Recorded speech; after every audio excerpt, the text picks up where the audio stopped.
high-pressure wind blast in front of him after a short casting time, dealing AoE animo damage.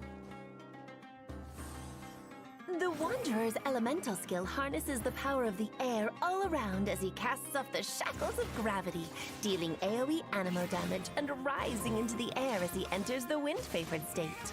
In this state, the Wanderer is unable to use plunging attacks, and his normal and charged attacks are converted to Kugo Fushodan and Kugo Tofukai, which deal increased damage over a wider AoE. Using Kugo Tofukai will not consume stamina. The Wanderer hovers in midair while in this state, continuously consuming Kugo Ryoku points to remain airborne. When the sprint button is pressed, instead of sprinting, the Wanderer consumes more Kugo Ryoku points to fly through the air more quickly. Holding sprint maintains a faster flying speed while consuming points at a faster rate. Pressing jump raises the Wanderer higher into the air at the cost of Kugo Ryoku points, and holding jump does so continuously. The wind-favored state ends when all Kugo Ryoku points are used up. The wind-favored state allows the Wanderer to do battle from mid-air, as well as explore difficult terrain more easily. Casting his elemental skill again while airborne brings the wind-favored state to an end. After unlocking the talent Jade-Claimed Flower, if the Wanderer's elemental skill makes contact with Hydro, Pyro, Cryo, or Electro when cast, the wind-favored state provides different buffs depending on the element. Hydro increases the Wanderer's Kugo Ryoku point cap. Pyro increases the Wanderer's own attack. Cryo increases his crit rate. And Electro causes him to regain some elemental energy when Kugo Fushodan and Kugo Tofukai deal damage to enemies. A limited quantity of energy can be regained per set time period, and a maximum of 2 buffs can be gained at any one time. The force of wind cannot always be seen, but it can certainly be felt. After unlocking the talent Gales of a Reverie, when Kugo Fushodan or Kugo Tofukai hits an enemy, the Wanderer has a chance to gain the Descent effect. The next time the Wanderer uses his alternate sprint to fly at speed, the Descent effect is consumed instead of Kugo Ryoku points, and several wind arrows are fired, each dealing animo damage. If a Kugo Fushodan or Kugo Tofukai does not trigger the Descent effect, the chance of triggering the effect next time is increased. Know your place! Casting the Wanderer's elemental burst compresses the surrounding air to form an animo plenum that blasts all sources of frustration away, dealing multiple bouts of AoE animo damage. Casting his elemental burst while in the wind-favored state brings this state to an end. Though Wanderer is his name, aimlessness is not his game, and he does not hesitate to take decisive action in pursuit of his goals. The Wanderer's elemental skill is his preferred means of doing battle. Once in the wind-favored state, he attacks from the air using his Kugo Fushodan and Kugo Tofukai to deal increased animo damage with a wider AoE. By coordinating with his teammates, he can benefit from a range of enhancements, which make him even more powerful in battle. When energy is full, the Wanderer unleashes his elemental burst, dealing several rounds of AoE animo damage in one fell swoop, devastating all obstacles that stand in his way. The world of Teyvat has its own rules. They aren't perfect, though, and in some cases they are as delicate and fragile as the human heart. That's why I've been tasked with the job I have now, a job which gives me certain special privileges. I'm someone who likes having the freedom to live their own life, but I don't mind this job. It gives me the chance to see this world and everything that lives in it from a lot of different perspectives. People can find ways to forget, but they can't undo what they've done, and there's no escaping the past. The Wanderer learned this the hard way. But what about his future? Which way will the wind blow? A lot of people crave the power to predict the future, but I doubt the Wanderer cares for that. With a past like his, he knows the only way is forward, whatever lies ahead, for better or for worse.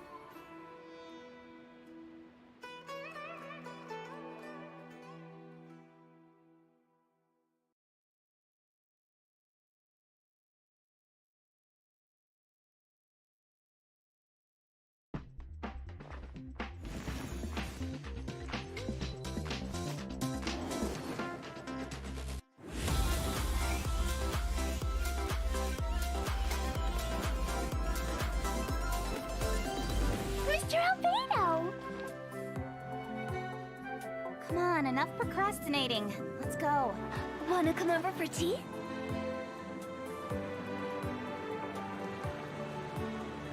If we've got nothing else to do, why don't I tell you a story? There's no such thing as pure freedom in this world. Even the wind cannot blow on forever. Those plants have withered. Paimon doesn't like the look of this.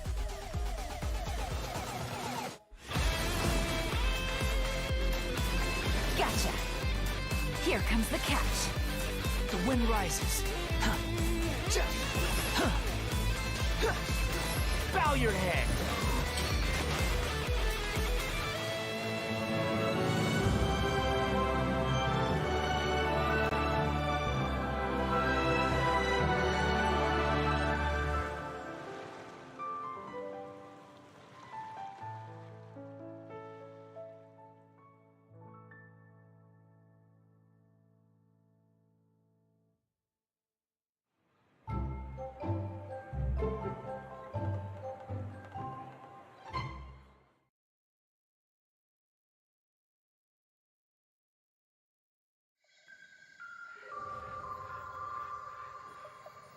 A friendly word of advice.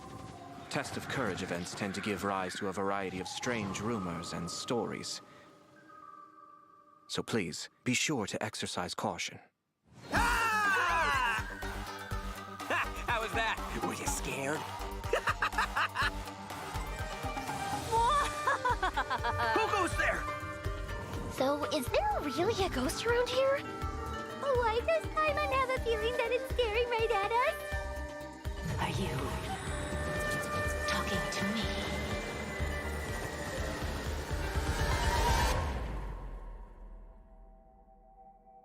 Jester, I have completed the task you gave me. From this day forth, Balladeer and Kabukimono will cease to exist. Did you really think you would be able to see through my plan? Dottore.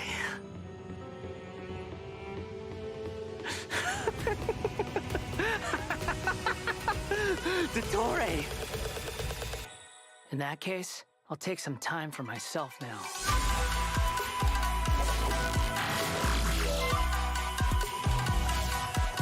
Squall and Fury!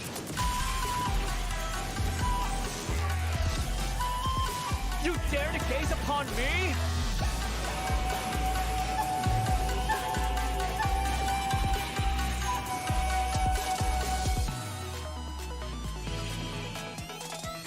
Dare to mess with me?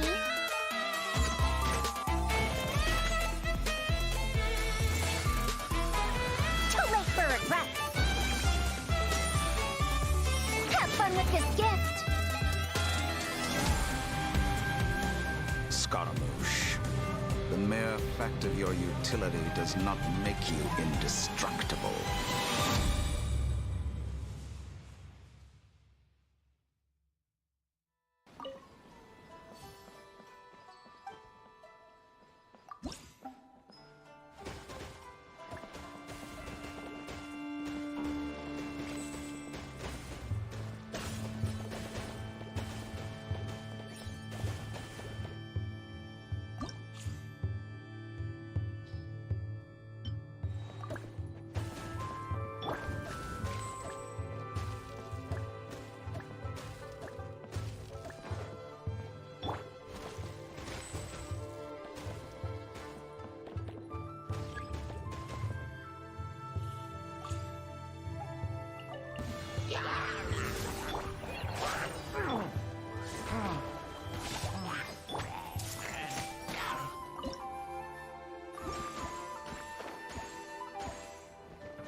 no sense of respect.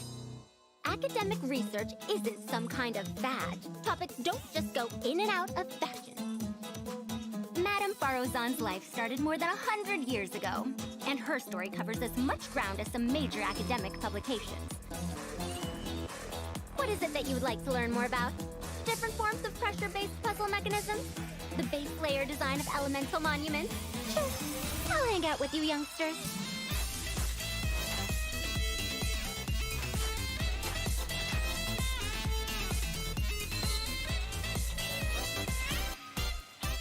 Dare to mess with me? Truth repeats its course.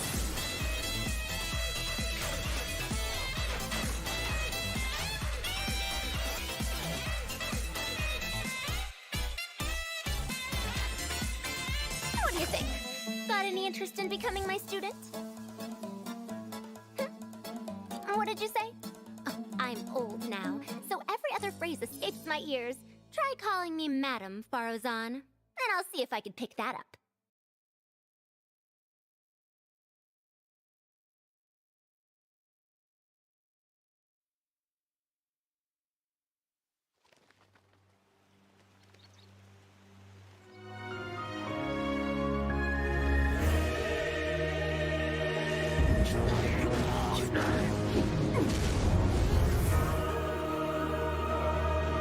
My ordinance divine.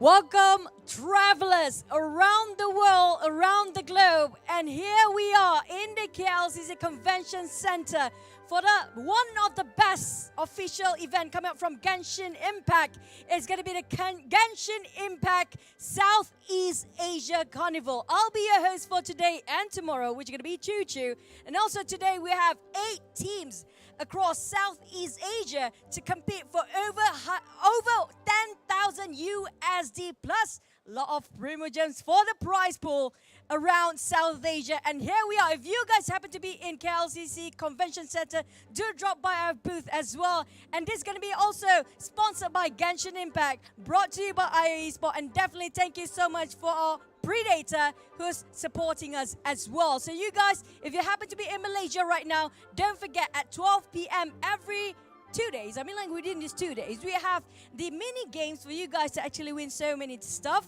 But also we have show match throughout the entire of Comic Fiesta here in KLCC Convention Center, Malaysia. If you guys happen to be watching at home, don't worry, because you guys can watch it over in a lot of channels. We have Twitch, which is going to be Teyvat Spotlight, and also Sadafa's Twitch channel. We have YouTube, Teyvat's Battle, and IO Esports. If it's on Facebook, you can also hop over to IO Esports and Choo Choo Gaming, which is going to be my page, okay? And also, if you guys happen to be around everywhere else, there's also on EGG Network.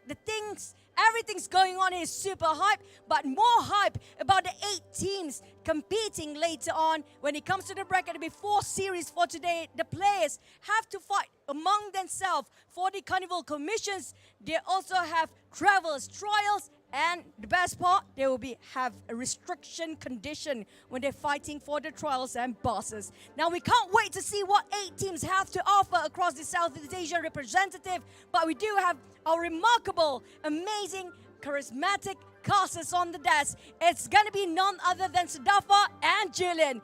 Julian and Sadafa, take the mic away. Hello, ladies and gentlemen, travelers of all ages at Astra Abyssosque. Welcome to the Genshin Impact SEA Carnival, happening live right here on ground at Kuala Lumpur Convention Center, Comic Fiesta 2022. As Choo Choo has so graciously introduced, my name is Staffa. Joining me today is none other than Julian, bringing you all of the spicy Genshin Impact action, my friend. How are you doing today? I'm good, Staffa. How are you? You know, me and Staffa, we're both very grateful and we are both very, very glad to be here KLCC Convention Center itself to be hosting the Genshin Impact Southeast Asia Carnival, ladies and gentlemen. We hope that you're gonna enjoy the show today and stick around because we're about to be heading into one of the first of our many challenges for our players. Our players today, they're gonna be very valiant warriors as they roam around the lands of Teyvat, completing challenges, which they've already done so in order to get here. As our host, as Julian has introduced previously, we have 8 teams here at CF. The top 8 teams from the online qualifiers from all across Southeast Asia, now vying for a chance to become the champion of the Genshin Impact SEA Carnival. Obviously, it's not going to be an easy road though. Yeah, it's definitely not going to be an easy mode. These people are from all over Southeast Asia, right? We got countries like Malaysia, Singapore, Vietnam, Philippines. The list just extends way on, all right? And in total, we have 24 players here. Each is going to be playing off against each other. They're going to try and qualify into the semi-final round. So from there, they're going to have a much higher shot, maybe a better chance at aiming for that grand final itself. That sweet $4,000 US, and that's what they are going to be going for. Yeah, that is of course going to be the top prize, but we'll talk a little bit more in depth about the prize pool specifically in a few moments. As before that, we have to talk about the format that these teams are going to have to play against each other here. Obviously, Genshin Impact not exactly designed to be a competitive gaming experience in the first place. We got the chance to see the Warriors Expedition during the online qualifiers, but our format for the playoffs is going to be a little bit different. So, Jillian, tell them, what are our players going to have to go through today? Very well, Staffa. Our players today are going to be going head-on-head against each other. So, there are going to be a total of 49 commissions in this Carnival Commission Challenge. They'll be placed on like a bingo box, you know. I'm sure we all know bingo, right? So, it's going to be like a 7x7 table squarish type of shape. And here are the winning conditions. For the quarterfinals, the first team to get 4 commissions in a row under 50 minutes will win. So how does this work? Basically on the bingo square, right? We need to get at least 4 commissions done in like a shape. It could, not a shape, in like a orientation. So it could be straight, it could be vertical, it could be horizontal, or it could even be diagonal. It doesn't matter how it looks, as long as it's 4 stacked together in a row, that's good. And for the semifinals and grand finals, pretty much the same thing, but they will need to get 1 more extra commission. Now, if no teams are able to complete the winning condition within the time limit, the points will be counted instead. However, the Carnival Commission will also end before the time limit when the team completes the winning condition. How's that sound? Sounds very interesting here. This is of course the first part, the first category of our carnival today, the Carnival Commissions. Like Jillian mentioned, bingo board, clear commissions on the bingo board to try and complete a line. Today, we're only going to be watching these quarterfinals. So each one of these teams, each one of these rounds will have to complete 4 commissions in a row. And some of you may be asking, how do you complete a commission? What happens is these teams, they'll randomly select a block, a space within the bingo board itself, and then they'll get revealed to them what is this commission. It could be anything. It could be collecting materials, it could be fishing, it could be crafting, it could be defeating specific monsters. We don't know until they pick it, and that does add a layer of challenge because the strategy is of course to get a line, but if one of the spaces on this line happens to be a particularly annoying or difficult commission, well, that's going to eat into their time. And these teams, they're trying to get as many points as possible. Yeah, exactly. And also, we didn't mention this, but you can also sabotage your opponent to stop them from getting a line. Very interesting. And now, we have our second challenge, also known as the Traveler Trials. Right, so players are basically allowed to pick exclusive characters to fight bosses for points. For the quarterfinals, 1 random restriction will be chosen for the match by none other than our host, Choo Choo. Yep, and after that, when we are watching the semi-finals and the grand finals, we're actually going to be witnessing the debut of a pick and ban phase for a Genshin Impact event in which teams will compete to pick and ban characters that they want on their party setup to try and construct the best lineups they can go for to clear bosses in as speedy a fashion as possible. But that is not all as well, because there's gonna be a little bit of an addendum, an addition to the pick and ban phase. So let's talk a little bit about that. Right, so here's the playoff format. Each team will start with 4 party setups when they start the match. Each setup is only limited to 1 5-star character. That's right, people, 1 5-star, alright? You can't build an entire team of 4 5 stars, it ain't work that way. So here are the rules for the quarterfinals. Each team will create 4 party setups following the applied restriction pick for the match. And for the semi-finals, it's the same thing. However, there is the added ban pick result. Ban pick is normally something you don't hear in like Genshin, right? But for the grand finals, there will also be 6 teams in total, which will also follow the ban pick result and will ban 2 of the opponent's setup. Yep, so party setup is going to be very important across our Genshin Impact SEA Carnival this time. In every round, there's going to be 4 party setups that the teams actually use, with the grand finals perhaps being the most unique, in which there will also be a party ban system as well. So if you guys are interested to check that out, make sure to tune in to the stream tomorrow as well. But before we get to tomorrow, we have to talk about today. It is going to be 4 quarter-final rounds. Yep, exactly. As we can see here on the screen, we have 4 quarterfinal rounds which need to be played. The first one, which we're going to start with, will be Team Sayonara against Team Nothing to Lose. Yep, and following that, we've got 3 baddies, 1 squad going up against Yoo-Hoo, followed by Epak Ena officials up against Argonomics in our 3rd round of the day.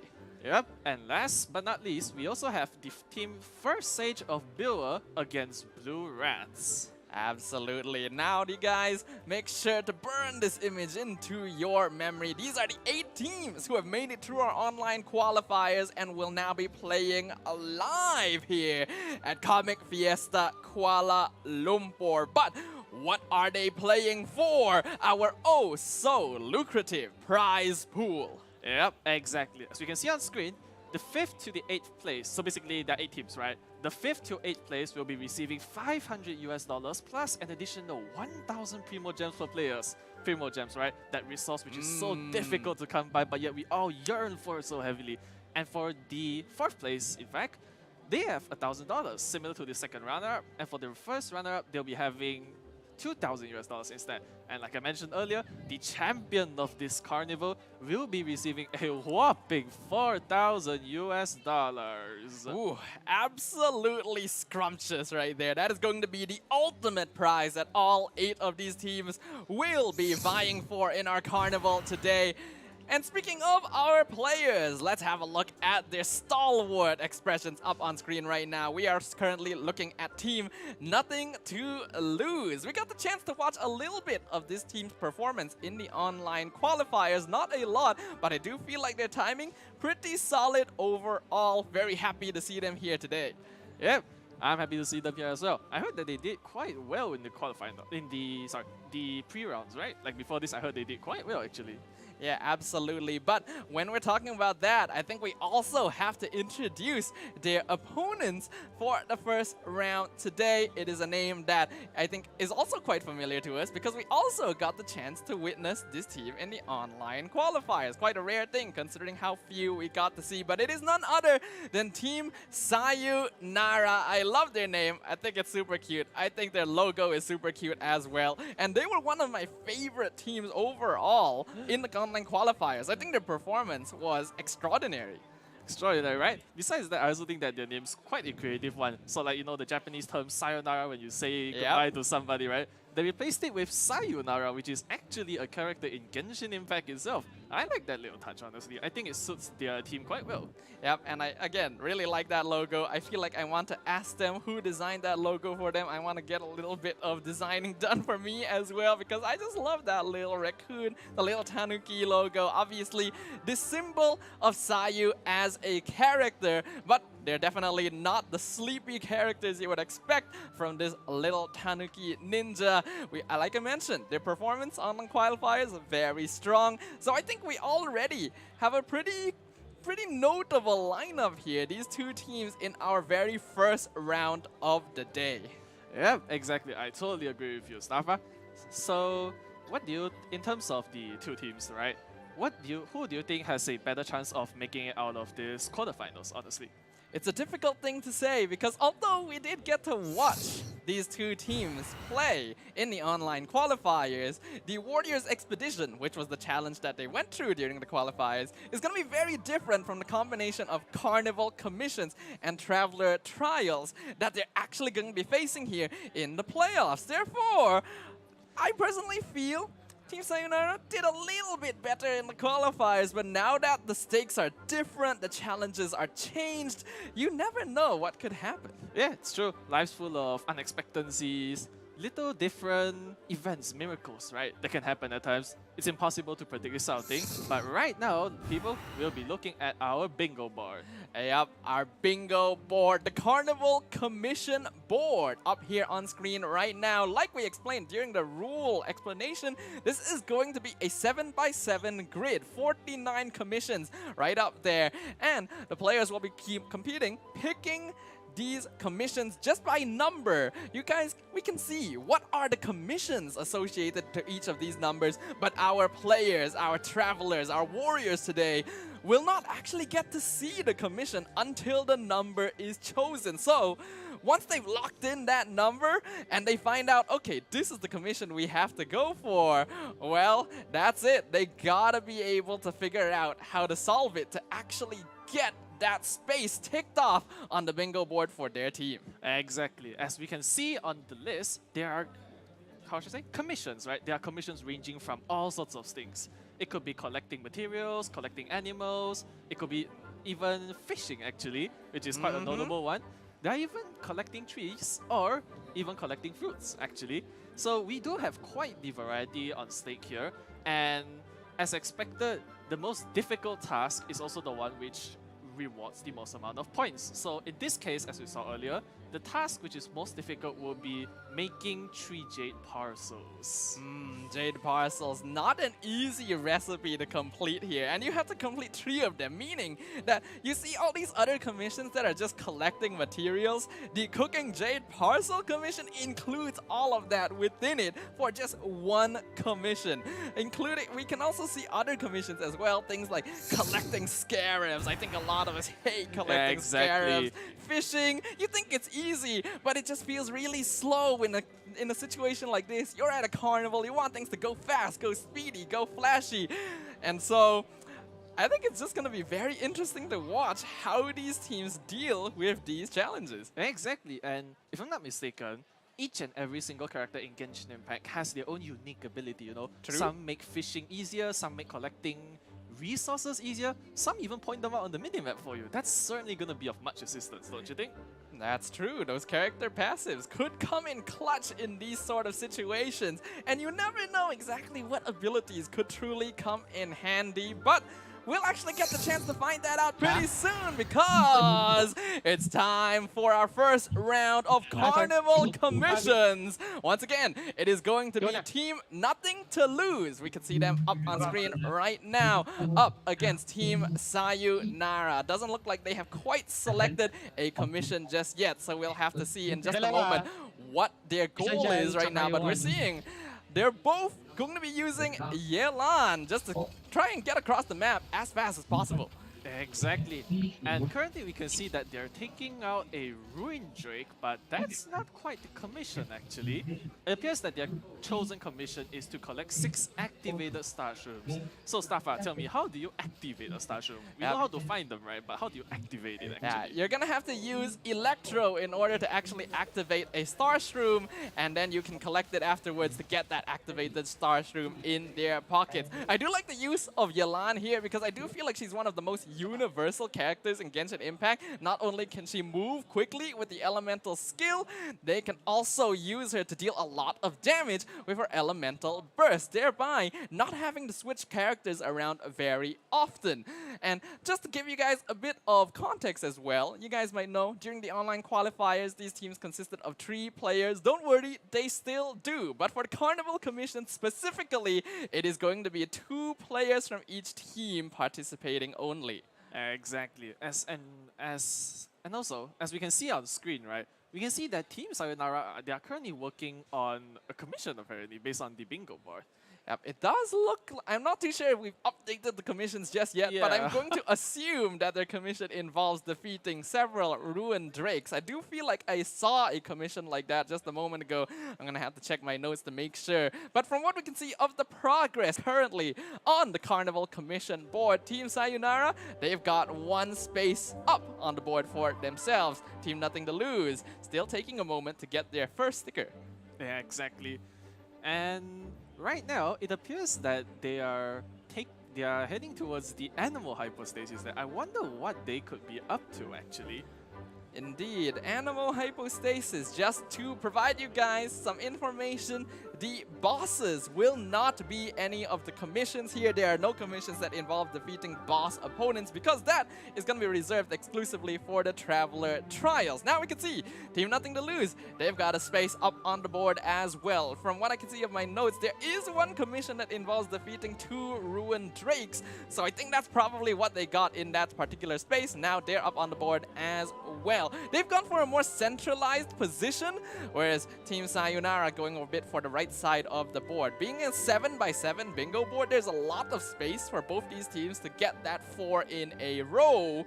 But once things start getting dangerous, I think we can expect a little bit of sabotage, a little bit of blocking happening from either side. Yeah, it looks like it's about to happen actually, because if you look at the trajectory that both sides are building up towards, they might intercept each other at a point actually.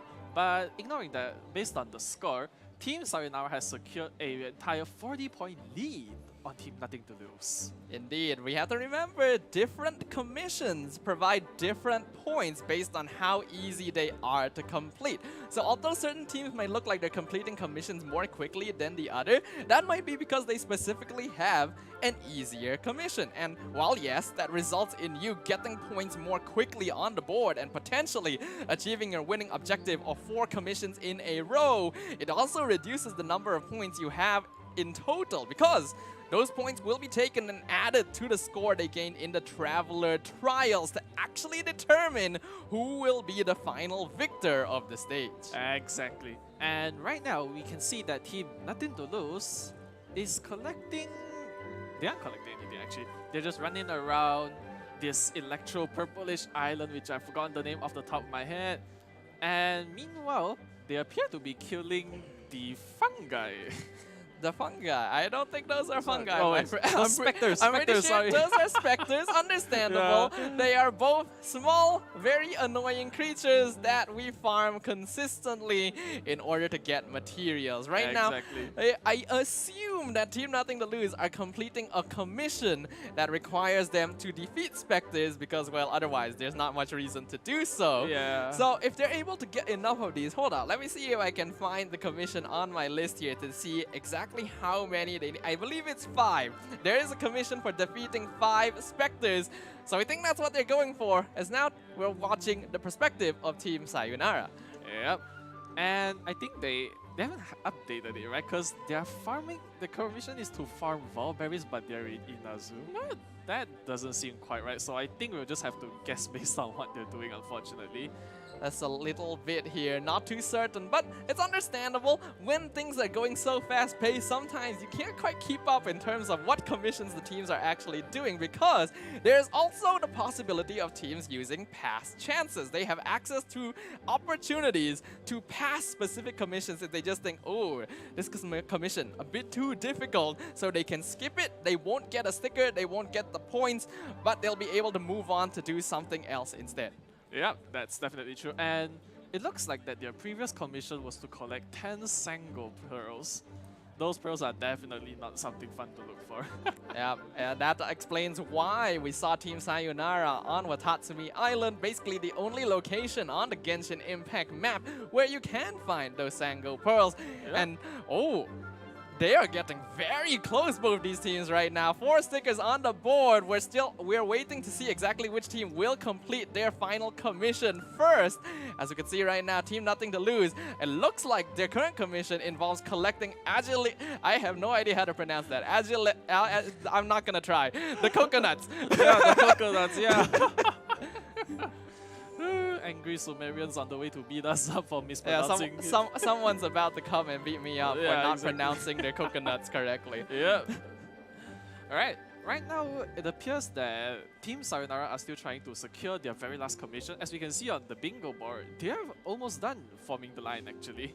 Yeah, I'm pretty sure both teams are currently in the midst of completing their final commission. What's interesting is that both teams have just decided on a gentleman's agreement. Hey, we're not gonna block each other at all. We're just gonna try and complete a line each as fast as possible. As now we can see Team Sayonara, they are hunting down a lava churl. I am pretty sure that as well is a specific commission. Yep, there are it commissions is. for defeating lava churls. There's commissions for defeating a camp with a lava churl. I think either one works in this case because this is just a lava churl by himself, and if they can take it down, they already have. I wonder if that will be the end point here. 7.5 minutes left on the challenge time. We can see the player cameras. Things have stopped. I get the feeling our marshals have announced the completion of the Carnival Commission stage. Yep, that very well may be the case actually. And it appears that they are discussing with each other. I wonder what they're up to. From what we can see of the points, Team Nothing to Lose currently having 60 total points. Team Sayonara 100 total points. We have not yet factored in the points from winning the round, from getting 4 commissions in a row, which is going to be a bonus 120 points flat added to the total. A very valuable set of points that both teams will want to vie for. So for now, I think we're gonna have to wait a little bit to hear which of these teams actually did manage. Oh, okay, never mind. We got the results. Team Sayonara, officially the first ones to complete their Carnival Commission line. Yeah, congrats to them for winning the first part of their quarterfinals, but now we'll be moving on to the next part, which will be the Traveler Trials. This is already a pretty resounding lead though for Team Sayonara. We saw them having 100 points at the end of the Carnival Commission. If that did not include their winning points as well, they're gonna be sitting on over 200 points heading into the Traveler Trial. And Team Nothing to Lose, they've only got 60. Yeah, that's quite unfortunate for them actually, that they weren't able to keep up the pace, you know. But let's see, they may be able to mount a comeback actually, depending on how they perform in the Traveler Trial section. They might bring it back, honestly. Yeah, absolutely. But before that, we have to remember, for the Traveler Trial segment in our quarterfinals, a restriction will be applied to both teams, which will be selected at random out of a box, a jar, I'm not too sure what they're using, by our host, Choo Choo Gaming. I wonder what kind of restriction it's going to be. Yeah, in fact, I don't think you guys know this, but there are actually several types of restrictions, right? It could be from restricting elements, restricting weapons, maybe even specific characters from regions, but let's see, as we can see that our host is mixing around, and oh, looks like she's picked one. She is blessing the restriction. Don't know if she wants it to be bad or good. She's hiding it. You can see the mischief in her face. She knows she's about to make the lives of these players just a little bit more difficult. The suspense. Dun dun dun dun dun dun dun dun. What's it gonna be? What's it gonna be? Could you open it just a little bit faster, my friend? It is going. Oh my god! No 5-star characters. No 5-star characters at all in any party setups. That's just... wow, that must hurt, right? I mean, 5-star characters are literally what the game's about, if you think about it. Many of our party setups as travelers in the game, we rely on those 5-star characters. They are our lifelines, man. Yeah, that's going to be a pretty debilitating restriction, and this is going to be applied on both teams as well. And since Traveler Trial is all about rushing down bosses as fast as possible, those 5-star characters, all those DPSs that we know and love, they're just not going to be allowed. Yeah, they're not going to be present. And because of that, I have to assume that the duration needed to take down these bosses, it's going to be increased by a lot. Like, they're going to struggle, I'd say. Yeah, and they're really going to struggle. Team Nothing to Lose, Team Sayonara. Currently, we know that Team Sayonara, they're going to be leading the pack since they were the ones to win the Carnival Commission stage. But even though they have a pretty notable point lead right now, that may not actually matter, because from what I can remember of my notes, some of the most difficult bosses in Genshin Impact, weekly bosses like Aztaha, like Raiden Shogun, like the brand new weekly boss Scaramouche, all provide 2 100 points just from defeating them once. So in an instant, that gap can be closed. Yeah, it very much might be closed, in fact, because weekly bosses, as we know, they only spawn. Actually, no, it's not that they spawn once a week, but rather that, you know, you can only claim your rewards once a week, right? And because of that, they are one of the most difficult bosses to defeat in the game, actually.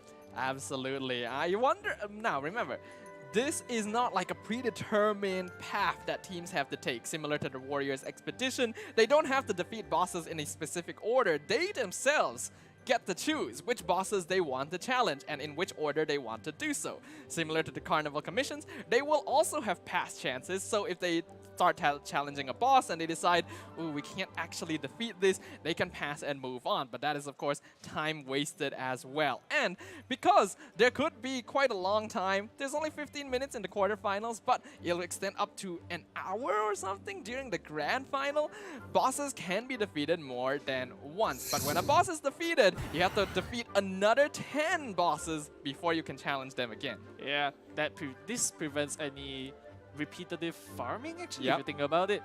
Like, the players might actually abuse, but thankfully, we can stop it, right? And also, right now, our players are adjusting their party.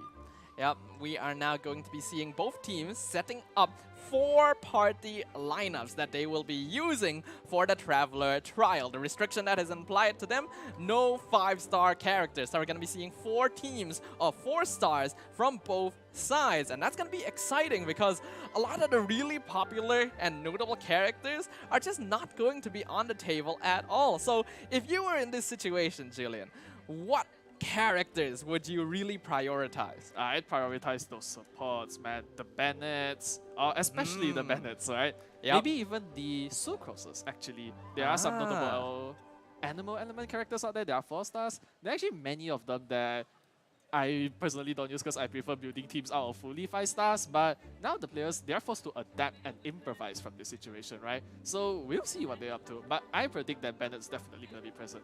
Yeah, absolutely. I agree with you. Bennett, probably one of the strongest 4-star characters that has been around ever since the beginning of Genshin Impact as a whole. Now, in this format as well, there's going to be some slight changes compared to the Carnival commissions. Back there, we saw 2 players per team participating and competing to get as many commissions as possible. In the Traveler Trials, there's going to be all 3 players from the team participating, and they will have a party of 4 characters, meaning that the host, the player that's determined as the host of the world, will have access to 2. And that's also something that they want to consider when it comes down to building their comps and making sure that they have the best elemental reactions. Yeah, definitely. Building those teams, especially based around elemental reactions, are pretty important if you think about it. I mean, the fastest way which you can use, you can apply to defeating bosses, enemies in general, they are going to be those incredible elemental reactions, you know? Absolutely. Now, another thing that we have to consider is that within the time limit for the Traveler Trials, not only includes the bosses being defeated, it is also moving between the bosses, because it is the teams, the players themselves determining what path they take, what order they defeat bosses in. Previously, we saw Carnival commissions, they like to use a lot of Yelan because it is movement and damage in one package. But Yelan, she's a 5-star. She's no longer going to be permitted, and there's very few characters that can match that level of utility. Yeah, I agree wholeheartedly with you, actually.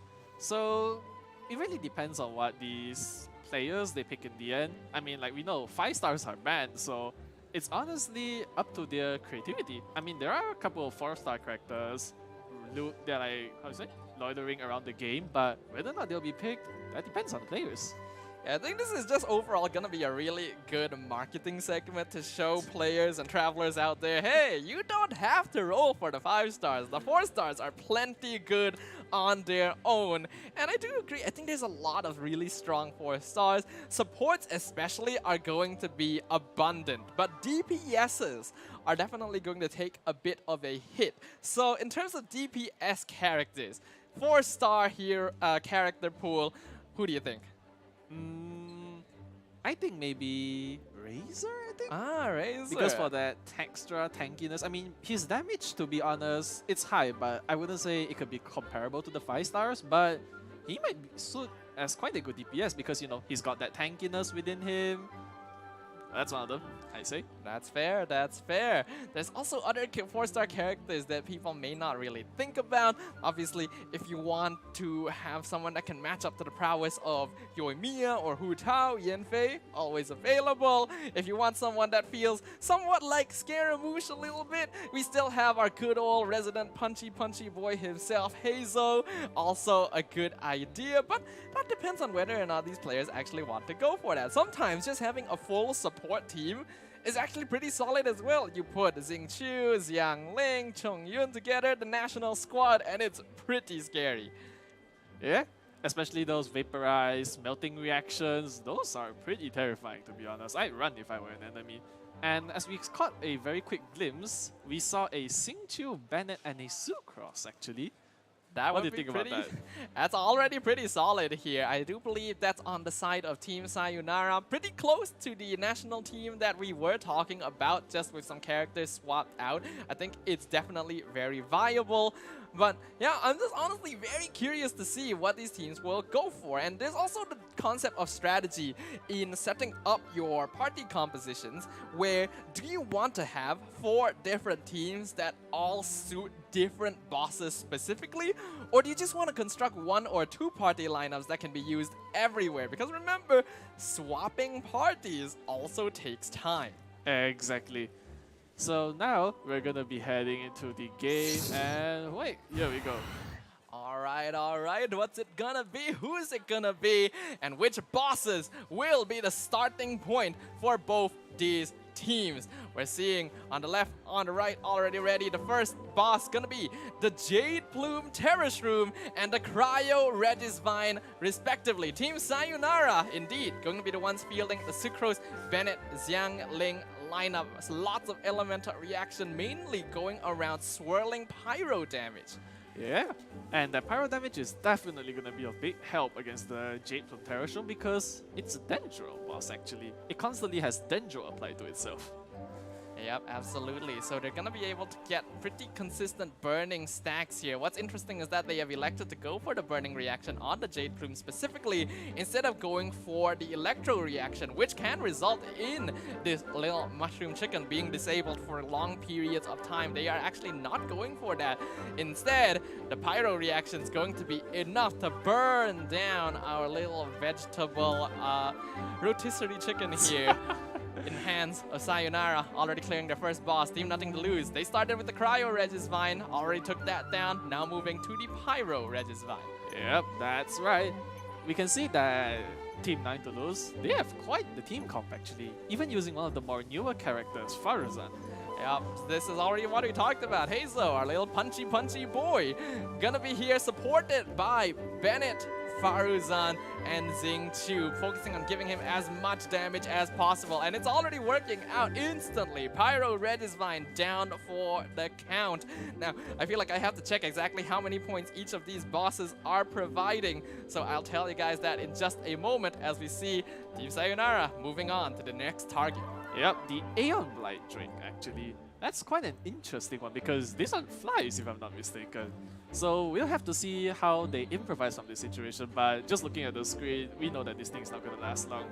Yep, from what I can see, Team Sayonara going for bosses that are a little bit more towards the midpoint in terms of difficulty. Both the Jade Plume Terror Shroom and the Aeon Blight Drake provide a good amount of points, a total of 300 once Team Sayonara will complete them, whereas the Cryo and Pyro Regisvine only provide 80 points each, so nothing to lose.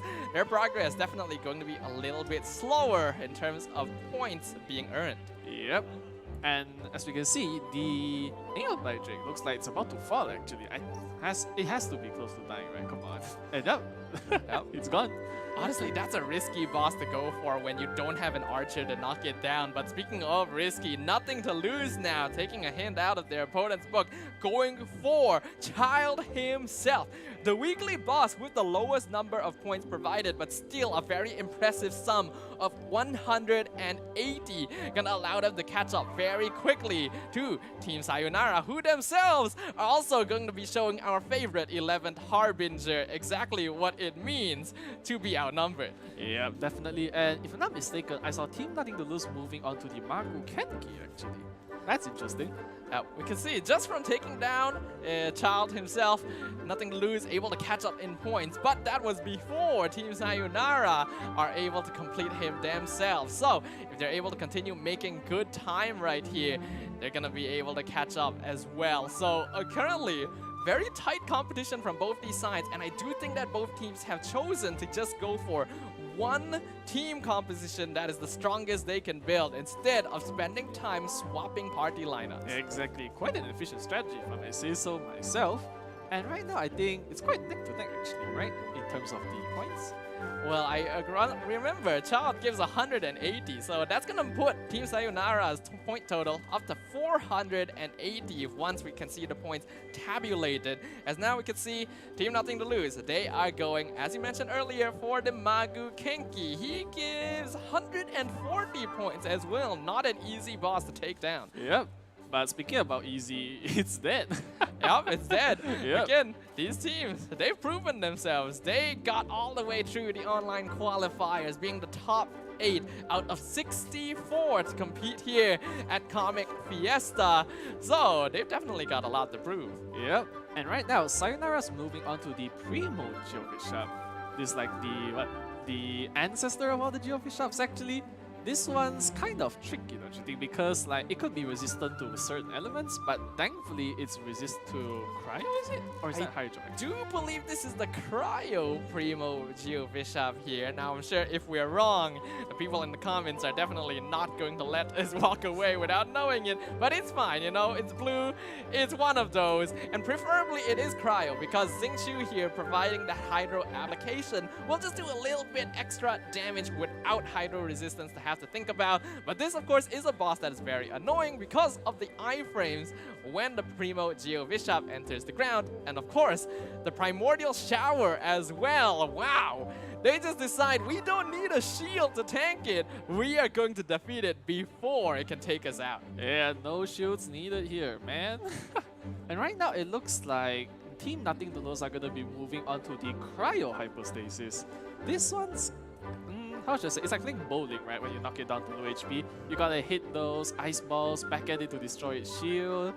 It's kind of annoying, actually. Ooh, both teams actually challenging the Cryo Hypostasis at the same time here. Looks like Team Sayonara gonna be just a little bit quicker, but not by much. And okay, hold on. They're actually just wailing into the Cryo Hypostasis before the little bowling balls even start flying out. The Frost Fruits are not gonna be their priority as the Cryo Hypostasis falls quickly in their favor.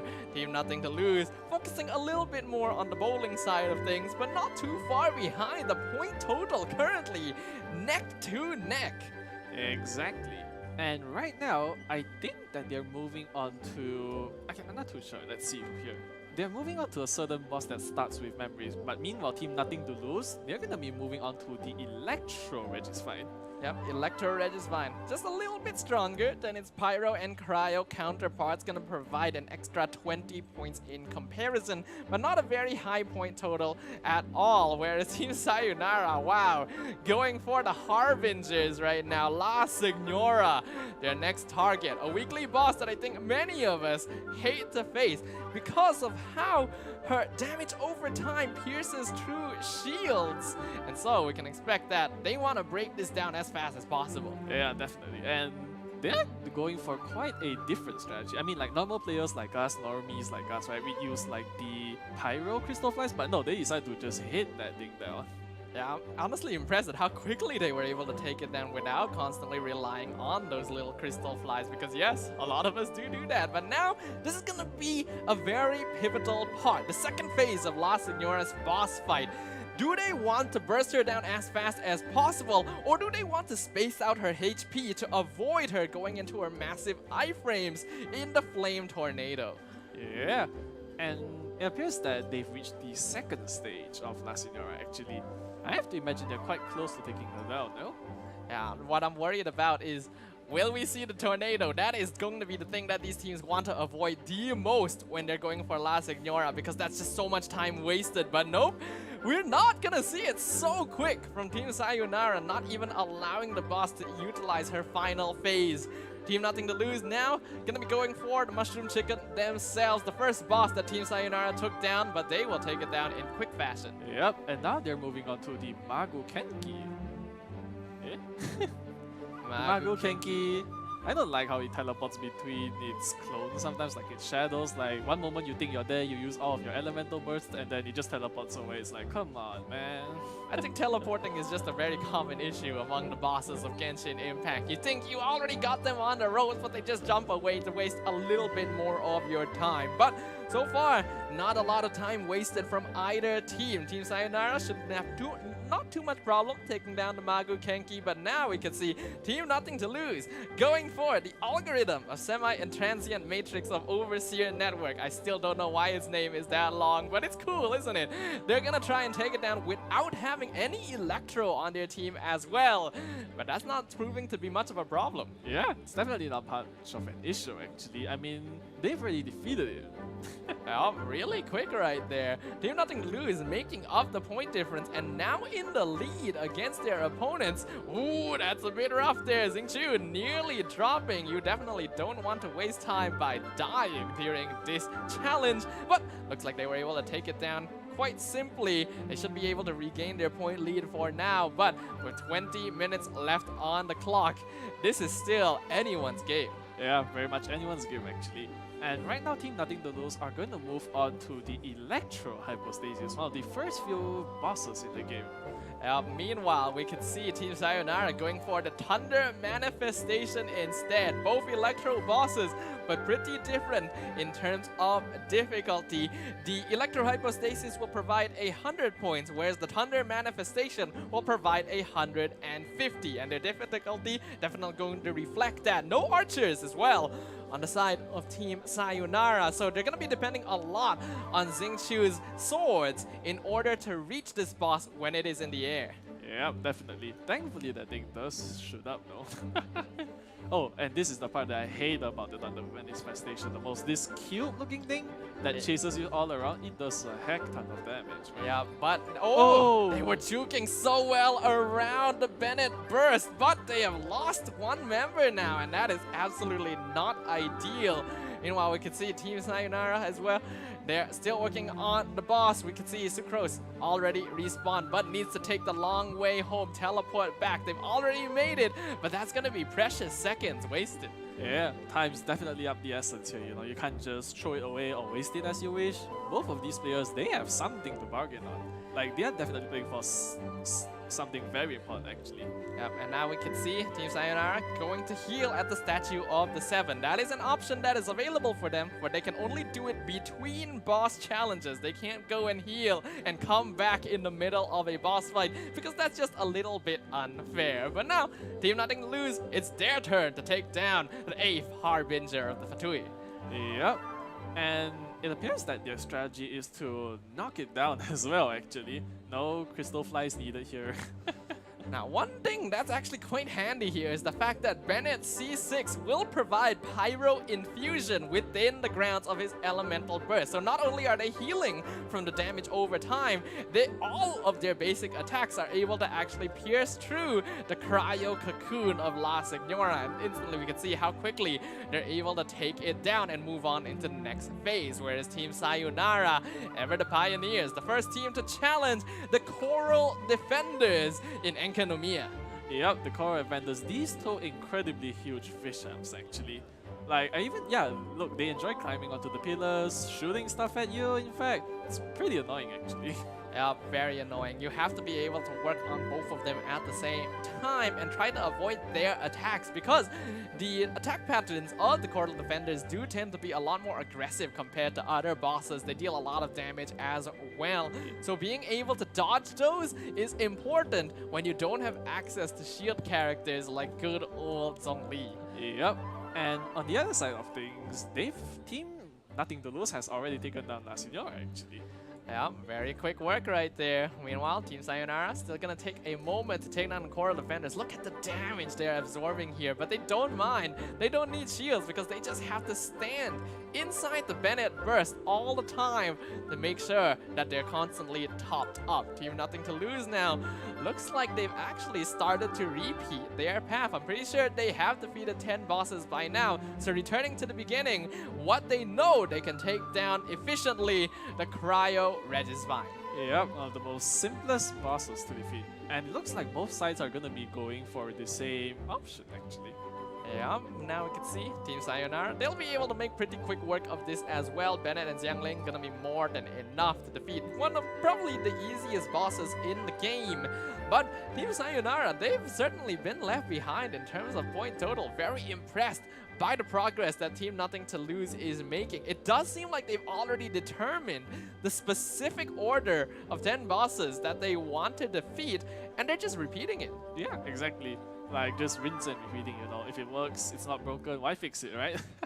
Absolutely. It already worked out for them previously. Why fix something that's already working? Team Sayonara now gonna be moving over to the Electro Hypostasis. It doesn't really look like they are repeating the path that they have taken, instead vying for a larger variety of bosses. Both strategies will definitely work, but it all comes down to how quickly they're able to take down their adversaries. Yep, and those adversaries which you mentioned are dropping like flies actually. Yep, these bosses, they definitely don't know what hit them right here.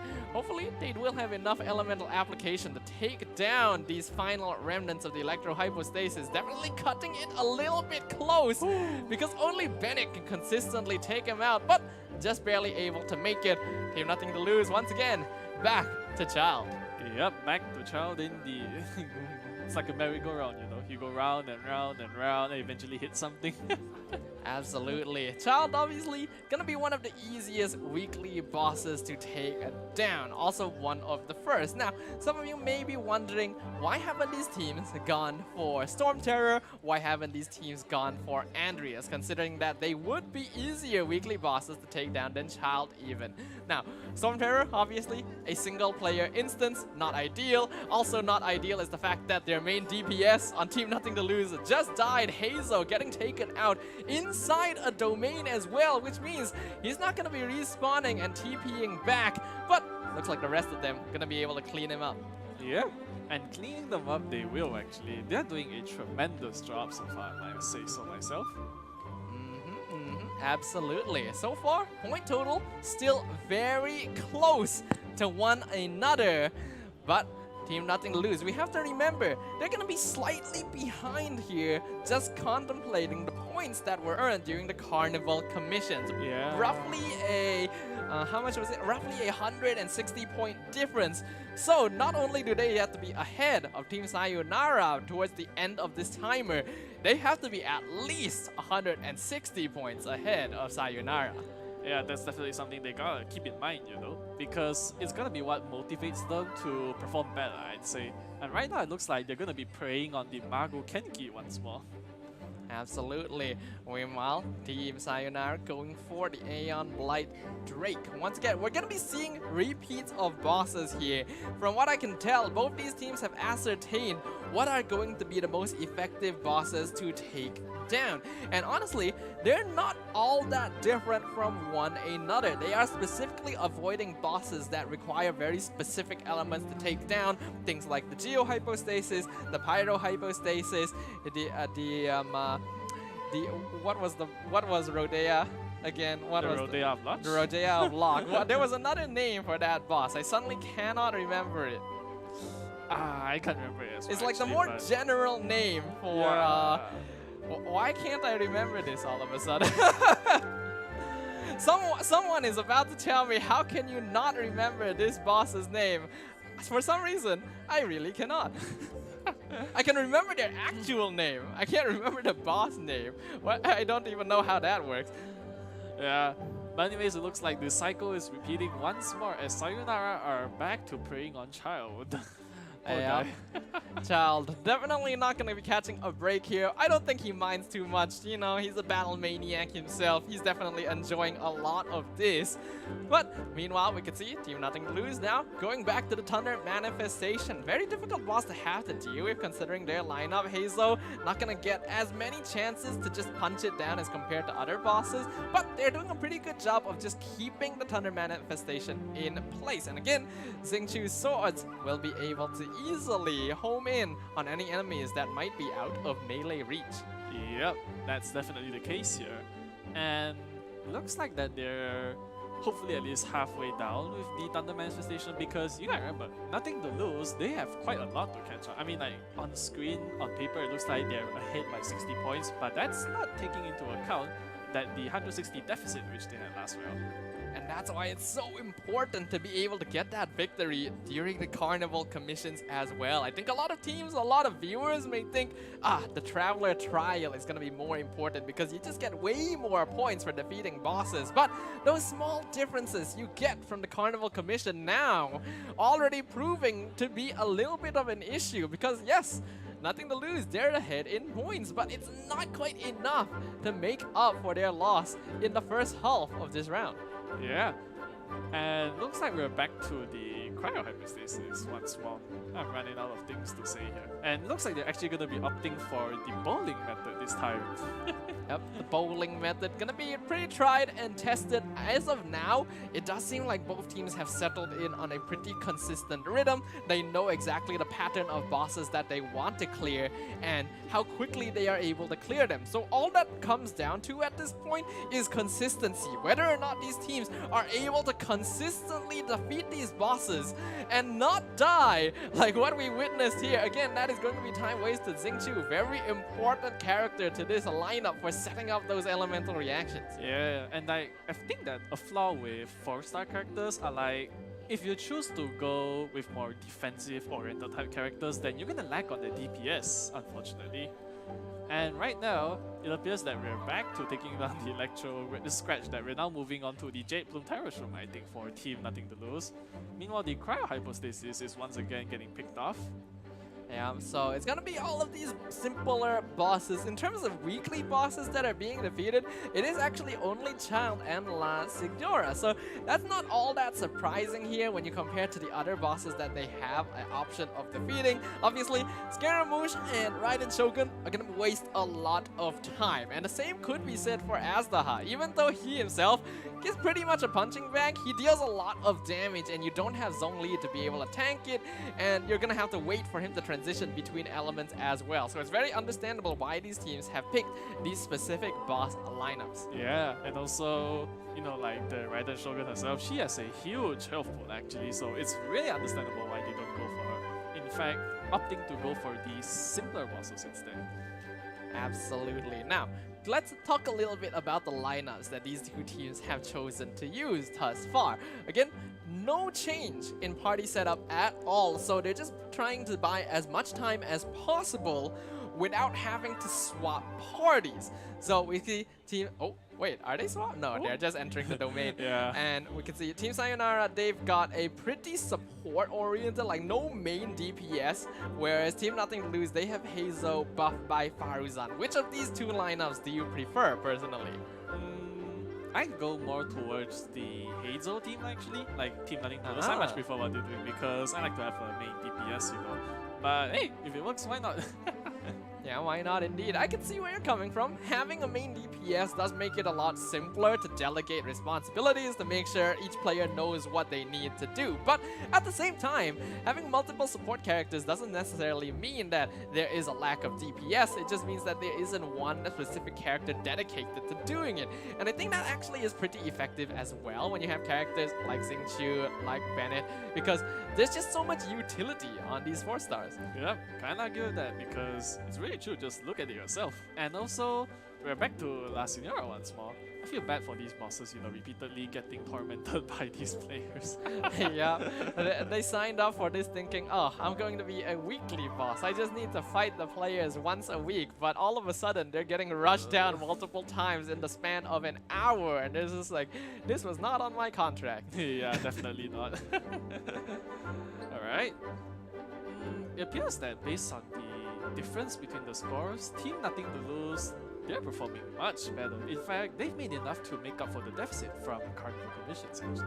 Yeah, so it does look like what we mentioned about the Hazel composition, having that main DPS, and Faruzan especially, I do feel like adds a lot to their lineup, because these more niche supports, characters like Goro, like Faruzan, like Hujo Sarah, like Shen He, you don't see a lot of universal use for them, but when it comes down to their particular niches, they do add a lot. And in this case, having access to a C6 Faruzan adds a lot of crit, adds a lot of minus resistance for Hazel to take advantage of. Yeah, definitely. And I hope that they did build the teams around the constellations unlocked, because do take note that all characters are unlocked, every single one of them, and they'll all be at C6 constellation actually. Something that most of us wish we had, but Yep. we'll never have it. Absolutely, but being able to build around those C6 constellations is going to be very important here in order to really maximize on the utility of their characters. As you can see now, Team Nothing to Lose once again going to be wailing on La Signora, whereas Team Sayonara definitely falling behind in terms of their pace. Now going for the Magu Kenki. Again, a very annoying boss, because he as well has a lot of iframes. He looks like he's standing there. It looks like you can smack him, but you just can't. And that does waste a lot of time, especially on a team composition that relies on these elemental bursts. If you pop your burst at a bad time, that is damage wasted. Yeah, definitely. The iframes, right? We abuse them, and so do the bosses actually, if you think about it. Like, just denying the elemental burst is gonna be such a huge drawback for the players, but that shouldn't matter here, I feel. And Team Sayonara, they're catching up actually. They're gonna try and take this back home with them. Yep, things definitely starting to look quite tight. Nothing to Lose, still maintaining a pretty solid lead right now. That is going to be 100 and... oh, hold on, that is now only a 50-point difference. Again, these weekly bosses really add a lot of points to your total.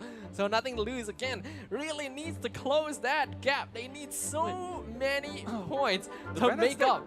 And that's dead. They can't revive. They lost. Oh, that's bad. Yikes. That is really bad right there. That's a wipe. They have to reset the domain and challenge her again. Yeah, because in domains, right, your characters, if they die, they don't respawn. And in this challenge, you can't use food either, actually. That's something we forgot to mention. Oops. Yep, food buffs, potion buffs are not allowed on all of these teams. So if you guys are wondering, why don't they just use Adeptus Temptation? That is why. There is a restriction on that.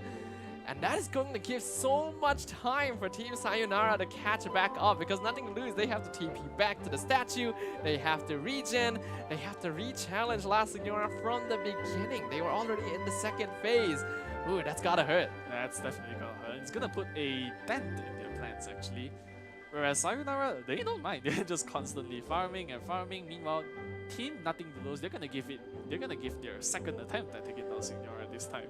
Yeah, looks like they're gonna be choosing not to use their past chance to just skip Signora and go for something else. The points earned from this weekly boss are going to be very valuable to make up that difference. But what did it cost them? Team Sayonara now have the lead, and we know Team Nothing to Lose, they are the ones in a disadvantageous state going into this stage.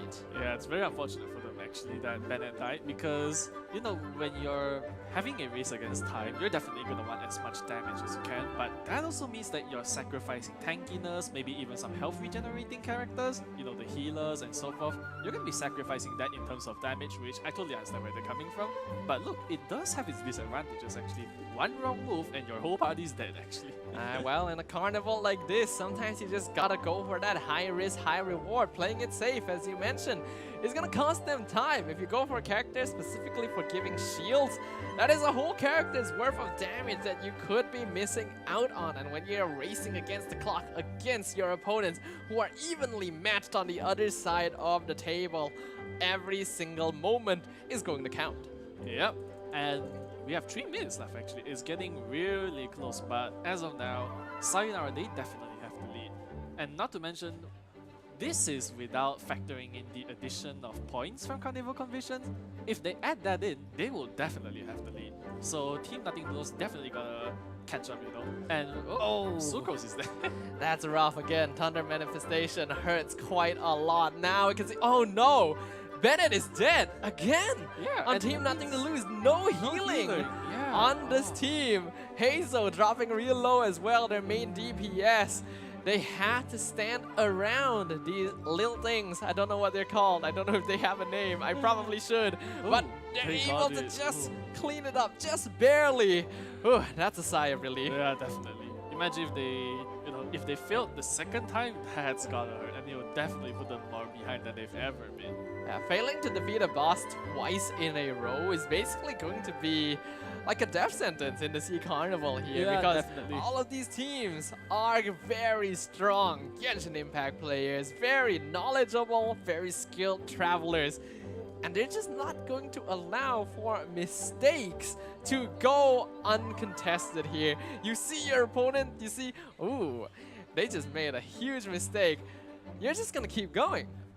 Yeah, you definitely gotta keep going. You can't just back off or take a break, because there's 1 minute and 20 seconds left actually. Time is catching up with them.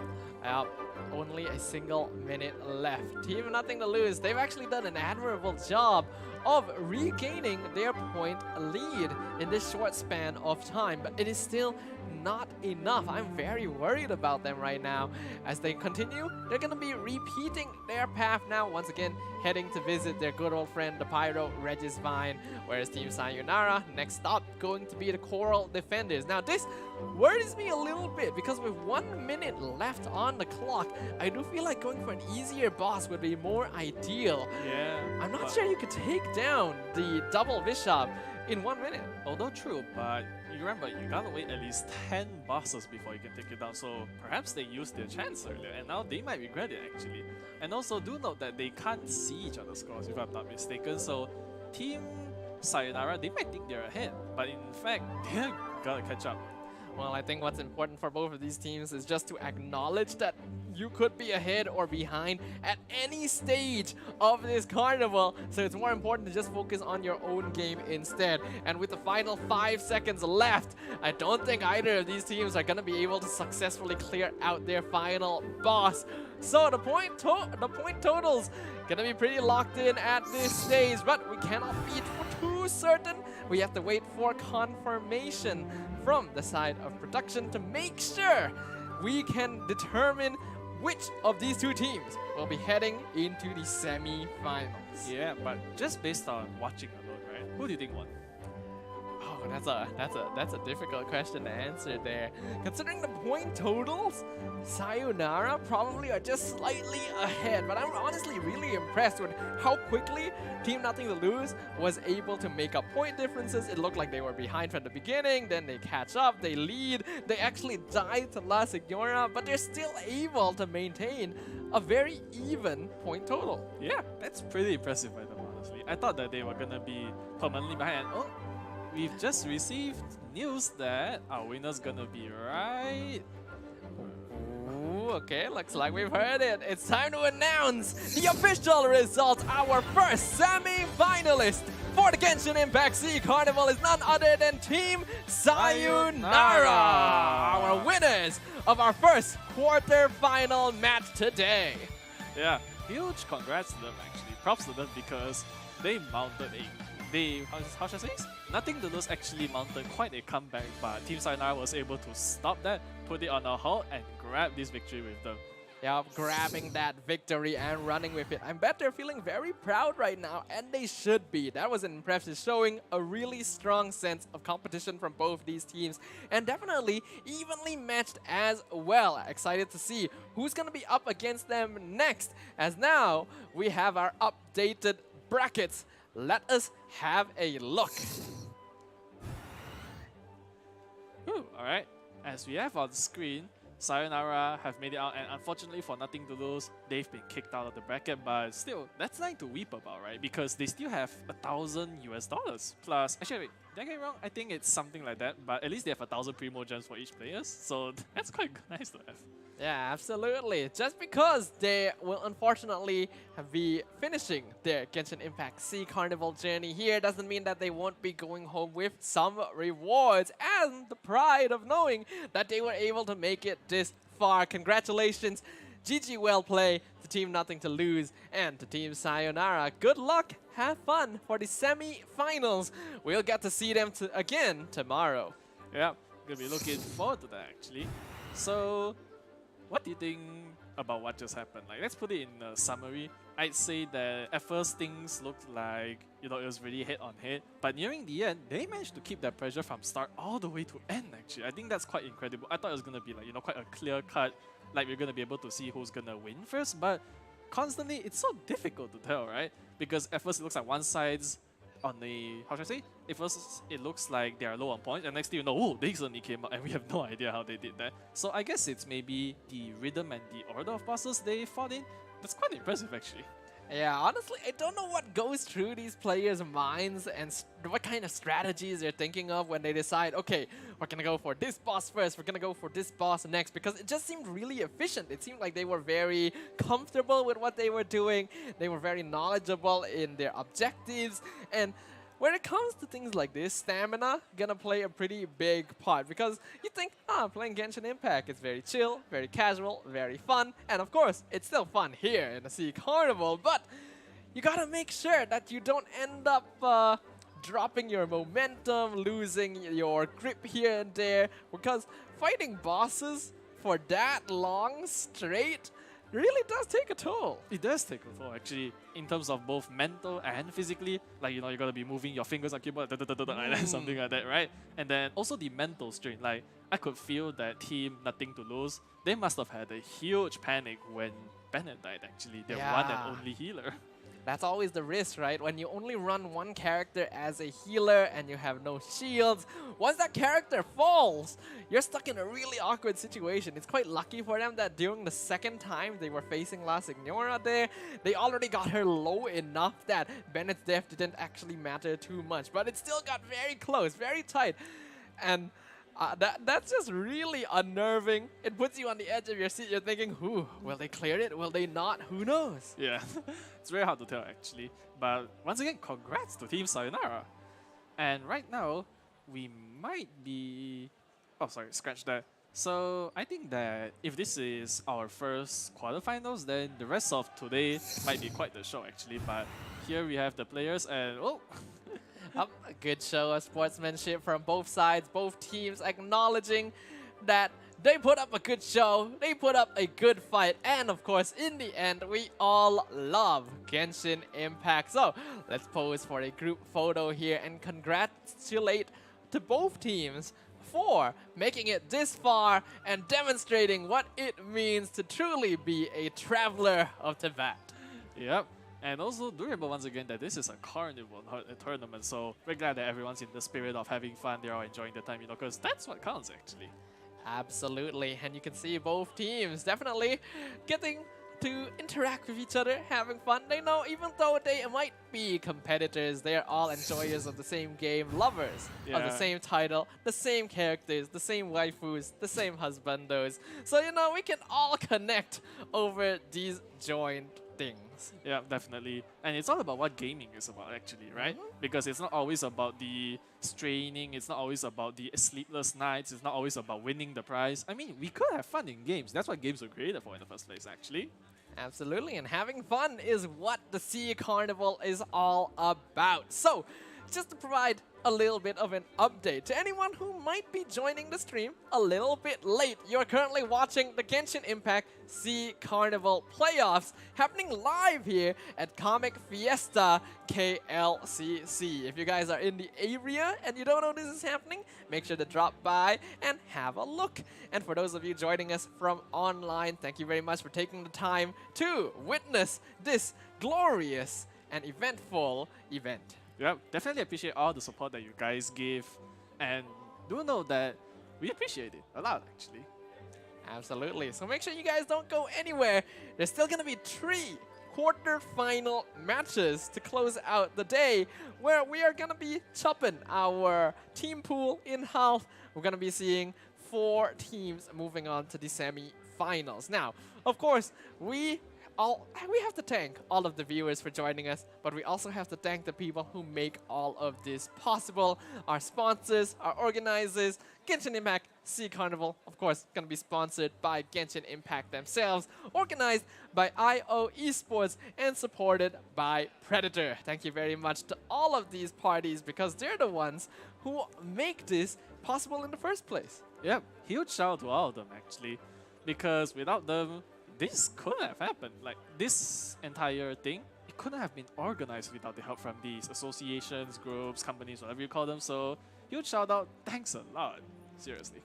Make sure you guys show them some love. We already love Genshin Impact, but make sure to let the other sponsors, the organizers know that we appreciate this whole event. Because, yeah, like we've already highlighted a few times, Genshin Impact is not really a competitive game. It's not really something we get to watch in this sort of manner, but this has been made possible, and I'm hoping to be able to see more events, more carnivals like this in the future. And if you guys agree as well, make sure to show them some support, some love. Yep, definitely. Whew, that was quite the show, I must say. Absolutely. Like, what are you feeling right now? Like, now that we've actually gotten a taste of this format, the Carnival Commissions and then the Traveler Trials, what are your thoughts? How should I say this? Well, it's proved that even though Genshin's not like a competitive game or anything, it shows that even when you're just having fun, you can turn it into quite a competitive scene, if I might say. And, you know, because, let me be honest, when I first heard of a Genshin competition, or like even a carnival in some sense, I was like, how are they going to make a competition out of this actually? But now that I see it, it's possible actually. Anything's possible. Anything is possible. I think that's a good tagline overall. Having the SEA Carnival become a thing, and that's possible. We get to watch all of these players come from all over Southeast Asia to enjoy the festivities together, to show us what they've got, to demonstrate our abilities as travelers of Tibet.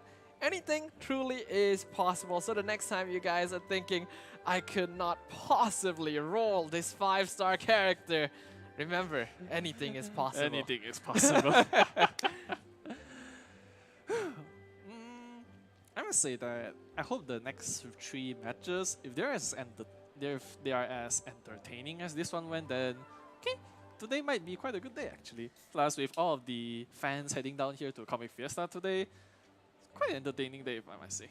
Definitely, definitely. When we watched both of these teams, they decided to go for the strategy of having just one party, so they don't change their lineup at all, even though they have the option of 4 different party setups tailor-made to specific bosses.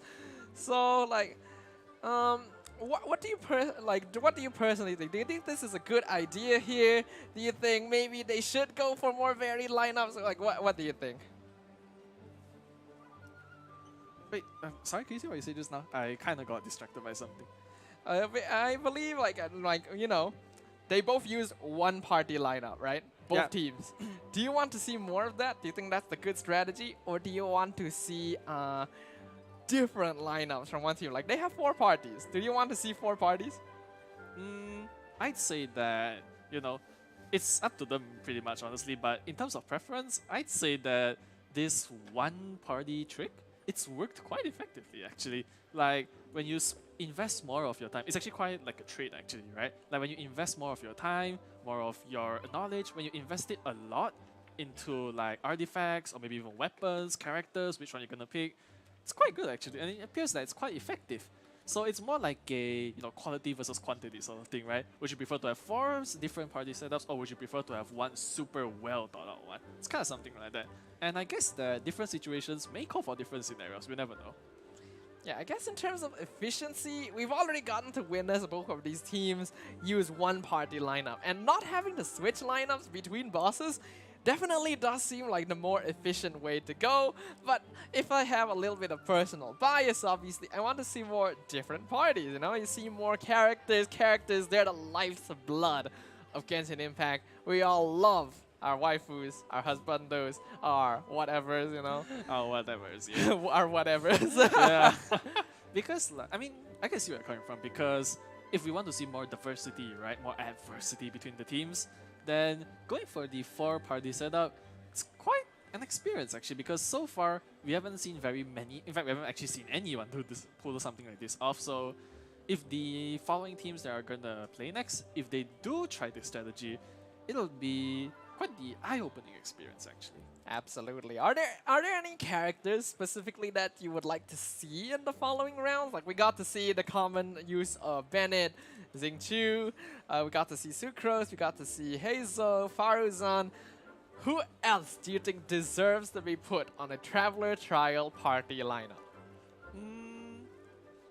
No personal bias here, but the new character Scaramouche or the Wanderer, if he gets picked, then that's gonna definitely be something entertaining, because do note that in Carnival commissions, he can fly. That's so true. You remember the coconuts we were talking about? Because I'm not gonna try and pronounce that name either. I'm gonna butcher it so horribly, but imagine being able to just fly up, you levitate, and then you pick it. That's quite nice. That is true, that is true. And again, having characters that can have that utility of doing damage while also helping you move across the map more quickly are always going to be valuable. So we get the feeling that in future Carnival commission stages, we're still going to be seeing a lot of Yelan, which on one hand is, I guess, a little boring, but you know, you can't argue with efficiency. But let's move over to our host real quick. I think she's got some things to do, some interviews to happen. So, Choo Choo, take it away. Thank you for our amazing casters, none other than Sadafa and also Julian. You guys been awesome. A very interesting match, and congratulations to Sayonara again. But not just that, we have more happening here in KLCC. If you guys haven't got a clue, we are having the Genshin Impact Southeast Asia Carnival. I'm Chuchi, I'll be your host for the entire 2 days of the Comic Fiesta. But you know what? We can't wait to see what's happening here. One of it is going to be the amazing cosplay. Come on, guys. Oh, they're so cute, by the way. I mean, like, we have... Come. They're so scared. I'm so sorry. Come here. I love Naida so much. I love Hu Tao. So, what's your name, Miss Hu Tao? Philo. What's your name, Miss Naida? She's so shy. It's okay. Kenny? Oh, so cute. Kaylin. Kaylin. I can't hear so well. I'm so sorry. This is, you have channels? Oh, but do you have any? But you guys should come over. Look at how great. Just spin over for us. Look at this, Nadia. Do a bit of Naida cosplay for us. How Naida does it? It's like she's very shy. Don't be scared. Can you turn for us? Yeah, look at it. Oh, the details, the bells, everything. She's so cute, by the way. She's like real Naida. I wish she can actually jump like how she did the skills. But for our Hu Tao, look at her outfit. Can you have a bit of a twist for us? Yeah, there you go. I don't know if Hu Tao carry a handbag, but it's okay. So how do you think about this event so far? It was fun. Fun? Yes. Is this your first time cosplaying Genshin? Not really. Do you do other characters too before? What characters you actually do? Ganyu, Albedo, Xiao, Kazuha, and Kokomi. You literally do everything. You literally do everything. Kaylin, come here. Come here, baby. She's so scared. Okay, how do you think of the Genshin Impact Carnival and Comic Fiesta so far? It's good. It's good? Yeah. You have fun? Yeah. Do you cosplay other Genshin Impact characters other than Nahida? No. Your first time? Really, your first time? Wow, she did it so well for her first time. Oh my god. You do it yourself? No. You have a team helping you? Some people, yeah. There's people helping her. I mean, like, that's... Why are you getting further than... Come here. She's like, yeah, I got Nahida for my character too, okay? Don't do this to me. I love my Nahida, but my Nahida don't love me anymore. But for first-time cosplayer, I have to give a lot of respect for you. You did such a great job. And we as a community do love you. Don't be so scared and shy. First time to actually stand out in a crowd, bringing her cosplay for the first time with her team. And this is a bold choice. Not everybody have the courage to do that. So props to you. Yeah, okay? She's still scared though. So far, have you guys been watching the tournament? No.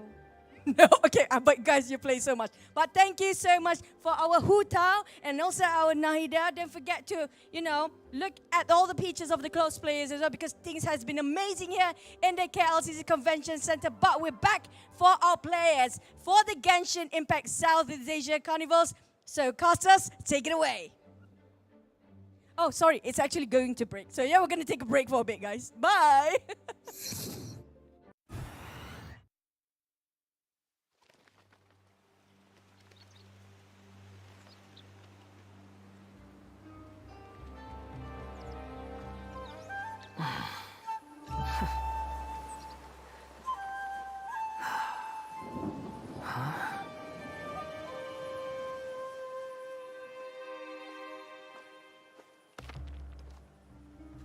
Hey, you there! We heard there's an inn near here. Gonna need you to show us the way. Huh?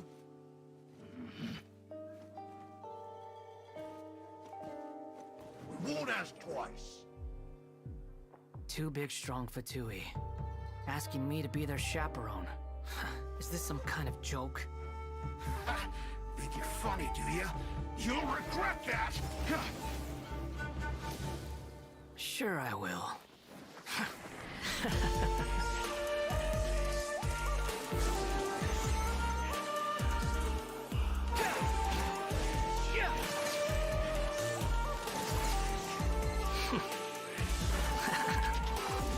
The wind rises.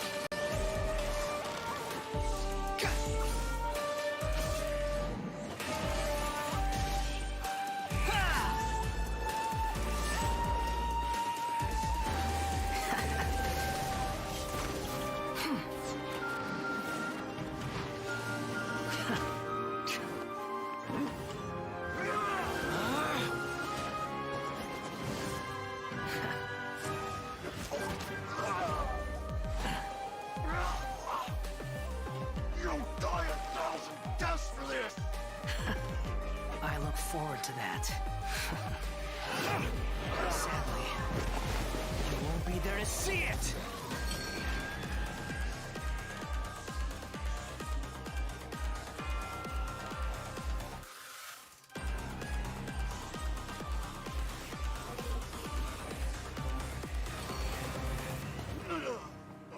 What a waste of space. Just as useless alive or dead.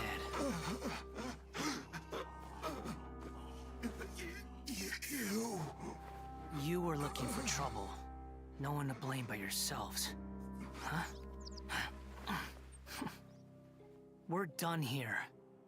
Next time you're looking for directions, I suggest you find your own way.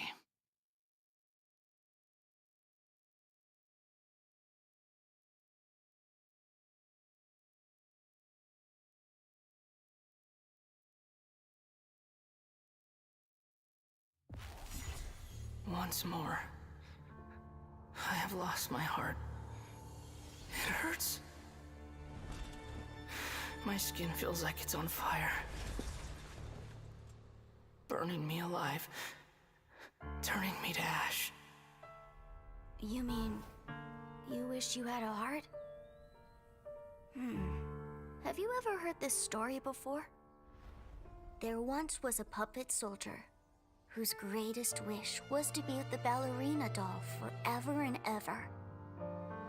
But the soldier didn't have a heart and didn't know where his feelings came from.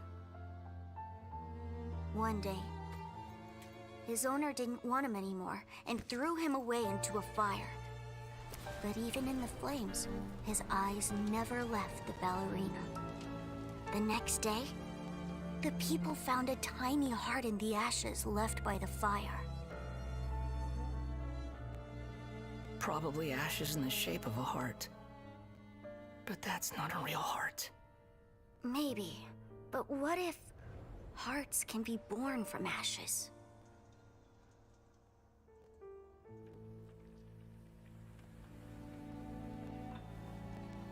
How dare you die like this? And break your promise to me.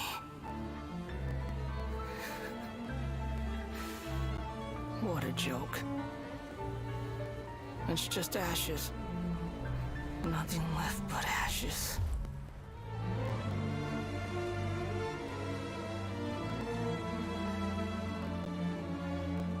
If only I could have burned to death in that fire, too.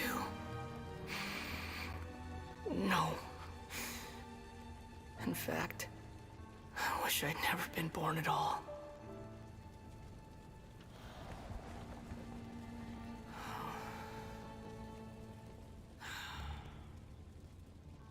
Never been born at all.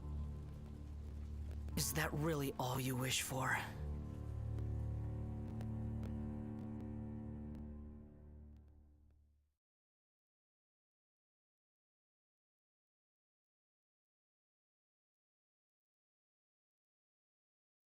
In the Academia's early years, researching ancient mechanisms meant deciphering numerous documents. So even though Faruzan is a Haravatat scholar, her mastery of runes led her to become one of the pioneer scholars in the field of ancient mechanics. But as the academic world progressed over the course of a century, Faruzan's dedication to this field was buried beneath the sands of time, just like her unusual fate. I'll hang out with you youngsters. Although she may look young, Faruzan is an experienced Haravatat scholar and mentor with a robust research background.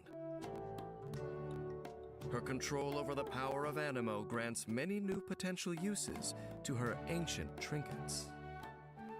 Researching mechanisms and solving puzzles is a hands-on process, and one which has taken Faruzan all across Sumeru. Faruzan gains increased rewards when dispatched on a 20-hour expedition within Sumeru. Faruzan's normal attack can combo up to 4 consecutive shots, dealing physical damage. With a charged attack, Faruzan executes a more precise aimed shot that deals increased damage. While aiming, mighty winds accumulate on the arrowhead, and a fully charged arrow will deal Animo damage. Casting Faruzan's elemental skill deploys a polyhedron device, dealing AoE Animo damage and causing her to enter the Manifest Gale state. In this state, Faruzan's next fully charged shot will consume the Manifest Gale and turn into a Hurricane Arrow. This arrow deals Animo damage based on the damage of her fully charged normal attack, Parthian Shot. The Hurricane Arrow will apply a pressurized collapse effect to the enemy or character hit. This effect will be removed after a short delay, creating a vortex that deals AoE Animo damage and pulls in nearby objects and enemies.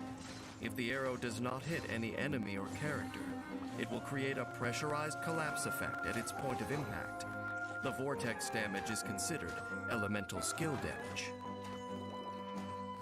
Truth repeats its course. Unleashing her elemental burst, Faruzan deploys a dazzling polyhedron that releases a whirlwind pulse and deals AoE Animo damage. While the dazzling polyhedron persists, it will continuously move along a triangular path. Whenever it reaches a corner of that triangular path, it unleashes a whirlwind pulse. The Whirlwind Pulse will apply Prayerful Wind's benefit to all nearby party members, granting them an Animo damage bonus. When the pulse hits an enemy, it will apply Perfidious Wind's Bale to them, decreasing their Animo resistance. After unlocking the talent Impetuous Flow, when Faruzan is in the Manifest Gale state created by her elemental skill, the charging time of her aimed shot is decreased, and she can apply the Perfidious Wind's Bale effect to enemies hit by the vortex created by pressurized collapse. As a veteran of academia, Faruzan never hesitates to impart her wisdom to the future generations. After unlocking the talent Lost Wisdom of the Seven Caverns, when characters affected by Prayerful Wind's benefit deal Animo damage to enemies with a normal, charged, or plunging attack, or an elemental skill or burst, they gain the Hurricane Guard effect, increasing the damage dealt by a certain percentage of Faruzan's base attack. Hurricane Guard can be triggered only once within a set duration, and the effect is cleared after Animo damage is dealt. Faruzan is unfazed by the fact that her field of research is now considered outdated. On the contrary, it has inspired new grit and determination. Faruzan starts battle by casting her elemental skill and quickly firing a hurricane arrow to deal anemo damage to the enemy. The arrow's pressurized collapse effect then pulls in nearby enemies, providing support to her teammates. When energy is full, Faruzan unleashes her elemental burst to deploy a dazzling polyhedron. This device moves over the battlefield, creating whirlwind pulses and decreasing enemies' anemo resistance, which effectively increases the team's anemo damage. Make the most of Faruzan's carefully researched dazzling polyhedron, and the rest of the battle will be a breeze. Time is a relative concept and is perceived differently by different people. 100 years is the longest life most people could imagine. Small wonder that they are fascinated by the idea of someone disappearing for this long, only to return looking not a day older than when they left. To Faruzan, those 100 years were physically exhausting and mentally taxing, yet she balks at the idea of seeking sympathy or being the topic of other people's conversations. Only convincing the academia's new enrollees to address her as Madam gives her experience some meaning. But if you ask me, age isn't much of a qualification. After all, time never really stops flowing. And although ancient wisdom should be respected, how long would it really take to erase it all?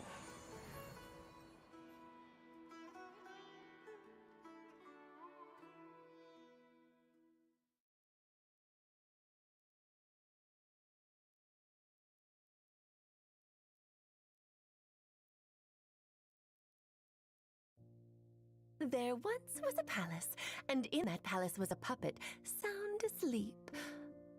You know, I could just pretend that I don't remember what happened after that, and then make up some boring story and get this over with. But boring clearly isn't my style, nor is it the Wanderer's way of doing things. You could say his story is simple and straightforward, or horrendously complex, and both would be right. It all depends on the storyteller. Are you sure it has to be me? Fine. Let's get this over with. If you happen to run into this wanderer, don't let his menacing expression make you nervous. He's really not all that hard to get along with. You just need to keep your distance, that's all. Don't provoke him, and he won't kick up a storm. Simple, isn't it? He doesn't like to talk about it much, but the wanderer has quite a lot of experience in forging weapons. So when the wanderer ascends bows and catalysts, it doesn't cost him as much mora. The wanderer's normal... Welcome back, ladies and gents and travelers around the world. We're right here in Malaysia, Comic Fiesta in the KLCC Convention Center. I'll be your host again for the entire day and also tomorrow.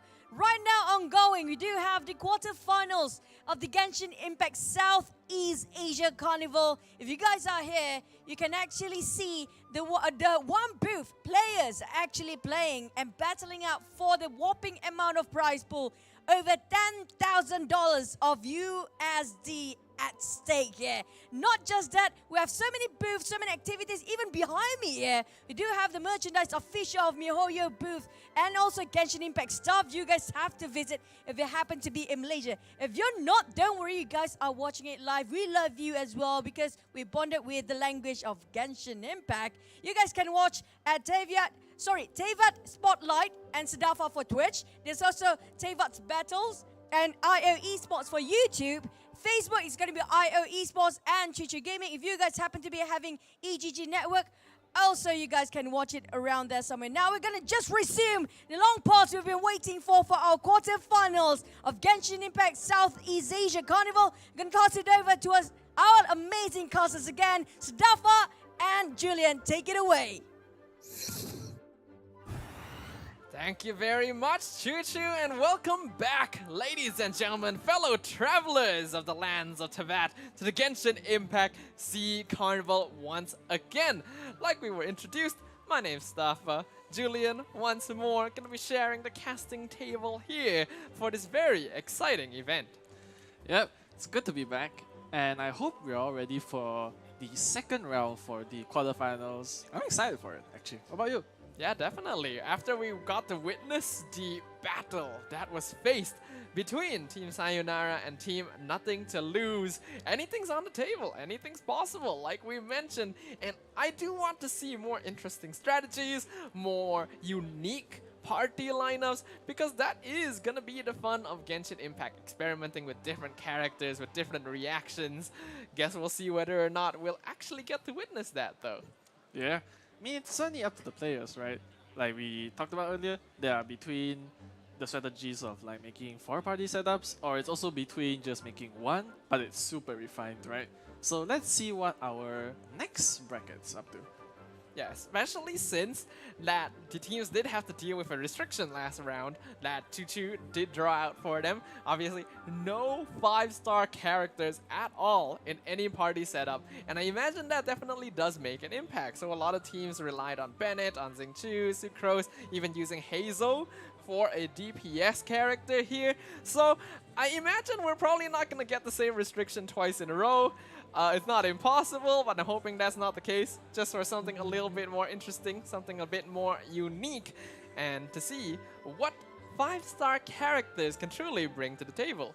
Yeah, I mean, the basis of our team compositions are literally built upon 5-star characters, right?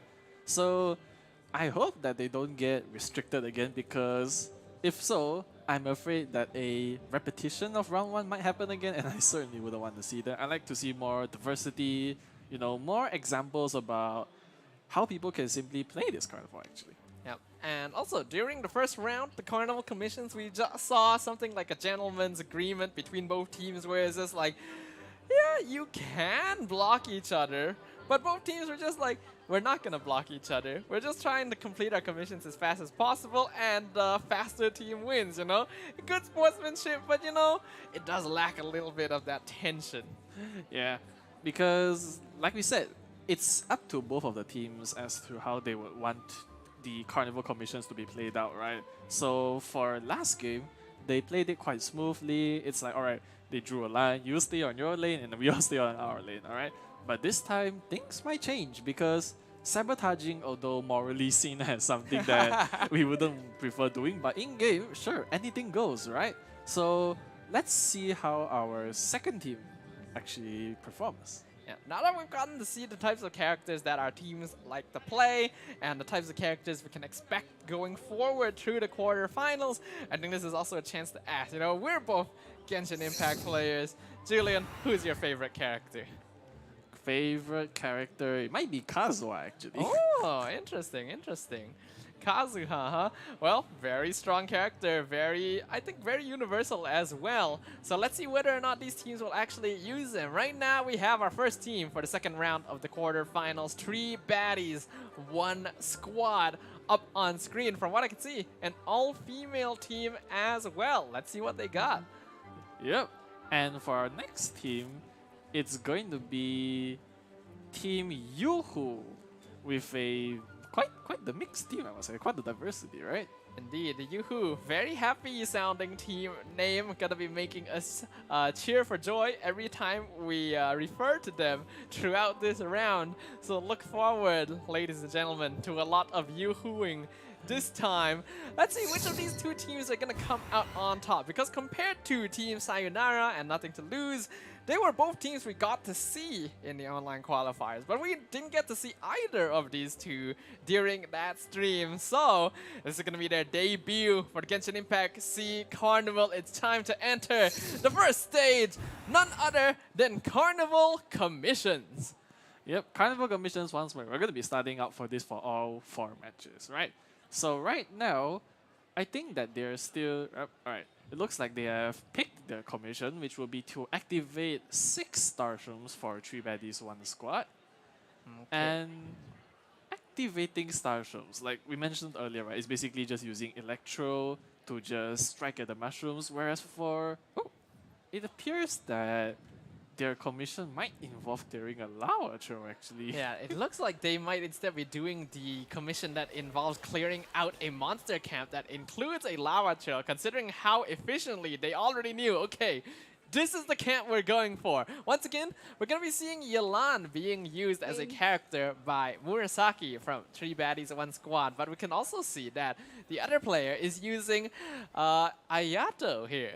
Yeah, Ayato. Definitely one of the slightly more unique 5-star characters, I'd say, because of simply how he functions, right? Like, you know, being able to just dash around and then shing, shing, shing with all those water strikes. Absolutely. Definitely quite cool, I must say. Very cool indeed. Whereas on the other side, Team Yoo-hoo, again, going to be having a Yelan within their ranks, but also using the Raiden Shogun. That's also very interesting. Now, I do feel like I can see a little bit more utility in the use of Raiden Shogun comparatively, because she'll be able to provide a lot of energy recharge to Yelan to constantly pop her elemental burst and deals a pretty good amount of damage herself. Yep.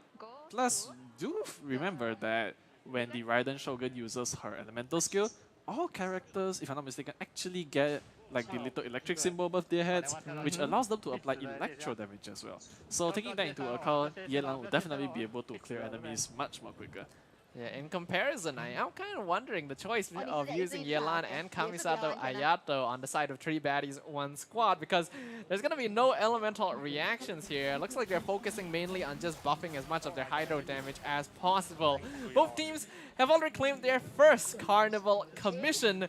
Now moving on to the next one, I'm going to be assuming that 3 Baddies 1 Squad, they be looking for the Ruined Sentinels here, going to be able to clear out that camp very quickly. Again, neither team seems to be focusing on delaying the completion of Carnival commissions for the other side, instead of focusing more on making sure they can complete their own line. Yep, so once again, it looks like we're sticking on each other's respective lanes once again. No sabotage at play as of now. So a bit, how should I say, a bit sad to not see any sabotaging play. I really want to see someone getting a bit cheeky, you know, like just denying that opportunity for a straight shot to victory. But let's see, because right now, teams, Team Yoo-hoo are very close to forming a line, actually. Yeah, they're moving very quickly right now, already working on their 3rd commission, whereas 3 Baddies 1 Squad still working on their 2nd. Looks like they as well. Oh, no, hold on. Their next target looks to be the Spectres right here. Once again, the little floating balloon buddies, not very friendly at all. And this is going to be a problem, because these are Hydro Spectres, and they have 2 Hydro characters, which is why we see one of them having to... Well, I thought they were walking away to change characters, but they just came back with Yelan, and that's a little bit unfortunate. Looks like they're gonna go look for a different camp entirely. Yeah, that's very unfortunate for them actually, because they're probably relying on just using pure hydro damage, but the commission board itself said, nope, we're gonna put a halt to that plan, and proceeds to deploy hydro specters. So obviously we know that you can't use the same element to hit something that's already made out of the element, right? Because it simply has decreased damage and the resistance to that element. So in this case, the hydro specters, they simply have increased the resistance to hydro. Yeah, so that's going to be a problem. We can see that they did in the end TP away, so they could swap to another lineup, this time having Yoimiya and Ningguang. Again, I do feel like the choices of characters that 3 Baddies 1 Squad is going for here is a little bit strange, because just having characters that have a little bit more synergy would probably clear these camps a lot more quickly. Here, having 1 Geo character means that there's just no reactions happening. Yeah, and as we mentioned before, right, the elemental reactions, that's what grants you the ability to clear the enemies out. So not relying on the elemental reaction is kind of peculiar, I must say, but let's see how things unfold, right? Yeah, right now 3 Baddies 1 Squad still struggling quite a bit. They're continuing to take down Spectres. I do believe they have been given the commission to clear out more Spectres here. Yeah, they gotta clear out 5, so they gotta find at least 2 camps. So that's definitely gonna slow them down, since they also had to take the time to swap out their team. I am wondering how Team Yoo-hoo is doing right now. They've been stuck on that 3rd commission for a little while. Yep, and honestly, just teleporting to the domain of Scaramouche actually frightened me for a moment because I thought they were gonna go take him out instead, but no, that's not the case. That would be a flex. Yeah, definitely. And it appears that their commission involves clearing the poor crocodiles actually. Yeah, I can't quite recall if there were commissions specifically for taking out the crocodiles or for animals in particular. We're just gonna have to confirm that at a later time. But Yoo-hoo, they've already cleared out their third commission, now working on the fourth. And from what I can see, considering that we can see Ayato here whacking some trees, they are looking for wood. Yep, chopping down wood. So, explain a bit about how we claim, about how we obtain wood in this game actually. Obviously, you have to whack trees, you have to knock them down. I am surprised that they're not using a character like Arataki Ito, considering he would have the passive to collect wood just a little bit more quickly, but it doesn't seem to be a concern for them because I do believe that they already completed it. We see the hand being put up from the side of Team Yoo-hoo. They seem quite comfortable right now.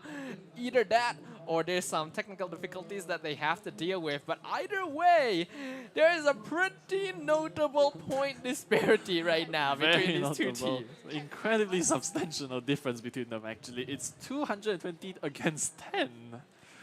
Yeah, that's quite rough. Yeah, very rough actually. I mean, it's gonna be painful for Team 3 Baddies One Squad because, you know, they were, how should I say, it's very unfortunate for them, right?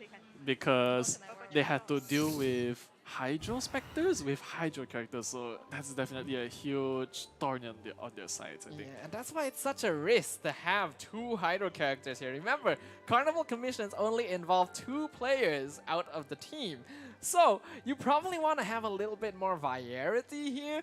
When you see teams go for the double Yalan, that could be a potential issue as well. And it just so happened they got the commission that needed them to take down Spectres. And the first camp they ran into was Hydro. And you have 2 Hydro. That's just so many unfortunate situations at once. But Choo Choo, let's pass it over to you.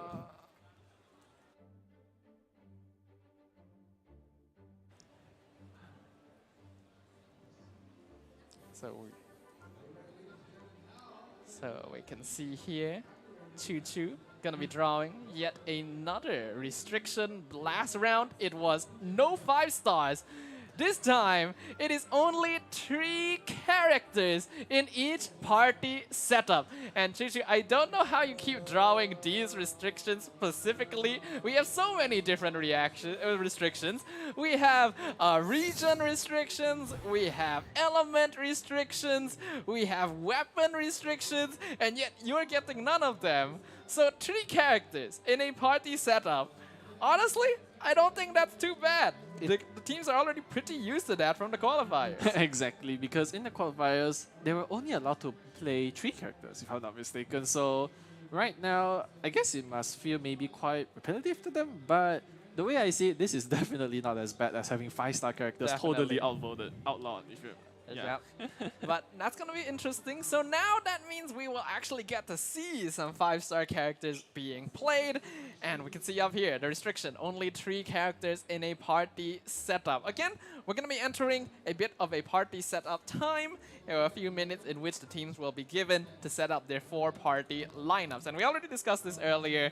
Do these teams, once again, focus on one lineup to clear as many bosses as possible, or do they want to build more? Because now that they are limited to only 3, that does make the single universal lineup a bit more difficult. Yeah, it does definitely. So like, they can't rely as heavy. It's not to say can't rely, I think, but maybe that, you know, between maybe, because now 5-star characters are allowed, right? So maybe between Kazuha, Mona, Bennett, Sucrose, like between them, maybe they can't pick all 4 anymore if you think about it. They have to rely on maybe only 3, maybe even 2 actually, and if they are planning to run a main DPS. Yeah, and we have to remember as well that each party only has 1 5-star character. You're only allowed to have 1 5-star in each party setup. So, in your opinion, is it better to use that single 5-star as a DPS or a support?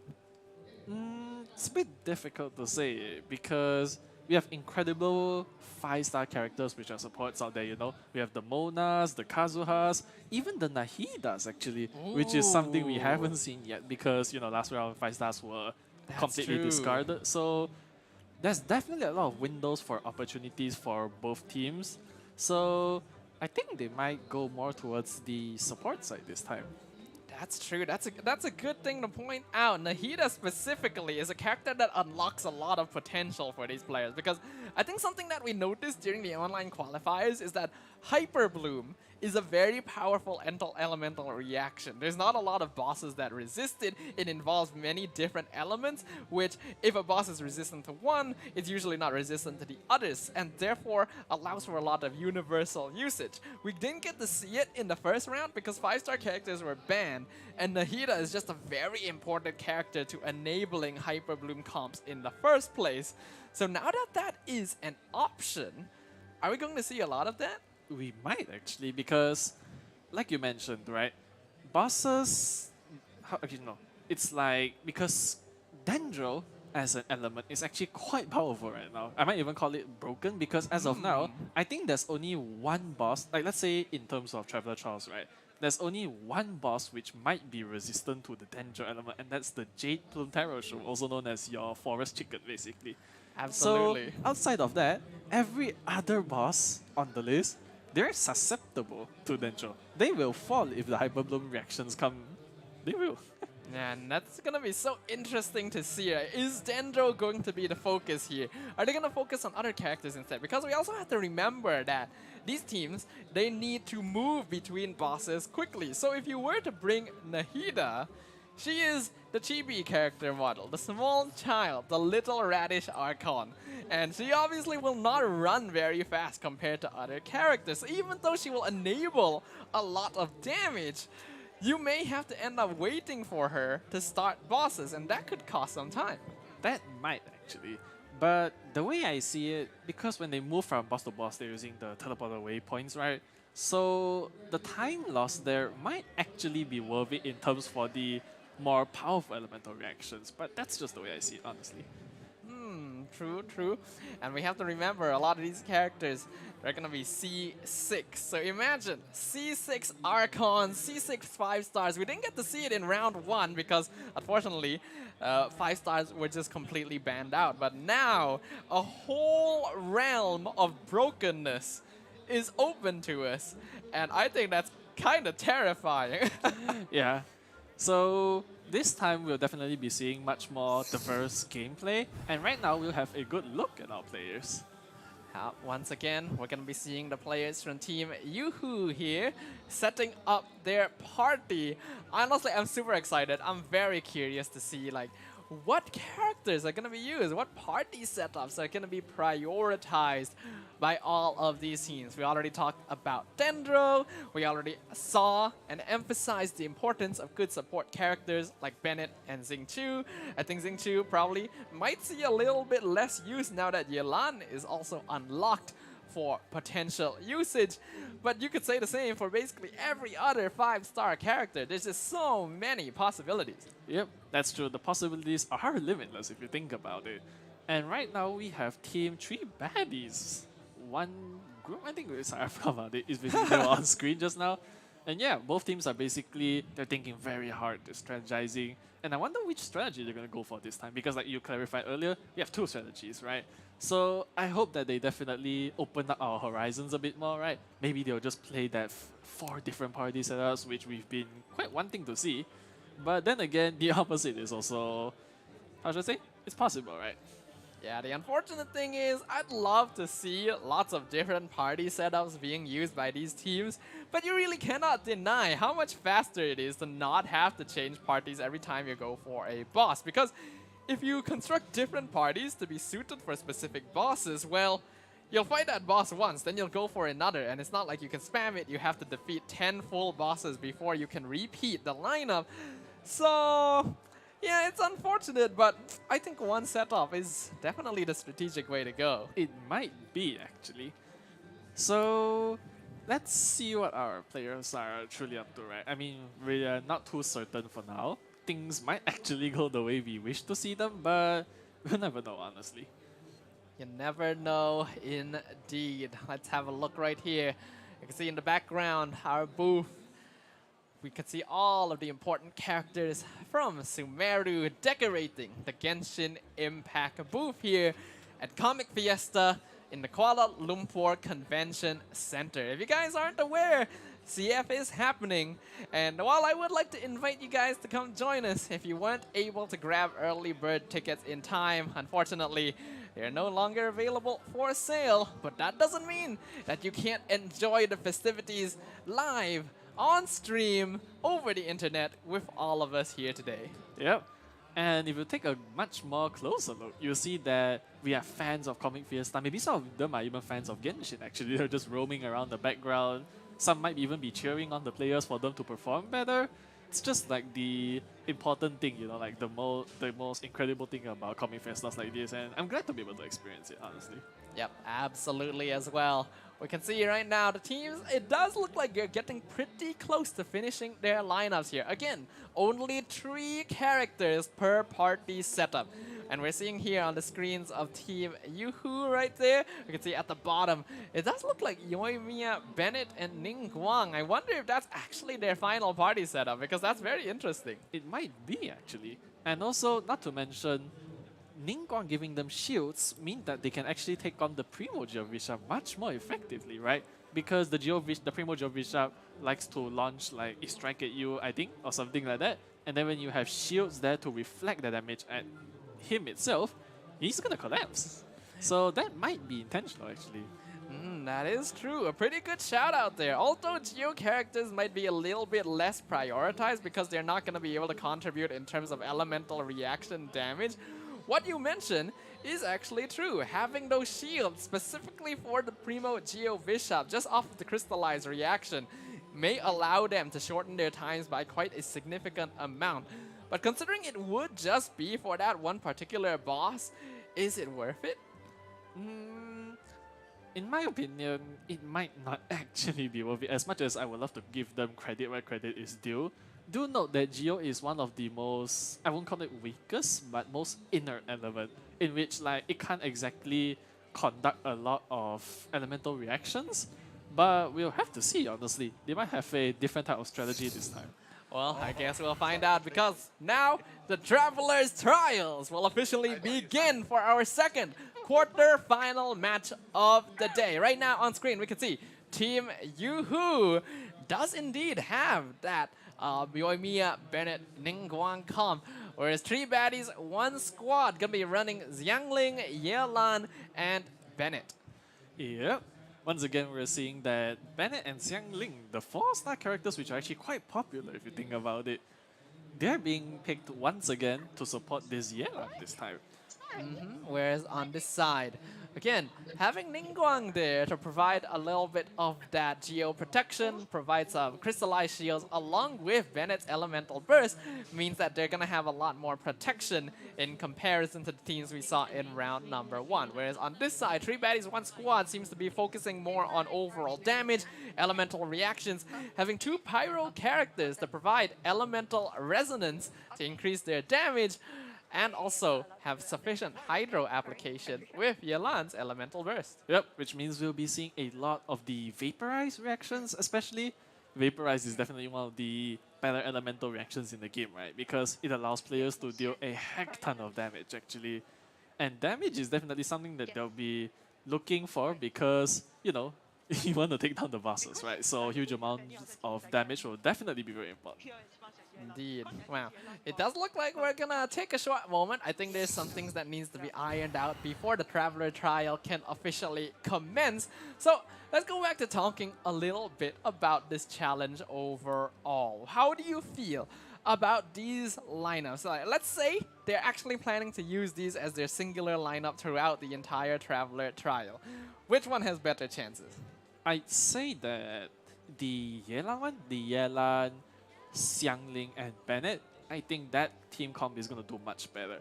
But do take note that with such a monotone team, right, because they are relying heavily on Pyro especially, so that might give them some trouble against some bosses, especially if the Primo Bishop decides to be a prick today and decides to just have the Pyro element running on him.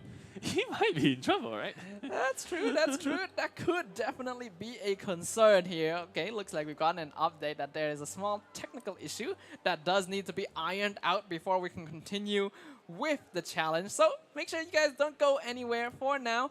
Yeah, okay, looks like it has been resolved much more quickly than I would have expected. So let us once again, for real this time, begin the Traveler Trial for our second quarter final match. Yep, it's definitely a sight to see, I'd say, because when this is done, there's going to be only 2 more quarterfinal matches done, so going to be looking forward to that. And right now, for Team Yoo-Hoo and 3 Baddies 1 Squad, they're on quite a similar strategy. Both of them are going to be starting out with the Cryo Regis Fine first. A very interesting choice right here. Now, we did see this to be the strategy from Team Nothing to Lose as well in round 1, who, although they didn't quite manage to make it to the semi-final, put up a very good showing. So this could be a good way to start things off.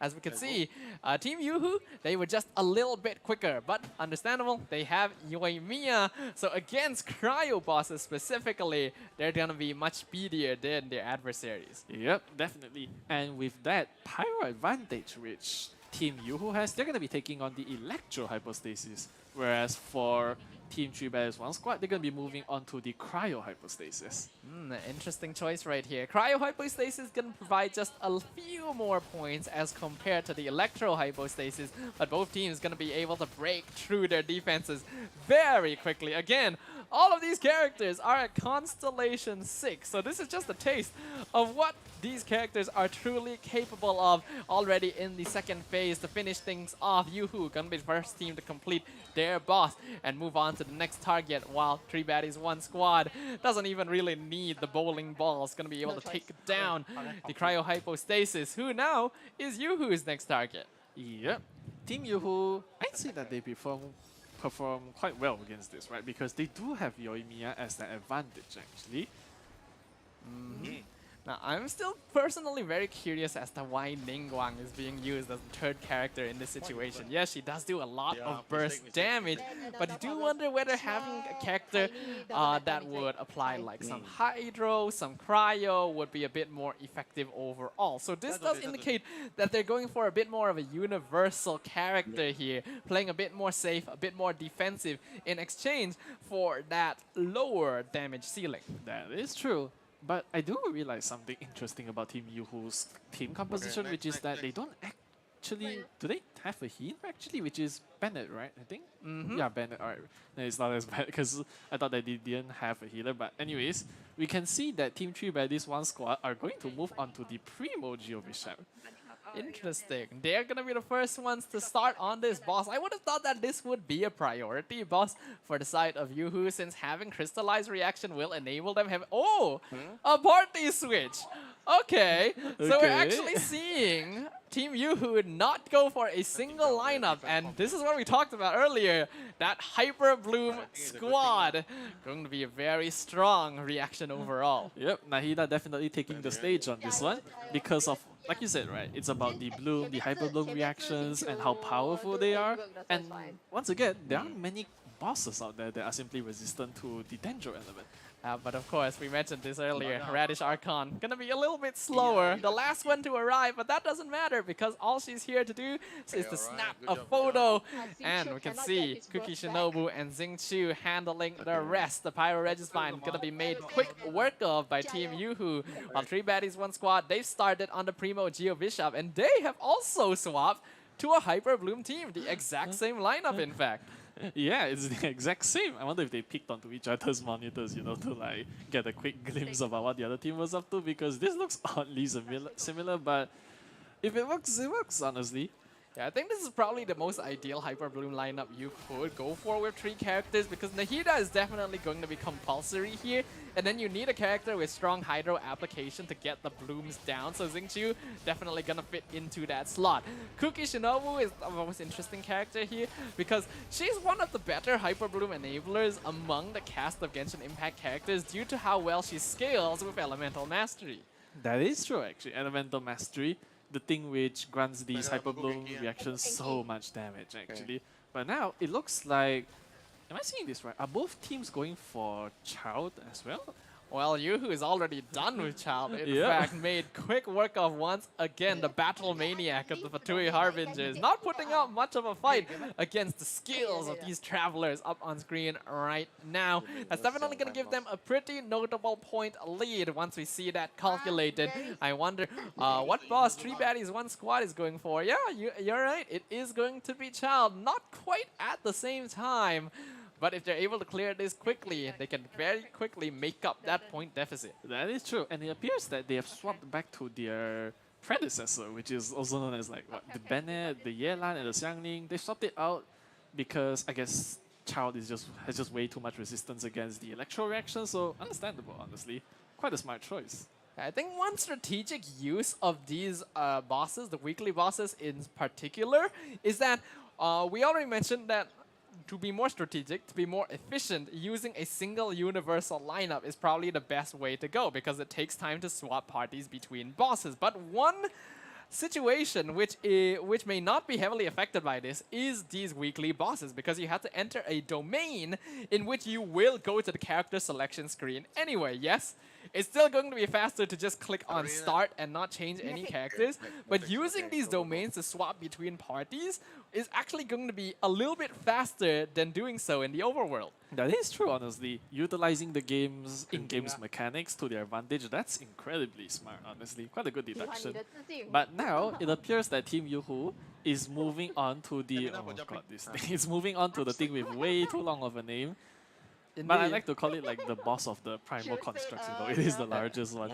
The algorithm of semi-intransient matrix of overseer network. Is there, I think there's an acronym for this. I feel like I've been on the internet and I've seen people use like an acronym for this. Is like ASIMON, yes. They call it ASIMON or something like that. Yeah, I can see it, honestly. Whereas on the other side of things, Team 3 Baddies 1 squad are now going to take down the Electro Regis one, and they have a whole different team comp. One consisting of Ganyu. Is that Ganyu? I think it is Ganyu. Yeah, it is Ganyu. This is yeah, it is. No, It's Ganyu. it's Eula, it's actually. Eula. Okay, that makes more sense. Yes, we just see tall blue lady, and there's a few options, but it is Eula. This is a superconduct physical damage Eula team with Fischl and Diona. I do feel like it's gonna be a bit slow to take down the Corolla for the Electro Regisvine, but Eula's Elemental Burst does a lot of damage once it explodes, and instantly, boom, Electro Regisvine is gone. Yep, and looks like they're going to move on to your favorite forest chicken now. The Jade Plume Terror Shroom, actually. Indeed. And I think they're swapping the team comp once again. Yeah, there's a lot of team comp swapping here. We were literally just discussing this. We were saying like, we're probably not gonna see a lot of different lineups from these teams. But instantly we get to see, no, that's not the case. There's a lot of swapping, and I love that. That's great. That's so much more fun. And now we can see the mushroom chicken getting roasted once again. Yep, and very unfortunate for this chicken, honestly. But meanwhile, Team Yoo-Hoo is gonna be moving on to the Aeon Blight Drake, and they're bringing back the Nahida, Kokishinobu, and Singchu team once more because it's simply way too good at what it does. We have one team dealing with the leftover Thanksgiving turkey and one team dealing with the Lego chicken on the other side. Yoo-Hoo again, they don't actually have an archer, so that's always a risk when you're fighting the Aeon Blight Drake, because if it happens to fly up too high, you have no way of bringing it back down, so it's all about the damage rush. And while they're able to do it, I hope they're able to achieve it consistently, because, well, the moment that thing flies up and you don't have a bow character on your team, you just kind of wish that you didn't do this at all. Yeah, definitely. And now we can see why Dendro isn't actually such great of an element against the Jade Plume Terror Shroom, because look, it's honestly resisting quite a lot. Actually, never mind, scratch that. It appears to be quite weak to this reaction as well, honestly.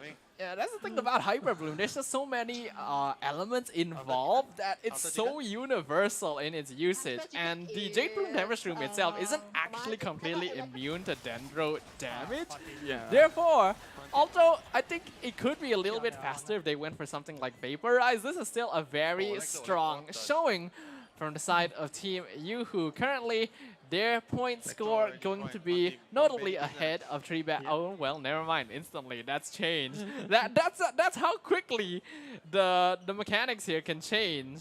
A single boss is all it takes for one team to take the lead over the other. Yep, that's definitely true. Which is why Traveler Trials is like so unpredictable at times, right?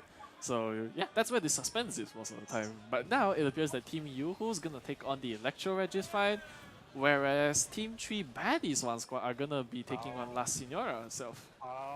Yep, La Signora probably not going to be too much of an issue here. I think this is a pretty solid lineup to have to deal with both Cryo and Pyro phases, considering that they do have Yalan, Bennett as well as Yang Ling, so they shouldn't have much problem. Honestly, they can just break through the cocoon here without even needing to wait for the Crimson Lotus Moth specifically. Yep, that's right. Pyro reactions only coming in very helpful right now.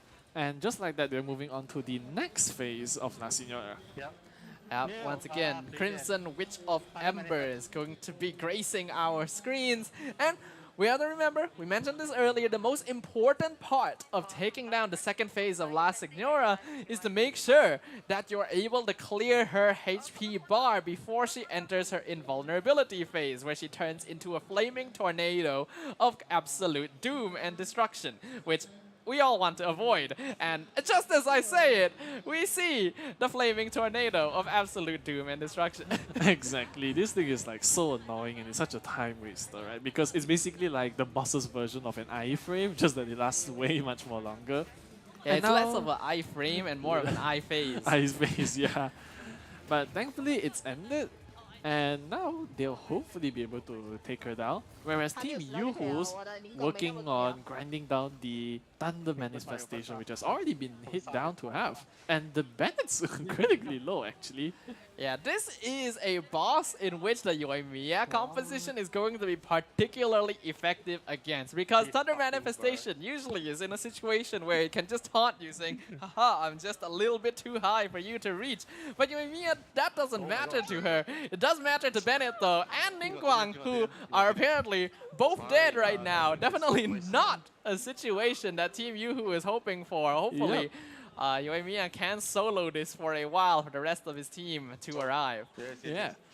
And that was so terrifying, right? When Bennett just only died, and then you know when you feel so vulnerable without that healing support with you, and they are all very low actually. Yeah, luckily for them, this is not a weekly boss. It is happening in the overworld, so the rest of the team is still able to return and provide backup. If this was a weekly boss and they were in a domain, that would straight up be a reset. Yeah, definitely. It's gonna be a reset and then more time wasted. While meanwhile, Team 3 Brothers One Squad are gonna move on to the Magu Kenki. Yeah, Magu Kenki. Again, a very annoying guy, this samurai man. Lots of iframes, lots of damage. You have to be very precise in your dodging ability to make sure you don't take too much damage. Now, obviously, having Bennett here is going to help a lot because you are just able to tank that damage. And yeah, I would assume that teams are just not going to rely very heavily on shield-type characters, because unless you are planning to use your 5-star slot on Zhong Li, it is just better to bring damage overall. Yeah, kind of agree with that because, like we said, right, when you have such powerful 5 stars and then you simply can't just sacrifice that slot for a more defensive or health regenerating based character, right? So yeah, I can totally agree with where they're coming from because the extra damage is definitely needed, but Xiang Ling has fainted actually. Yeah, but they were able to take down the Magu Kenki in time, so everything is fine. As here you can see, Yoimiya as well has been taken down, so a lot of death happening in this round 2 as compared to round number 1, a little less clean in their execution. But what does matter right now is the point difference, because we can see that Team Yoo-Hoo looking pretty comfortable up there with their point lead. Yeah, they're sitting at quite the advantage actually, but you gotta remember that Team Yoo-Hoo, they ended Carnival Commission with very low points, right? If I'm not mistaken. Or was that? I definitely recall that they had a massive lead in the Carnival Commissions. And what's more, they won the Carnival Commissions, so even more points to them. So 3 Baddies One Squad has a lot of catching up to do. Yeah, definitely.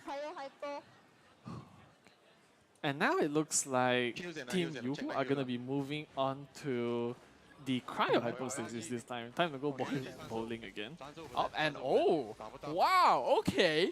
We see 3 baddies, 1 squad going for the Raiden Shogun herself here, the weekly boss Narukami no Mikoto.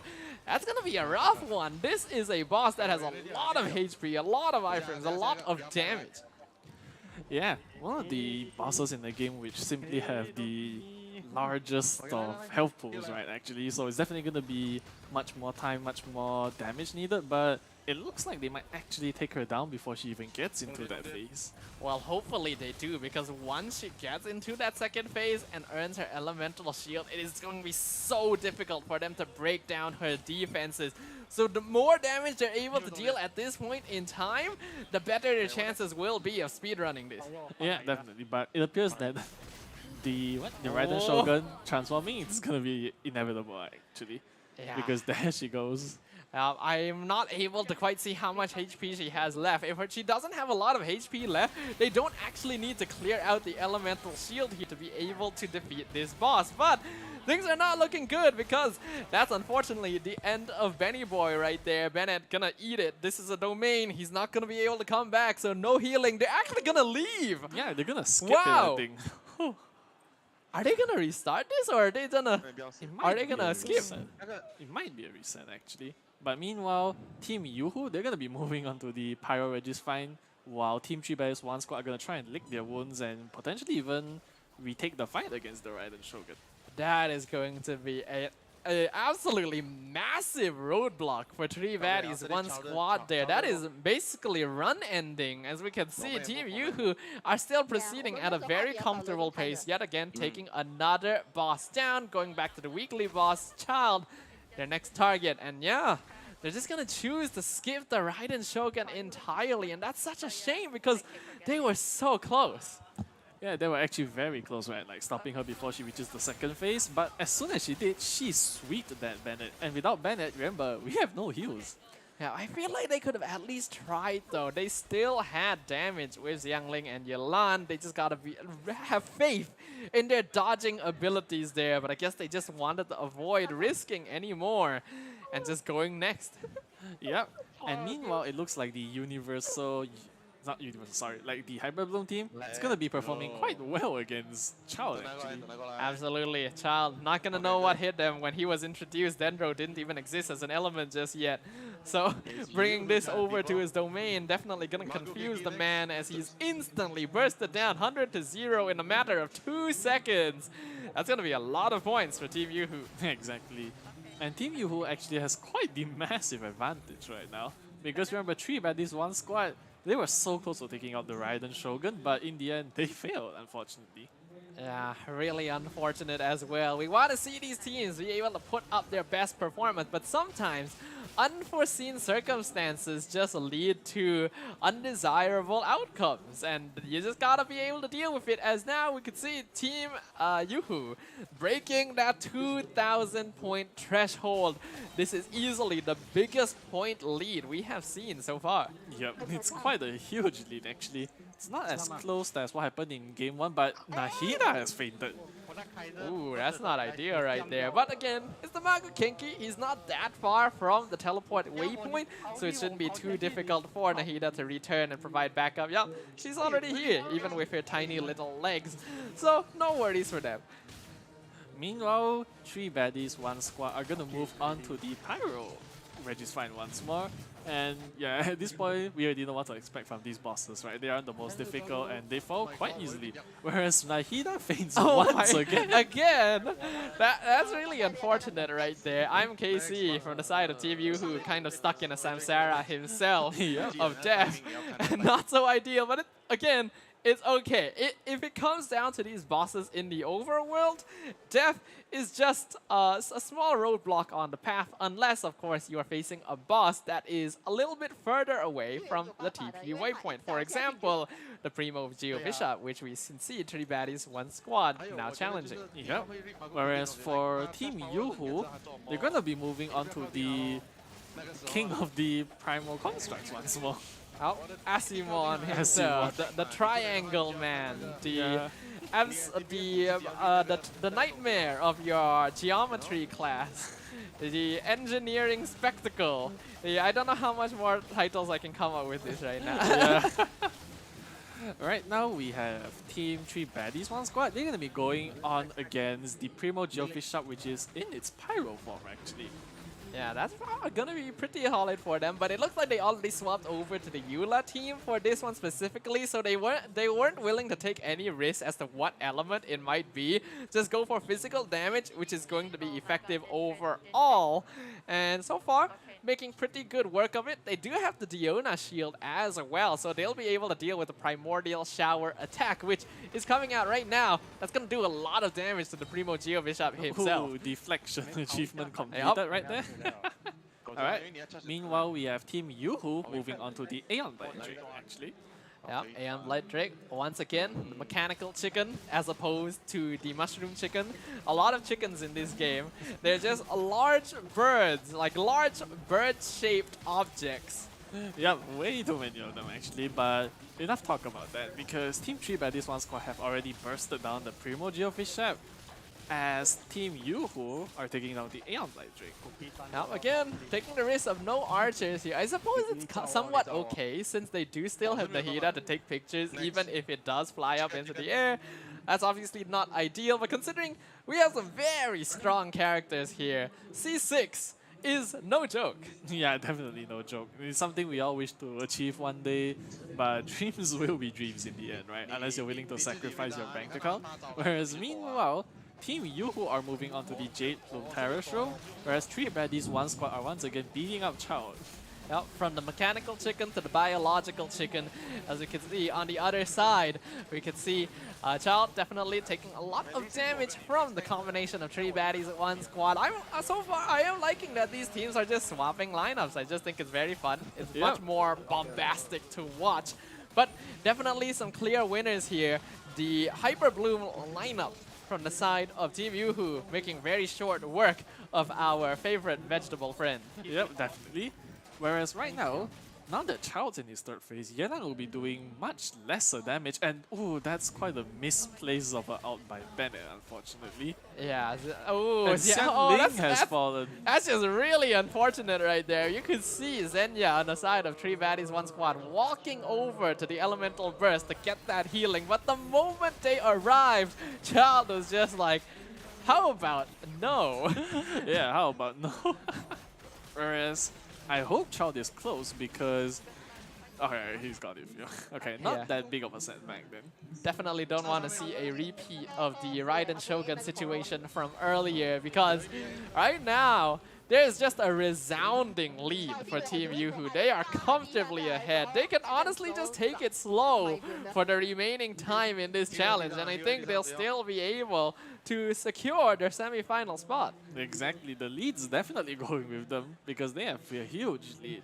And now both sides are basically trying their best to take down the Electro Registine, and that's official, actually, against the Electro Registine. What are your thoughts on that? Yeah, they're once again going to be using the Superconduct lineup with official Diona and Eula here. They are trying to break down the little summons from the Electro Registine, but personally, I just don't think it's worth spending the time for that. Better to bring characters that have good, solid elemental application to take down the Registine as fast as possible. Because right now, only Diona can break through the Corolla. And yes, while physical damage is going to be universally helpful, I feel like this is not one of those situations. Yeah, definitely not.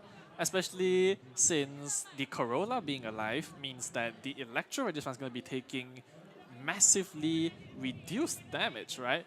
So now they'll have to basically break it apart, and it's not breaking very quickly, unfortunately. Yeah, in fact, it's breaking incredibly slowly. Oh, that's... These players have to be just a little bit more careful. Oh, just as I said it. No Diona shield available. That's going to be Murasaki on the Fischl, taken down once again. On the other side, Yoo-Hoo working once again on the Thunder manifestation. Again, I don't think Yoimiya squad will have much problem here As long as Am I they're seeing this able- correctly? They just fainted, Yoimiya and Ningguang. Oh, thankfully they- they oh, could. yeah. Yeah, thankfully they could fly over because that would have been that would have been a nightmare. Yeah, Bennett definitely in a situation he does not want to be in. In terms of lore, he's probably the first person to be taken out in these situations, not the last. So definitely not a familiar place for him to be. Yeah. Alright, looks like 3 baddies, 1 squad are gonna go to the Jade Bloom Terrace room right now. Yep, the stir-fried fowl right here. Yep. I don't know how many more names I'm gonna be able to come up with this guy, but you can bet that I'm gonna try and use a different name for this boss all the way through until the end. Entertaining. Alright, looks like the Yen and Bennett Xiangling team is performing. Alright, just kind of like what we expected, honestly. But on the other side of things, we have Team Yuhu destroying the Cryo Regis-Vine. I mean, it's already gone. Yeah, Cryo Regis-Vine never stood a chance right there. And unfortunately, being one of the earliest bosses means being one of the weakest bosses as well. When you're up against a lineup consisting of full C6 characters, well, it's just not very fun for them. Yeah, honestly. Alright. That's the Jade Bloom Terrace room down, and now Team Yuhu are gonna move on to the Electro Hypostasis.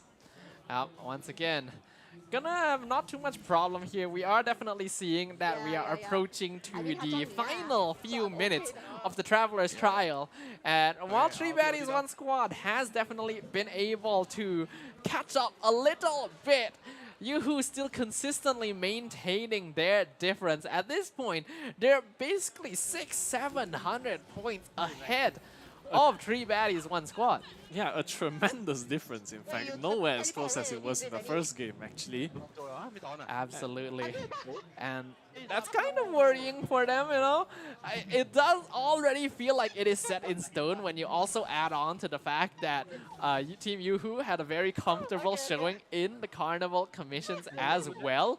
So their consistent progress so far, truly a demonstration of why they were able to make it through the online qualifiers. Yep, definitely quite a display of skill, honestly. And right now, oh yeah, just as I was about to talk about this thing with way too long of a name, it's already dead. And here's the Cryo Hypostasis getting smashed into bits of ice. Absolutely right here. I feel like I'm saying absolutely a lot, but it is absolutely the case, you know? There's absolutely no problem with using one word too many times, and I can absolutely assure you that you should not be concerned about that at all. Absolutely. Yeah, I shouldn't. Alright, here we go. We're going bowling once more, trying to break the shield of the Acropolis. And yeah, we're done. Bowling, you know, when you're playing bowling with more skilled players, like if you're playing with someone who actually knows how to bowl and you're someone who doesn't know how to bowl, the game just feels like it goes a lot quicker because all of a sudden it's your turn again, yeah?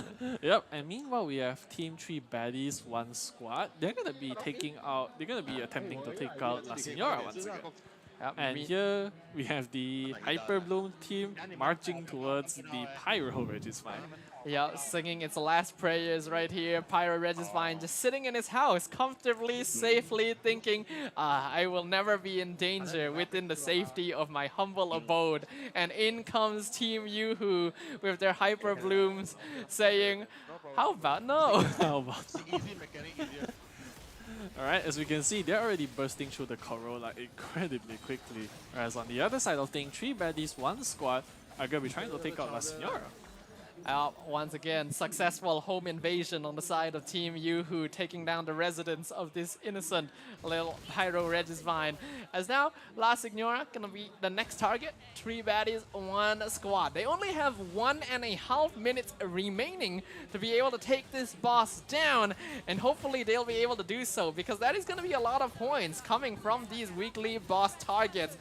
But unfortunately, I just don't feel like it's going to be enough. Look at the point difference on the side. Yeah, honestly, like things are definitely not going the way of Team 3 baddies, 1 squad right now. Like not at all, honestly. It's honestly very harsh to say, but at this stage, Team Yuhu, they can just stop whatever they're doing and take a chill pill for the rest of the trial. Yeah, honestly, they can just stop after taking out Child here because they have such a massive advantage, but thankfully they don't know that. Yeah, they don't know that. So for all they know, the competition could be very tight on both sides. And we still do have to give a very good props and praise to both of these teams because, again, a very strong showing from them. The point totals for this round are just overall higher than we saw in round 1. Exactly. It's quite amazing, honestly. And once again, I'm glad that we are able to see, you know, different various team compositions which we really wanted to see in round 1. I'm glad that we got to see it here, honestly.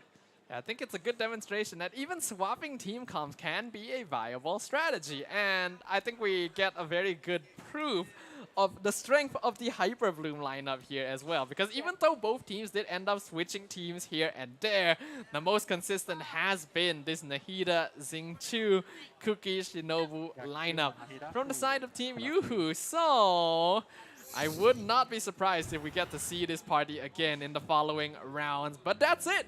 That's gonna be all for this Traveler trial, and the results are gonna be, unfortunately, a little bit obvious here because congratulations to Team Yoo-Hoo! They have made it through. They are going to be your next semi-finalist. Yep, congrats to them, honestly. Because I'd say that even though they swapped out a lot of their team, in fact, they were the ones who ran the rather peculiar Yoimiya, Ningguang, and then Xiangling setup, and Bennett, sorry. They ran that setup, right? And even though at first it looked strange, it worked for them in the end, honestly. Yep, if it works, then there's no reason to judge here. Exactly. They are able to make use of the character's specific specifications here, using Yoimiya to take down flying enemies, and then just overall relying on Hyper Bloom for everything else. Because like we mentioned, not a lot of resistance to Hyper Bloom in the current state of Genshin Impact. So a little bit of a hint, a little bit of a strategy to our future teams. That's something you guys should take advantage of. Yeah, definitely. Just play Hyper Bloom on every other single boss, and then yeah, it works wonders, honestly. But without further ado, let's have a look at how our bracket is looking now as we have officially determined 2 of our semi-finalists. Team Sayonara from round 1 will now be joined by Team Yoo-Hoo from round 2. They will be facing off in our first match tomorrow. As 3 baddies, 1 squad, this will unfortunately be the end of their Genshin Impact SEA Carnival journey. Yeah, very unfortunate to see them go, right? Because they seem like quite the young batch of people, I must say. So to see that they actually managed to last this long, right? Like even getting into the qualifiers, like managed to make such tremendous progress, right? It's quite amazing, honestly, if I must say. Yeah, definitely gotta give a lot of praise to them. Like you mentioned, a very young looking team, but youth means that there's just so much more in the future to look forward to. And if we get more iterations of the SEA Carnival, then we might get to see these teams, these players once again, once they've refined their strategies and improved their skills as travelers in the land of Teyvat. Yep, definitely hoping to see much more of them in the future if we definitely have like another carnival like this. So yeah. Anyways, they're not going to go home empty-handed because they're going to be going home with some rewards as well, right? It's all about the spirit of having fun, you know? All about fun indeed, and we're definitely getting to see a lot of that spirit here today as well at Comic Fiesta Kuala Lumpur. For those of you who don't know, the event is happening, so drop by if you're in the area. Maybe you can check some things out. And for everyone watching at home, we hope you are enjoying the matches so far. Don't go anywhere because there's going to be 2 more quarterfinals to finish off the day and officially determine who will be our SEA Carnival survivors. Yep, definitely. Do stick around for that though, because based on just these 2 games themselves, right, these 2 rounds, I'm hoping that the next 2 will be just as entertaining as they were, because this was quite a sight to behold. What makes me sad is we still haven't seen Hu Tao. You know? We don't need all of these other characters, we just need the one. We just need the Hu Tao. It's the biggest Hu Tao simp right here. here. You know? It's okay, you know? It's fine to have a favorite character, you know? I asked you earlier, yours is Kazuha. Definitely fine. You're probably not quite as big a fan here, you know? Like, I want to get all the Hu Tao merch in the entire hall, but we can save that for later because we got matches in the meantime. Yeah, definitely. Matches still have to proceed as usual. Right, so what do you think about the match which just happened, honestly? I think we're definitely starting to see a bit of a settling in the meta in terms of the strategy. Teams are looking more comfortable. We have to recall, these games are happening sequentially. So any of the teams that are already here in the hall and are playing matches later can actually watch and get strategies from the teams that came before them. That's just one of the unfortunate perks of the event. Or maybe fortunate for the teams who actually get to benefit from it. So yeah, we already saw the Hyper Bloom lineup, pretty strong overall, using a single team, pretty solid strategy. What I'm most curious about personally is what is going to be the restriction we see in the next round, because so far, Choo-Choo has done a very impressive job of picking out the weirder ones. Yeah, definitely, she's done an incredible job at like picking out restrictions, which makes the game way much more entertaining, because you know the saying, right? Limitation breeds creativity. So when you have such limitations, right, such restrictions, we actually get to see quite creative playstyles, honestly. I guess that's true, you know? Having weirder restrictions means weirder lineups, meaning more fun, more entertainment for the entire family. Exactly. Much entertainment and much fun to be here, honestly. To be had. It's quite tiring, honestly. I can definitely see it. The stamina, you know, we already talked about the stamina in terms of the players, but there's also got to be stamina here on the caster desk, you know, because we get to see all of this action, and there's only so much excitement our hearts can take. Yep. But I hope that next round, right, although it's a bit too much to ask, I hope that one of the teams definitely try to take on Azdaha, or maybe even the Raiden Shogun herself, because so far, we've seen teams try to fight the Raiden Shogun, and unfortunately they failed. And once again, I do hope that we get to see the top variety. Yeah, and I do hope that after all of this, we get to see more of this type of event as well. The SEA Carnival, obviously, is going to be sponsored by Genshin Impact, organized by IO Esports and supported by Predator. It is thanks to these parties that we are able to bring all of this to you guys. Sponsors, the organizers, thank you very much for giving us the opportunity of witnessing an incredible event here at Comic Fiesta. Yep, thanks a lot to the sponsors and supporters once more, because without their help, without their funding, we couldn't possibly have put this off, so thank you.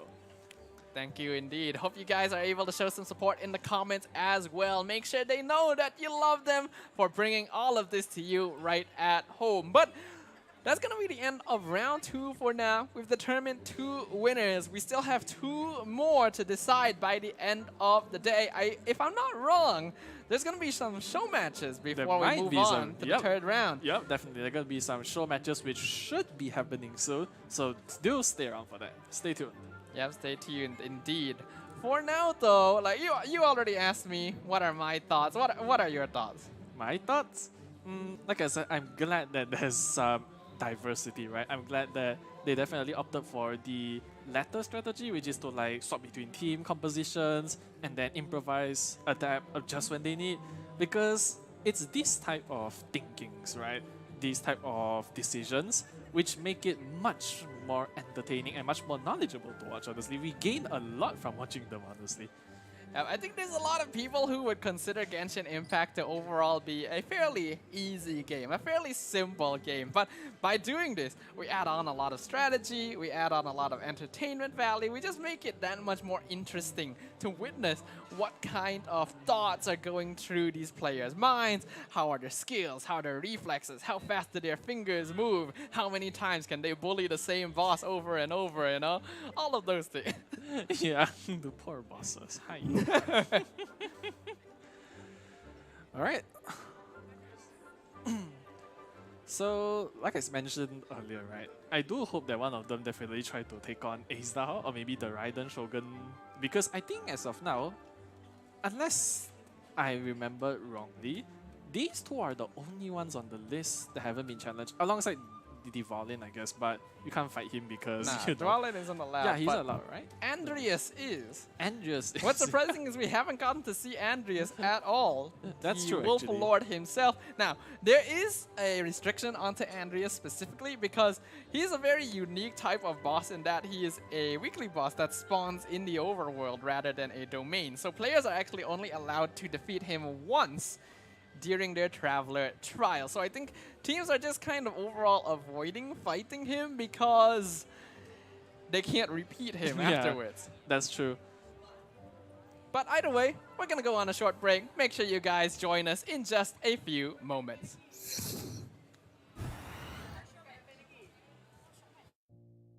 There once was a palace, and in that palace was a puppet, sound asleep. You know, I could just pretend that I don't remember what happened after that, and then make up some boring story and get this over with. But boring clearly isn't my style, nor is it the Wanderer's way of doing things. You could say his story is simple and straightforward, or horrendously complex, and both would be right. It all depends on the storyteller. Are you sure it has to be me? Fine. Let's get this over with. If you happen to run into this Wanderer, don't let his menacing expression make you nervous. He's really not all that hard to get along with. You just need to keep your distance, that's all. Don't provoke him, and he won't kick up a storm. Simple, isn't it? He doesn't like to talk about it much, but the Wanderer has quite a lot of experience in forging weapons. So when the Wanderer ascends bows and catalysts, it doesn't cost him as much mora. The Wanderer's normal attack can combo up to 3 wind blades, dealing animo damage. His charged attack consumes some stamina and creates a high-pressure wind blast in front of him after a short casting time, dealing AoE animo damage.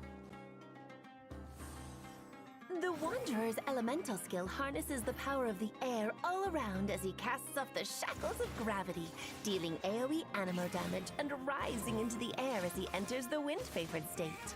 In this state, the Wanderer is unable to use plunging attacks, and his normal and charged attacks are converted to Kugo Fushodan and Kugo Tofukai, which deal increased damage over a wider AoE.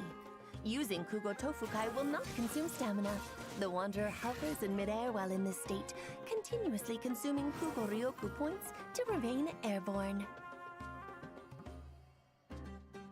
When the sprint button is pressed, instead of sprinting, the Wanderer consumes more Kugo Ryoku points to fly through the air more quickly.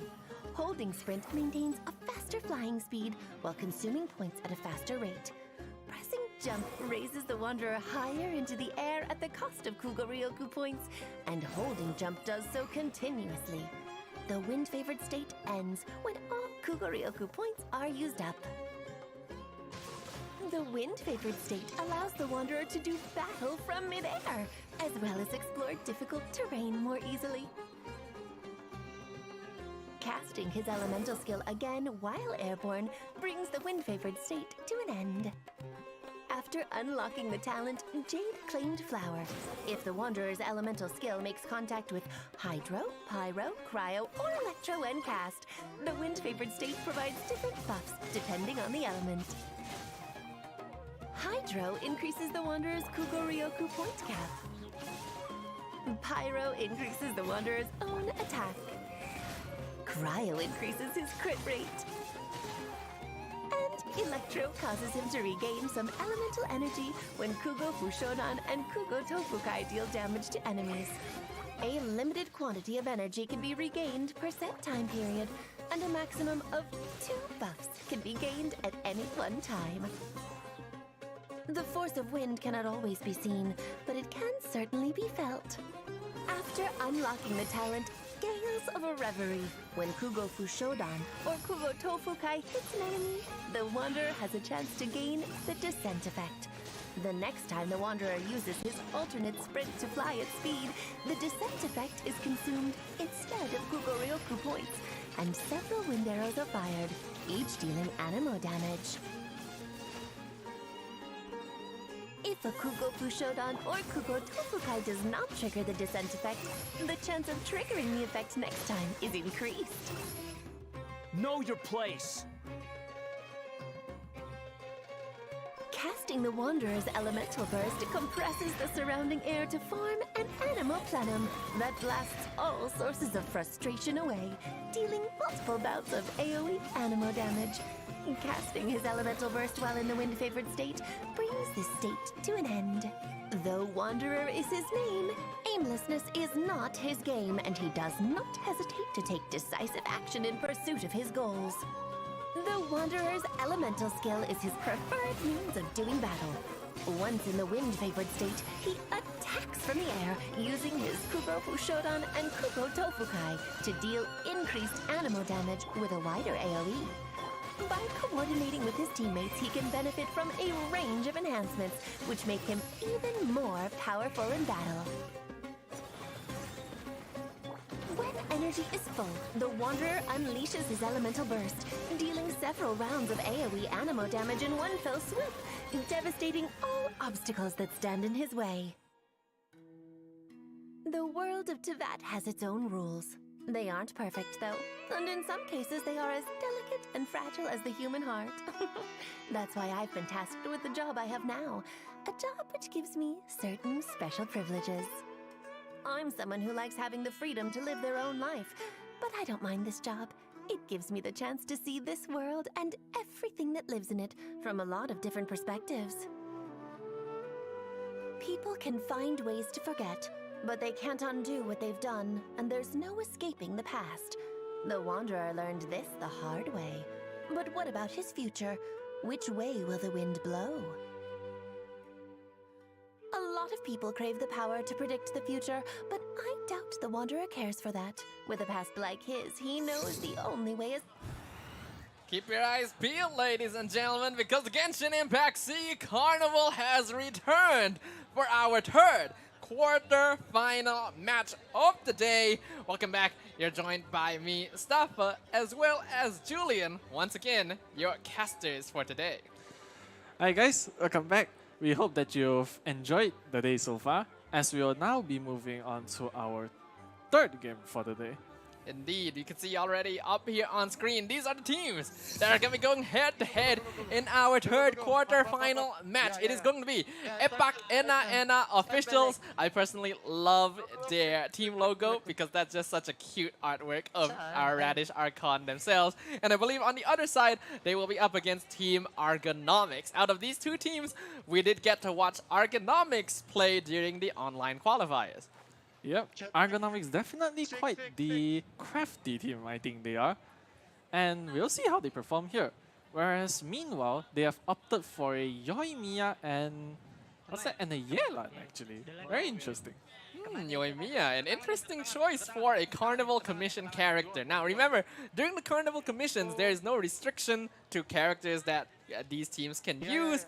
They're allowed to regularly swap between characters as well if they feel something else would assist them in clearing the commissions more quickly. But that, of course, will come at the cost of taking some time to actually switch the characters in the first place. Yep, that's true.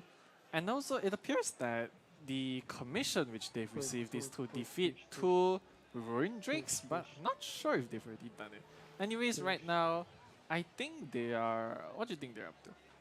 I'm not too certain. We're just going to have to check them out because we can see that sometimes these teams will have slightly different commissions than the ones we are seeing on screen. So the only way we can really tell for certain is when we actually see them doing something that's a little bit more specific.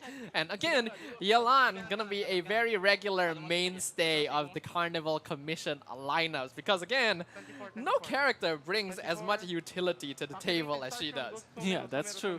That elemental skill which she has, which allows her to run very quickly, is a very useful asset to have, honestly.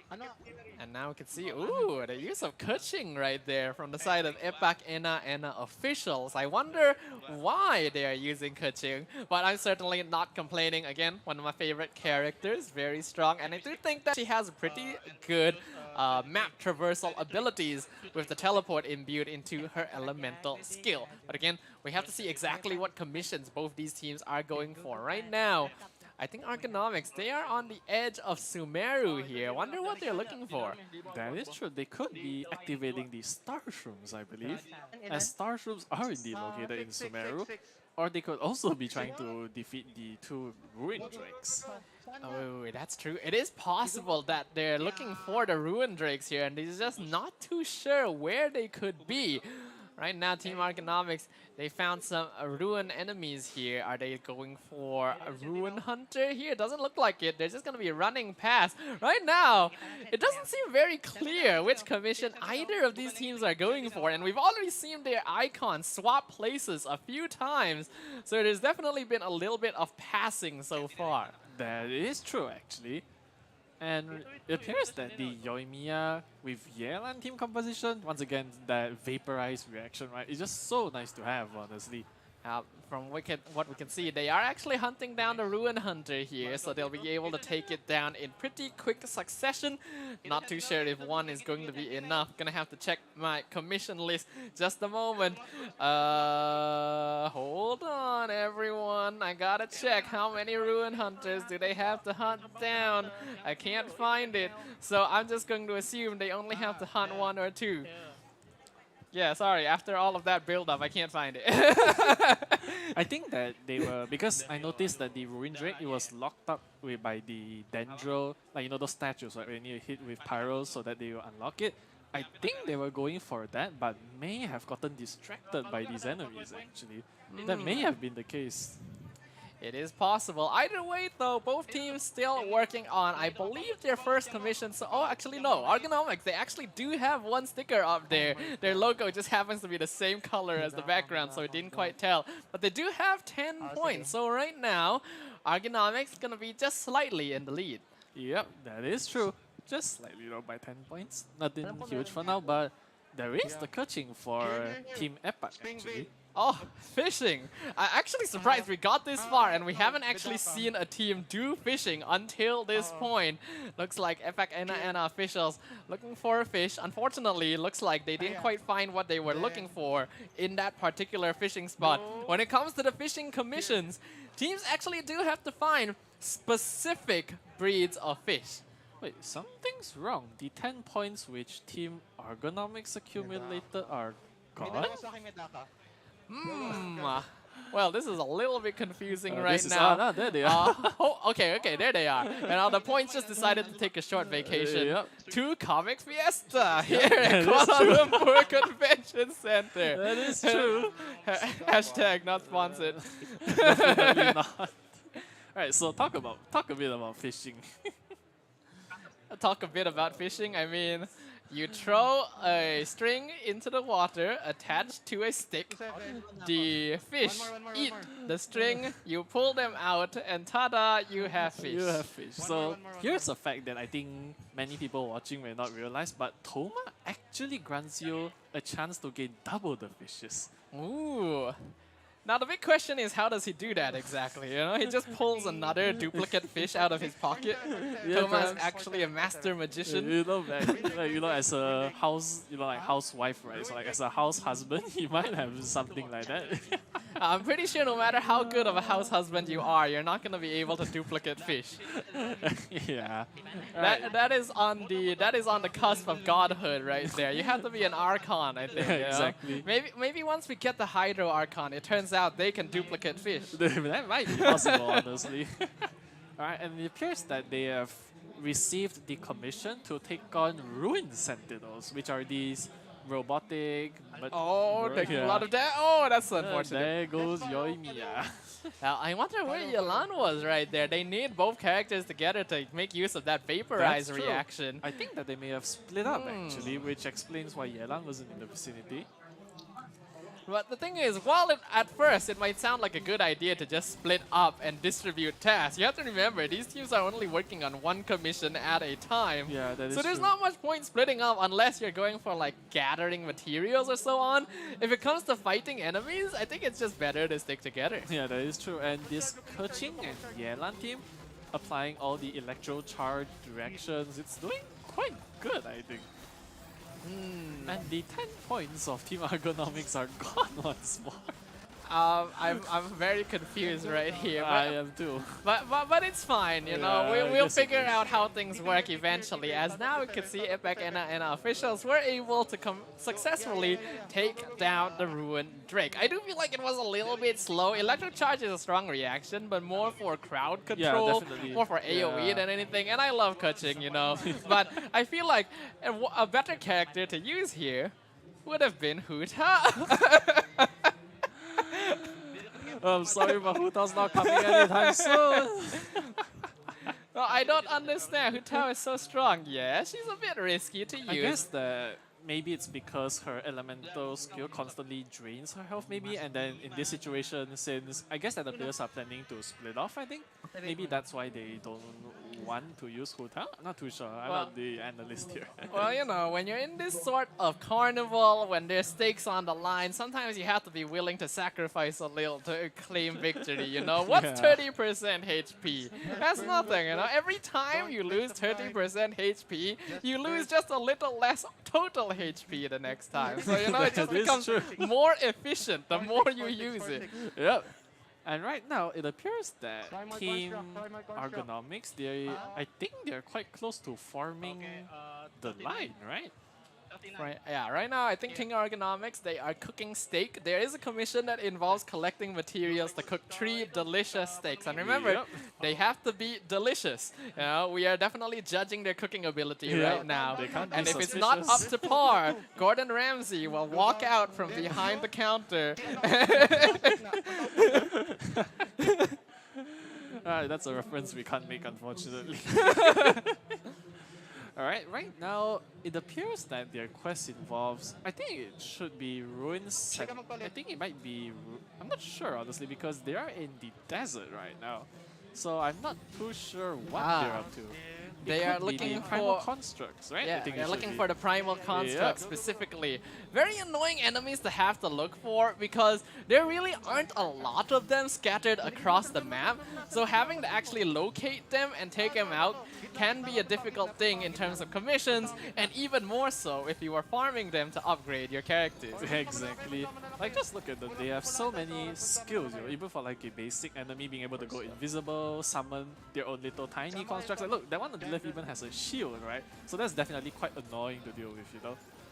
There's an interesting lineup though. Having both Diluc and Ayaka would result in a lot of melt reactions happening, but these are certainly not the 2 characters you'd usually expect to be the ones activating. Yep, definitely. I never expect to see both together. Whereas meanwhile, it appears that Team Ergonomics had a commission to collect wood, actually. Yeah, well, let's see whether or not they will have enough here. I do believe 12 is all they require, so that should be sufficient. And both teams are actually getting pretty close to completing their lines here in the Carnival Commission. Once again, doesn't look like either side is going real heavy into sabotage territory. Team Ergonomics has definitely blocked out Epac Enna officials a little bit there, but they do still have a space on the other side, so they can still aim for that commission. As we can see, again, another swap here. Once again, going for that aggravate with Nahida and the Raiden Shogun. Yeah, and it appears that they actually need a 24 wood, not 12, so they're just barely halfway to their goal there. Okay, this is time that Epac Enna officials really needs right now, because if we can see from the lines created on the Carnival Commission board, Ergonomics, they are just lacking that one commission. Getting that extra little bit of wood is all they require to finish things off. As Team Epac Enna, they're now starting on their final commission, murdering Timmy's friends. Yeah, poor Timmy, honestly. But hey, they collected 6 foul, and I think that's win for them, right? Because they formed the line. I think we may have a winner here. Ooh, could it be? Could Epac Enna officials have taken the victory out from under the noses of Ergonomics? Well, we'll only get the confirmation after this. As we go back to the player cams, we can see them looking pretty satisfied, looking pretty happy with their performance. But we're just gonna have to wait for a moment to get the official results of the winner of this stage of Carnival Commission. Yep, definitely. They look very satisfied with their results, honestly, and I can't blame them because they deserve it. Yep. Especially being so creative, right? Like, you know, when the commission said, please grab like 6 foul, so that when you come to your mind, where would you automatically get 6 pieces of bird meat? Yes, Timmy! And then he brings Ganyu, he charges up the bow, and then pew, all die. To be honest with you, what Genshin Impact player wouldn't see a commission that requires them to gather foul and then not instantly think, Timmy! Exactly. Poor Timmy. Yeah, just don't talk to him afterwards. He'll make you feel bad about yourself. That's true, you know. Ignorance is bliss in this case, you know. You may have made a child unhappy, but as long as you don't recognize that they're unhappy, then everything's fine. Everything's fine. Don't worry so much, right? But Team Argon obviously definitely look quite disappointed in themselves, I must say, judging by just facial reactions.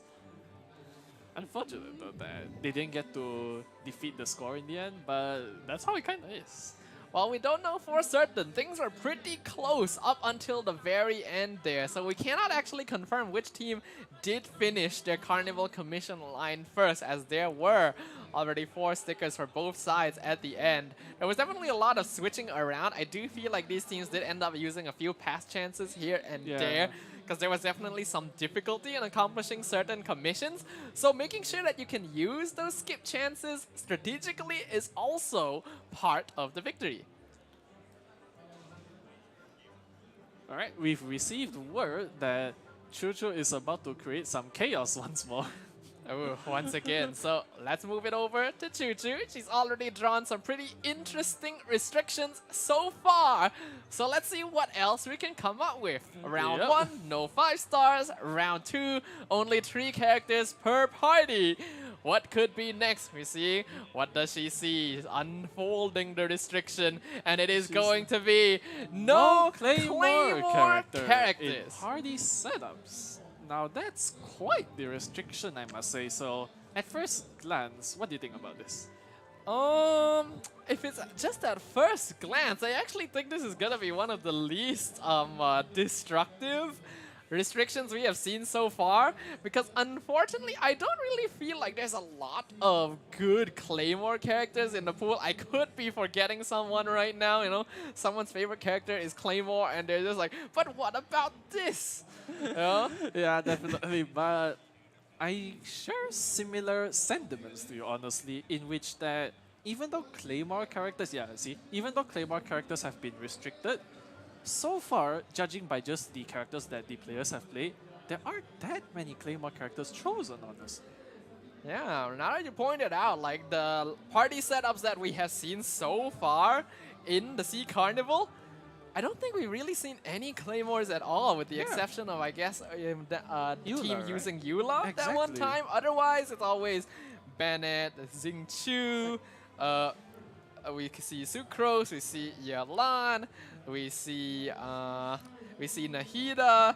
Not like Claymore characters just don't seem to be that popular here. It's true. Like, really, the only time we've seen the Claymore character really is just Eula. We haven't seen any other.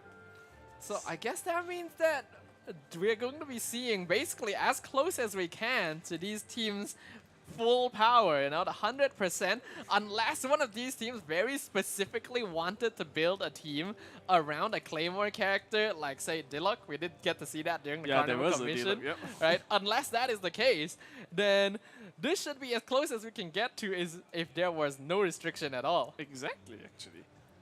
So I guess that no Claymore, just honestly, it shouldn't affect them that much. I mean, if they've been watching the stream, right, if they've been watching what the past players have done, they could very well just copy and paste what's one, because, like we said, right, if it's not broken, why fix it? So they might just copy the exact same strategies that the previous teams used. We are not too sure right now, but I'm hoping that's not the case, because I would certainly, like I said, I would certainly love to see much more variety, right, much more diversity, because it would be kind of boring actually if we just saw the same thing over and over again.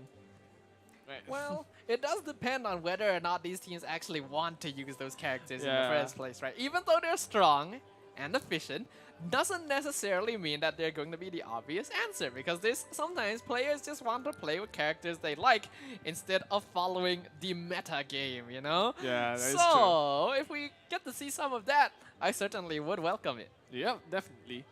Right now, our characters, they're like strategizing, right? They're like thinking, what sort of team should we build this time? So, which strategy do you think they'll go for? Would they just make the incredibly refined team, or would they do what the players in Game 2 did? You only need one team, and that is the Hu Tao team. If I was up there, we would get to see some Hu Tao action. Like, I don't get it, you know? Hu Tao just has such a strong damage ceiling, yes, risky to play. And they're not going to be able to have access to shields as consistently as you normally would. But hey, if your dodging skills are on point, why not? Yeah, why not? we can see that Xiang Ling, which has been a popular, even Yelan, Xiang Ling and Yelan, which have been very popular picks right now, they are being taken into consideration actually into being drafted into a team. Absolutely, and well, Xiangling always going to be strong. She has a pretty good utility overall as well, providing energy, providing a lot of damage. Pyro Nado, probably one of the best 4-star elemental bursts in the game, and that's quite a thing when you consider that she was one of the first characters to be released in the game as well. So there's a lot of possibilities, a lot of options. We got to see a lot of the Hyper Bloom lineup in the previous round, and I still think that's going to be a very strong option since Nahida is not going to be locked behind like no 5 stars this time. So I think we can expect to see that as well. Yeah, definitely. We might be seeing much more different, maybe much more unique gameplay, honestly. Depends on what the players do. And right now we can see that they're, they're scrolling through artifacts, and that is Lisa actually we're seeing. Wow, that would be very interesting right there. And I would be very excited to see it. We did actually get to see Lisa play during the online qualifiers once, but I don't believe it was by any of these teams. I could be wrong. Please correct me if I'm wrong, but I don't think it was either of these teams. And it is very interesting to see that teams are still willing to bring characters that many would consider to be not quite as strong as other possibilities. Yeah, because, the community likes to consider characters that aren't used, like, they have a term, right? Power creep, where simply just newer, more refined characters are being launched and then the old get forgotten, like the saying, the old must go to make way for the new. But when you have such restrictions, such as one team only having 1 5-star, the old can be dug up and used once more. wait, I don't know how to feel about you saying the old can be dug up and used once more. That just sounds like really terrible when you hear it. Like at first you hear the old go to make way for the new. It sounds like a line you'd hear from like Zhongli, for example. It feels very astute. It feels very wise. Yeah. And then you say, let's dig up the old. It's like, let's pull Zhongli out of his retirement. Yeah, exactly. Are you surprised that we haven't seen any Zhongli yet? I'm kind of surprised, but like at the same time, not really, because like you say, right, using Zhongli will mean that you occupy the 1 5-star character slot, so that means like a reduction in terms of damage. But at the same time, we've seen that the players in Game 2 are capable of swapping out teams. So if they, let's say like they challenge the Primordial Vision, having the Zhongli there might actually be helpful for them.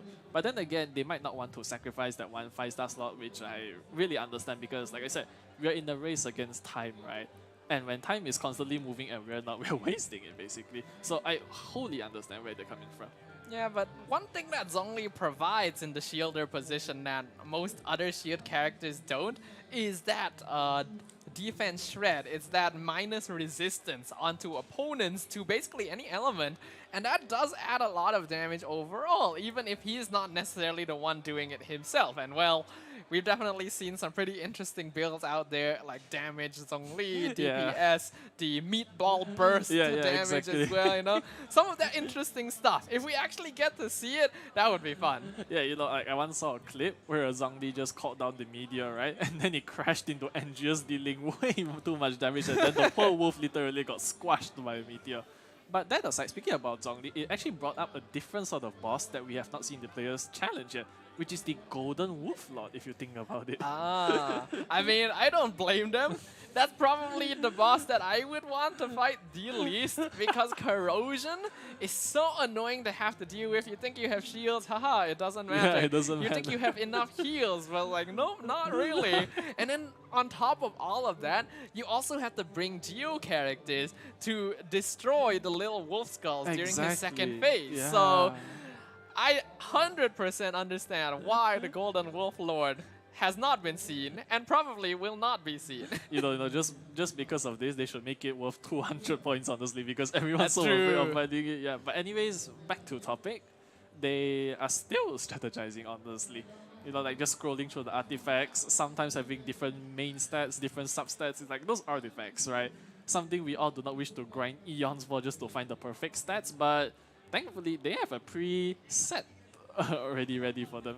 Yeah, so it all comes down to how well they're actually able to distribute the artifacts that they have available to them, and why we do see teams focus on one lineup specifically, so they don't have to try and find multiple artifacts for different teams, different characters, and just focus on the one. So I think, yeah, it does come down to the preference of the team themselves, and you can definitely see why there's a lot of value into focusing onto one or two lineups instead. But again, a little bit of a interesting experience goes a long way. Yep, definitely. And I think it's for Team Epa. I think I saw a Xiangling and a Bennett just at first glance, so it's gonna be unfortunately the same team once more. Well, unfortunate for us, but not unfortunate for them, because if it does end up working out for them, then, well, we already know that it is a proven strategy. They even have Xingqiu there as well. Yep, and Yelan, and actually. Yelan, if we're not wrong, that is the second head behind Xingqiu. We'll confirm that in just a moment, but that would be a terrifying lineup. Yeah, honestly, like just at first glance, right? The pure damage of the vaporization reaction, it's just gonna burn down so many mods, so many bosses, honestly. Now, we've already talked about specific characters so far. I obviously want to see Huta. We talked about why Zhongli hasn't really shown up yet. How about your favorite, Kazuha? Not only your favorite character, but in general, a favorite of many players for his utility and damage. Why do you think we haven't seen any Kazuha? I'm not too sure, honestly. I guess that maybe we talked about it, I think, earlier today, right? Where like animal against bosses. I guess that unfortunately players do not consider it that important against them, because animal characters, they're mainly used against crowded enemies. Like when there's an entire crowd of them, right? You get to crowd control all of them. You get to suck them all up together into like one spot and then just do the final blow against them. But against bosses, I guess that the players just do not see it as that essential of an element, maybe. That could be what's going on in their heads, honestly. But there's so much value in the Kazuha slash, you know? Yeah, there is, honestly. Elemental defense reduction overall, I feel like adds a lot of value, yes. You won't get like the gathering utility of Anemo as an element, but we see Kazuha on all those big one-shot showcases for a reason. Exactly. Alright. Either way, sounds like the game is ready. The players have prepared their party setups. So, let's get the party going and begin the carnival once again. The Traveler's Trials. Gonna be up on screen. Epak Ena official up against Team Argonomics. The results of the Carnival Commission still a little inconclusive. Turns out it was actually even closer than we expected. So we gotta wait a little bit longer to find that out. So, as far as we're aware, this is a clean slate for both these teams. Yep. And right now, we have the team that we already discussed about, right? Like the insane vaporization team, which has just taken down the Cry Regis, whereas for Team Epak, they appear to be taking out Child. Oh, this is quite interesting here. They've gone for... I don't actually know what the purpose of this team here is. This is actually going for Aggravate, going for Burning. Like, you normally wouldn't put a Pyro and Electro character together with Dendro unless you also have Hydro to take advantage of Burgeon and Hyper Bloom. But there is no Hydro here, so there's not going to be any Bloom reaction. They're just relying on the basic Dendro reactions. That is true, actually. Quite the unique team, honestly. Very interesting, because we haven't seen anything like this so far. Like, so far, if you think about it, right, in terms of elemental reactions, it's been quite monotone, right? As in, like, it's just maybe the one vaporize or the one melt, right? But this is quite interesting, honestly. I think one of the goals of this lineup as well, specifically, is just to emphasize the Raiden Shogun as much as possible. We have characters who have fairly spammable elemental bursts to really buff up that Raiden burst and provide even more energy recharge. So they're just reactioning the bosses down to nothing. Yep, that is true. And right now, it appears that there might be... alright. So Team Argonomics is going to be moving on to the Primal Geovishap. It's quite the journey there, But with Yelan, it makes it much more quicker. Absolutely, and he will be able to start the Primo Geo Bishop first as well. They don't actually have to wait for all party members to arrive just yet. Someone can start, the rest can catch up and actually finish the job. Whereas Epoch and officials going for a more interesting style. They're just focusing on the weekly bosses here, not even starting with the weaker options like the Hypostasis and the Regisvine. Nope, straight to Child, straight to La Signora. Exactly. Maybe this is like their strategy, you know, just take on the weekly bosses, and then by just constantly fighting the weekly bosses, they do accumulate much more points in that sense. Indeed. And by using that point lead, it'll allow them to have a more comfortable time by going through the weaker bosses instead. What will interest me is whether or not they will continue the weekly boss trend and actually fight bosses like the Raiden Shogun, like Scaramouche, because so far, we haven't seen any teams actually clear those on the Traveler's Trials. Yeah, exactly. The Raiden Shogun, Ajdaha, and also Scaramouche himself, these three haven't actually been challenged, despite their importance as weekly bosses.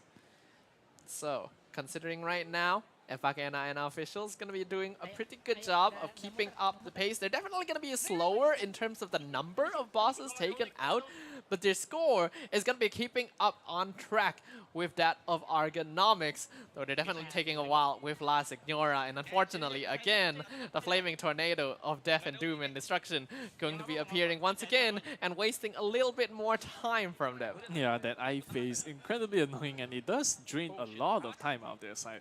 Meanwhile, for Team Epoch, they are going to be taking out the Electro Hypostasis, whereas Team Argonomics, with their very unique team composition, they're going to be...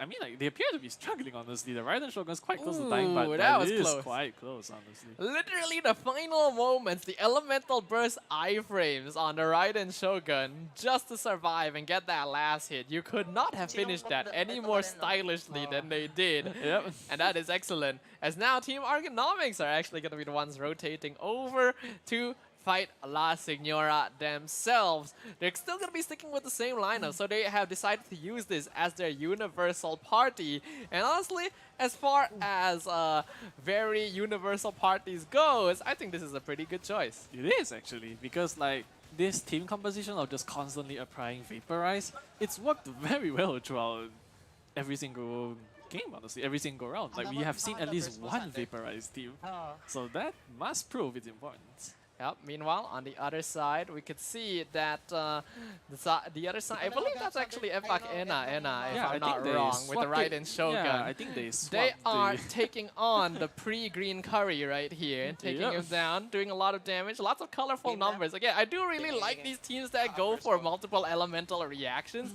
because it's just really nice to look at. Yeah, it is. Like, you know, just the satisfaction of looking at colorful numbers. You know, you got red, you got green, you got blue.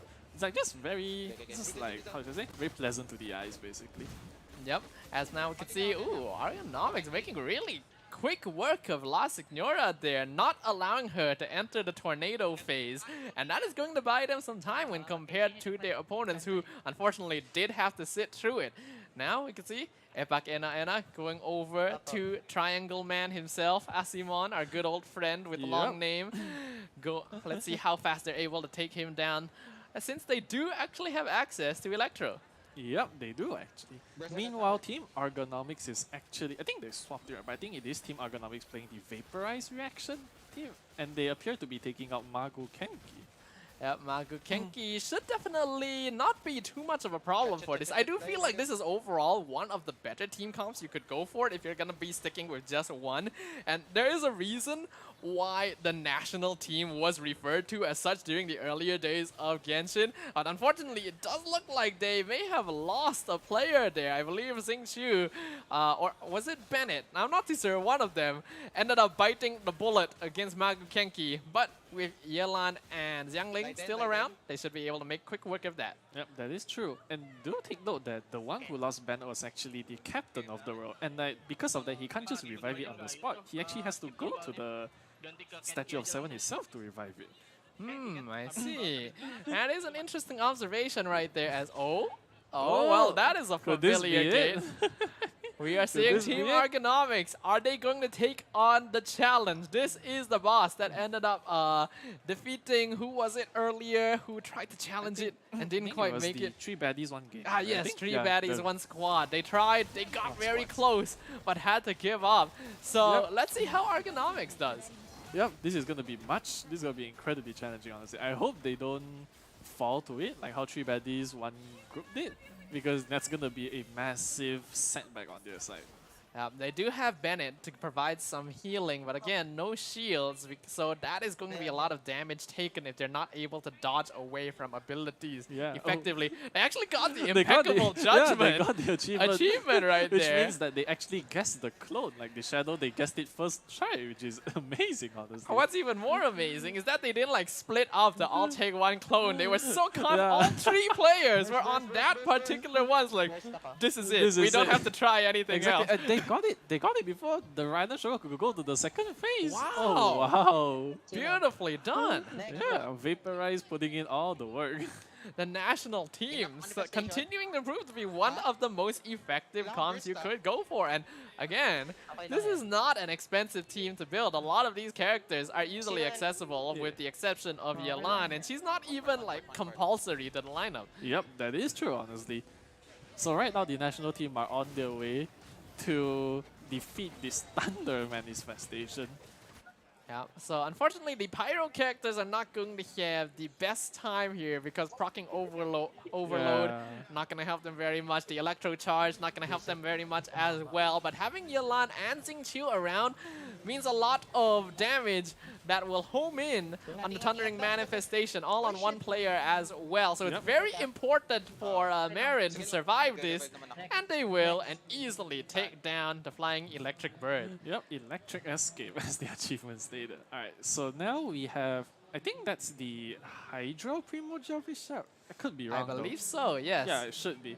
So Team F-Buck's gonna try their very best to take it out, and they have swapped their team composition actually. No more Raiden Shogun here. We now have Ayaka as our main as our 5-star. They're not focusing on any particular elemental reaction here, so it's not freeze, it's not really superconduct because they have both Fischl and Xingqiu. They are focusing on getting that cryo resonance, probably to give Ayaka that much more crit rate so that they can focus more on the crit damage build as well. One of the benefits of having a main DPS cryo character is that crit rate coming from the cryo resonance. That is true, honestly. The elemental resonances are also a thing that I don't pay way too much attention to, but I really should because like it is putting in quite a bit of work. Aurelia's taking a lot of damage there, but Diona does have her elemental burst, so that's going to be free healing, and they will actually get the deflection as well. Diona can be a very powerful character for dealing with the Primo Geo Bishop.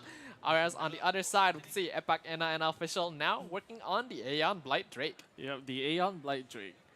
If you, how should I say it? Like we thought we needed bow characters or range characters to knock it out, but the team so far have just taught us that a better strategy is to beat it before it flies, honestly. Yeah, a little bit. They do have Yelan this time, so even if it does fly, they can take it down. But again, showing that you don't have to wait for it to fly if it never gets the chance to take off in the first place. So the Aeon Blight Drake not having a fun time today. Yeah, definitely not.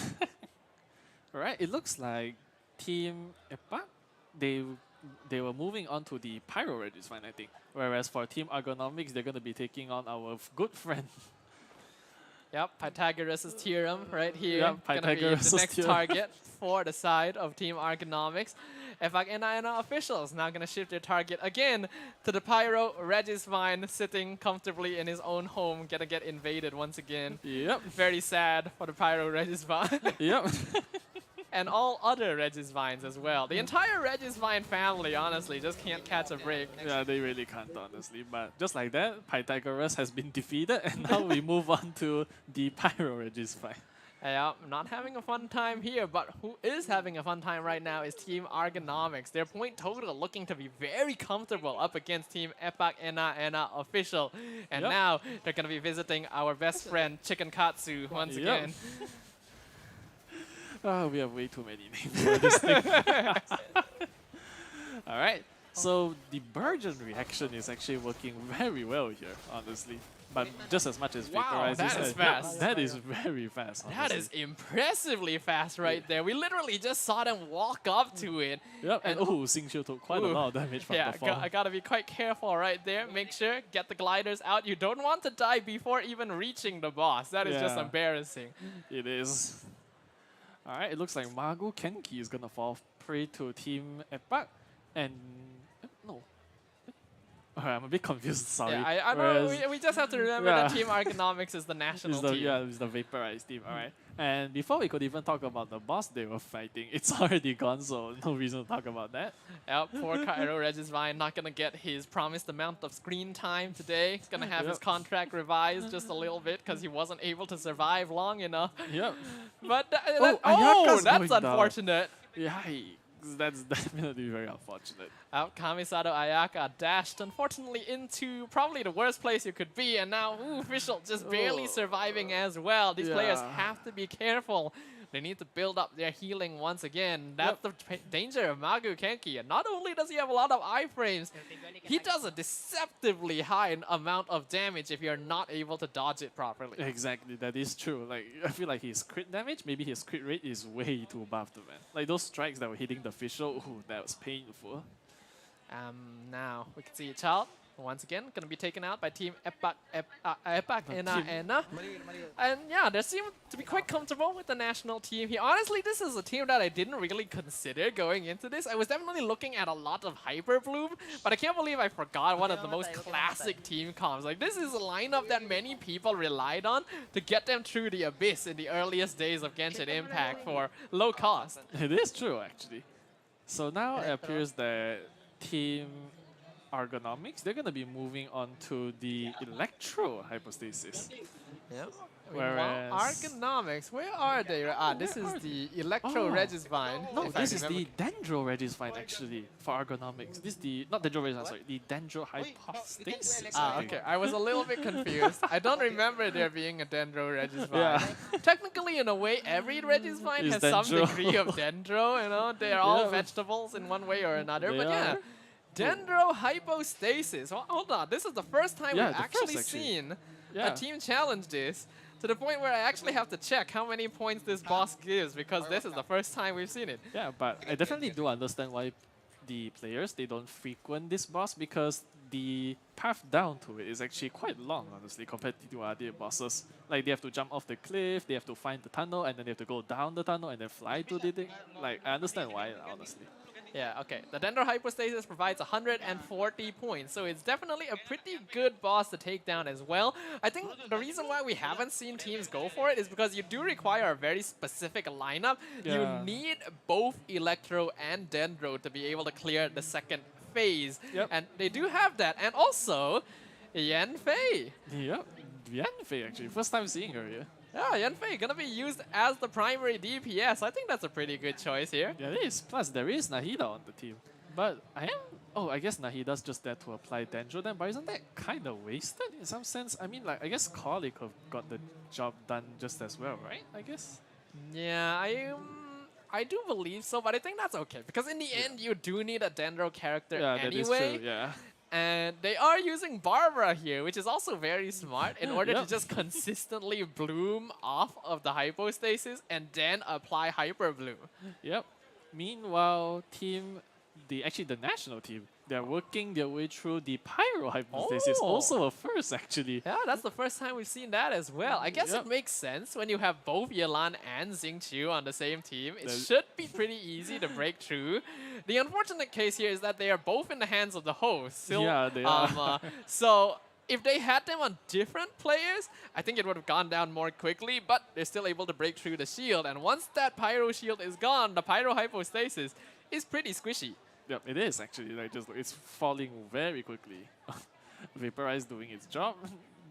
Yep. And on the other side, we could see that they were able to successfully revive the Dendro Hypostasis as well. So, we're going to be transitioning over to La Signora once again for the side of Ergonomics, who is making excellent time right now. We were talking just earlier in round 2 how there was a big point deficit. Now we're seeing an even bigger point deficit. Even larger one.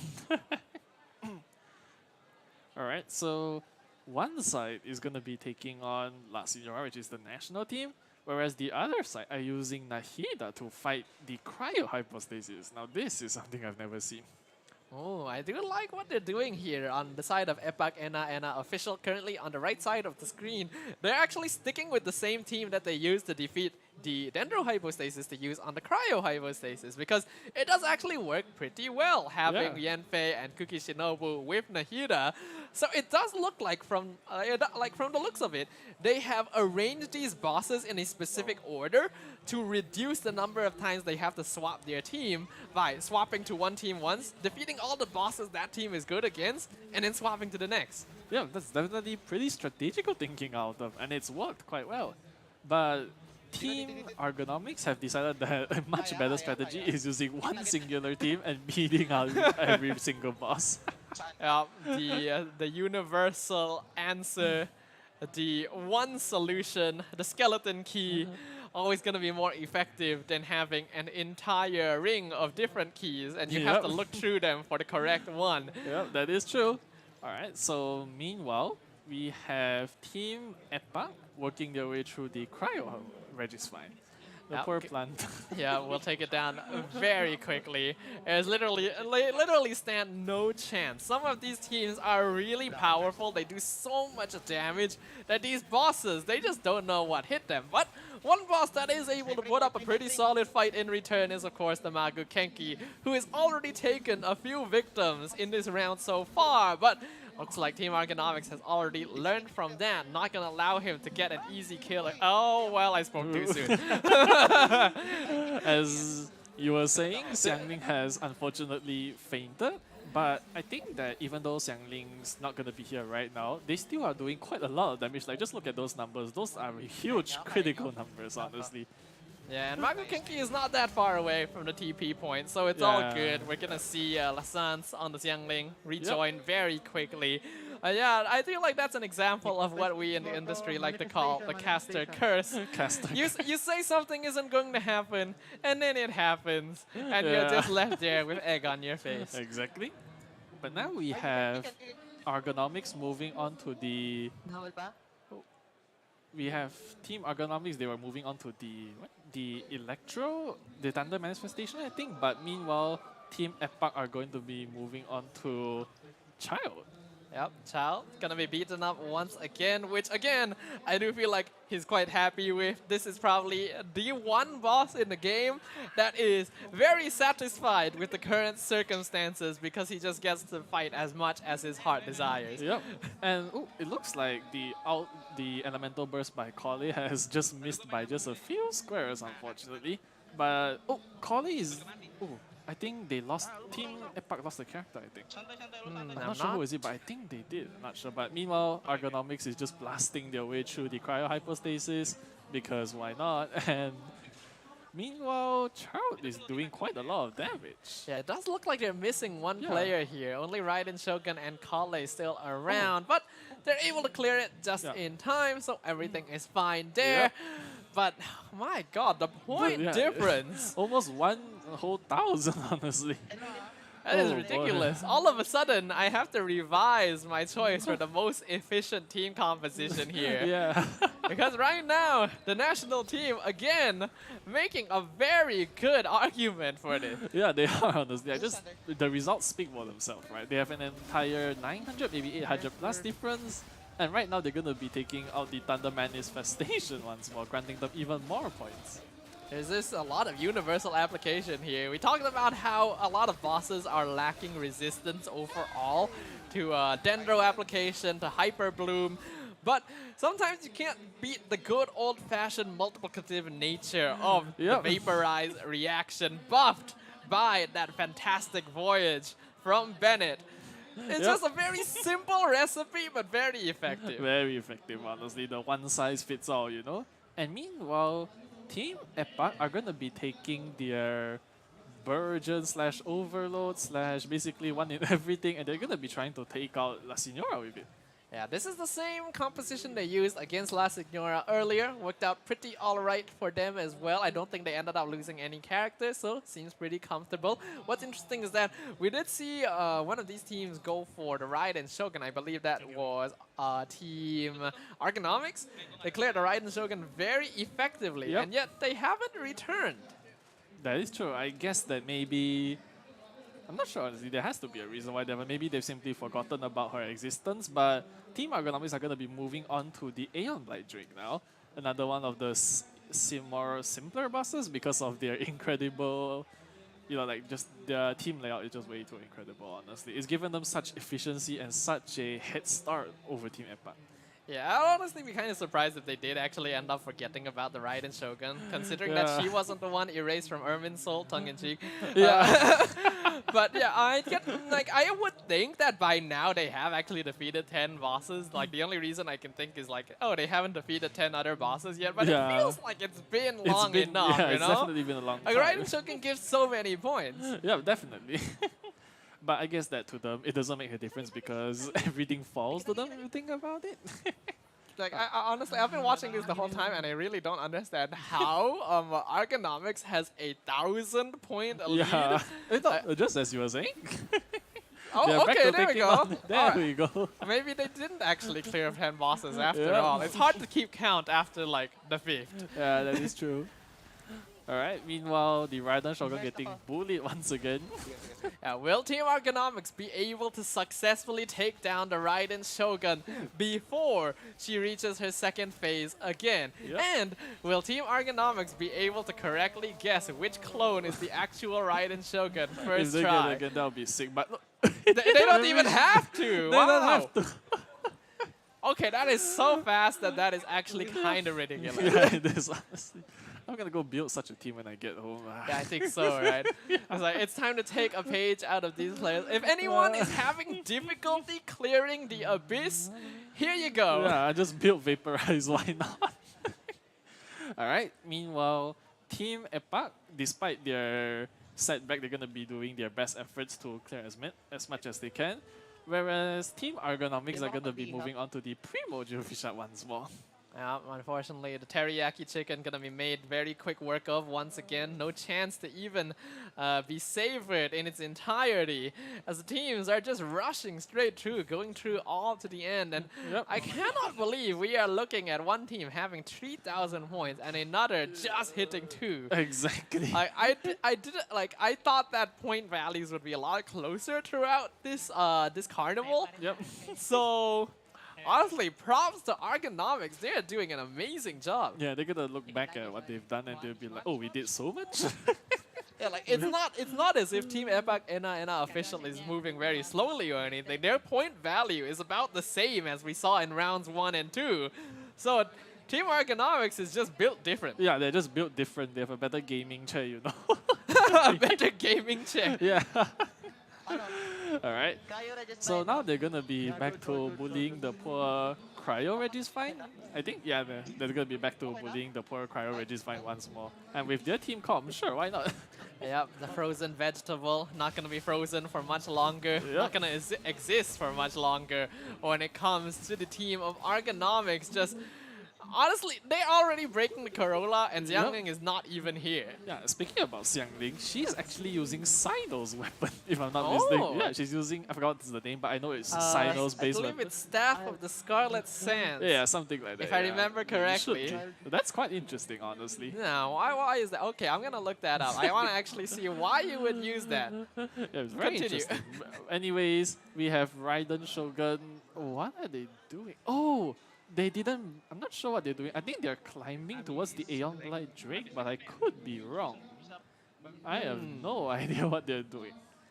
Well, so the Staff of the Scarlet Sands is a crit weapon that provides bonus attack based on EM, which on first glance doesn't really seem like it would be suited for Xiangling, but there's a possibility that Team Argonomics here have just forgone the usual energy recharge build for Xiangling and gone for full EM to take advantage of Vaporize and just because the national team generates a lot of particles, so is they true. don't actually need quite as much ER as you normally would expect. I think it's quite true, honestly. And after much deliberation and after getting lost, I think Team Epoch finally found their way to Aeon Magic, because you weren't looking just now, but they were basically climbing around the area surrounding it. I have no idea what happened. I think they might have forgotten the path there, but all good because the Aeon Magic is going down quite quickly as well. So in this case, why did Epoch Anna officials cross the road to get to the chicken? Yeah. In this case, Aeon Light Drake definitely not gonna put up much resistance. We have the Raiden Shogun here after all, gonna fall apart in a matter. Oh! Fiesta! It's Fiesta! Yeah. Oh wow, literally, we were just talking about. I guess Ergonomics feeling quite comfortable right now. They of course don't know how far ahead they are to their opponents, but you know, they've been doing a good job, so why not give the big Geo Lizard a try? Exactly. I mean, like, if you think about it, they've cleared so many bosses, and they're probably, I hope they're having fun doing this, which is probably the reason why they decide to challenge Azda in the first place. But sure. One of the issues with Azdaha obviously being that he does have these long periods of iframes, but when you really total up the time taken to wait, I think it's actually not that bad compared to some other bosses. So the only main issue is that you have to avoid his massive AoE damage, and as long as you're able to dodge okay and have enough healing, then that's actually not too big a concern. Speaking about healing, Xiangling is dangerously that's so sad. He got the burst just at that last moment, but it wasn't quite in time. That's very unfortunate. But if you think about it, this second reaction that Azdaha is he's now getting, right? It's actually cryo, not hydro, thankfully. So Yelan and Xingqiu might actually have a chance here. That is true, but having Xiangling would have certainly made this a lot more quick. Yeah, definitely. Considering that they are now lacking a pretty reliable source of pyro application, but I think they should actually be able to. They're gonna get it, They'll be absolutely fine. Yeah, no Xiangling needed after all. Again, Ergonomics continuing to impress us as we can see Team Epoch Anna officials doing a very good job as well. 2.4k points at this stage, 1 minute left on the timer. A very effective showing. It's just 3,500, easily the record for the quarterfinals so far. Yeah, that's definitely the most they've got so far, like no doubt. In fact, yeah, it's definitely just the most. Considering with 1 minute left, their next target and probably last target is going to be the Pyro Regisvine. There's not a lot of bosses you can defeat under like 40 seconds, but I think this is one of them. Yeah, the Regisvines are definitely one of them. I would agree with that. Both teams actually are going for the Pyro Regisvine. They recognize that there's not a lot of time left. They have to go for the easiest boss that they can take down. Ergonomics, they're going to be able to start it just a little bit earlier, so it does look like they should be able to take it down. Epoch Anna official though, will they be able to finish it off? They are taking down the Corolla very quickly. They're doing a good amount of damage as well with Kamisato Ayaka. 10 seconds left. Ergonomics, they've completed the Regisvine. They know that they can take a moment, take a breath. And with that, that's the end of the Traveler Trial. I think the winner needs no introduction. Yeah, definitely. With such a huge difference between teams, Ergonomics is gonna be your winner for match 3 of the quarterfinals. Team Ergonomics, definitely a team that we now have to pay a lot of attention to. Definitely the highest Traveler's Trial score that we have seen thus far in the Genshin Impact SEA Carnival. I bet that a lot of teams are feeling a bit intimidated by this now. They should be, honestly, because so far with the different team compositions, I think this National Vaporized team has performed the best, honestly, and is the most effective. Yep, so let's have a look at how our brackets will update after the end of our third quarterfinal today. Team Ergonomics going to be joining Sayonara and Yoo-Hoo as our third semi-finalist of the day. And we will also witness the end of another team's journey. GG well played to Epoch Anna officials. Yeah, good game indeed to them. They put up a fight, honestly, despite their best efforts. Unfortunately, they still came just 1,000 points way too short to Team Ergonomics, and unfortunately, their journey ends here. But thankfully, just as usual, they'll be going home with prizes. Yep. Everyone that is going home here from the playoffs are going to be able to go home with some primo gems, go home with a small cash prize, because we want to value all of the players that have taken the time to participate, to show us what they are made of as travelers of Teyvat, and come all the way here to Comic Fiesta at Kuala Lumpur Convention Center to just have fun, join the carnival, and yeah, enjoy Genshin Impact together. Yep, enjoying Genshin Impact. The thing that, most of us are even here for, honestly. Because once again, Genshin is not like a competitive game, In the end of the day, we just want to have fun, we want to relax, have some sort of entertainment, So this is definitely the best example of it, honestly. Yep, but as you guys can see right now on the screen, we have a QR code right below us, and that is going to be the QR code that you guys should scan if you all want to hear more about future Genshin Impact events. It is our official Genshin Events Discord, aka the Genshin Impact Tavern. So if you guys want to join the community, join the discussion, and stay up to date with all event-related news, make sure to scan the QR code right here on screen. Yeah, definitely do scan it and then give it a try, honestly, It doesn't hurt to try, gain those crossover. You might even make some new friends in there. You never know, right? Yeah, after all, we all love Genshin Impact. So I think that's already a common point of interest for us to form friendships, to join the community in, because this is a great game. And we get to watch some very interesting twists and turns and formats on a familiar game title. Yeah, definitely. So do try it out. But talking about what happened last game, what do you think was like, what is your opinion on it? Oh wait, alright, so it appears that our host, Chuchu, is ready. Looks like our host gonna have some things to share with us here, so let us throw it over to Chuchu Gaming. Thank you so much. Ladies and gents, we're back here in KLCC Convention Center. And thank you so much for our casters. It has been remarkable casting the entire day. But with me here, we have Aizat, is it right? Aizat, who just came out from the merchandise booth behind me. So we do have this booth, official of Genshin Impact booth for the Southeast Asia Carnival. So Aizat, how long did you line up to buy what you want today? I think it was about like half an hour, more than that I think. I'm not sure. Probably 40 minutes. Probably 40 minutes like that. Are you sure it's just 40 minutes? I lost count actually.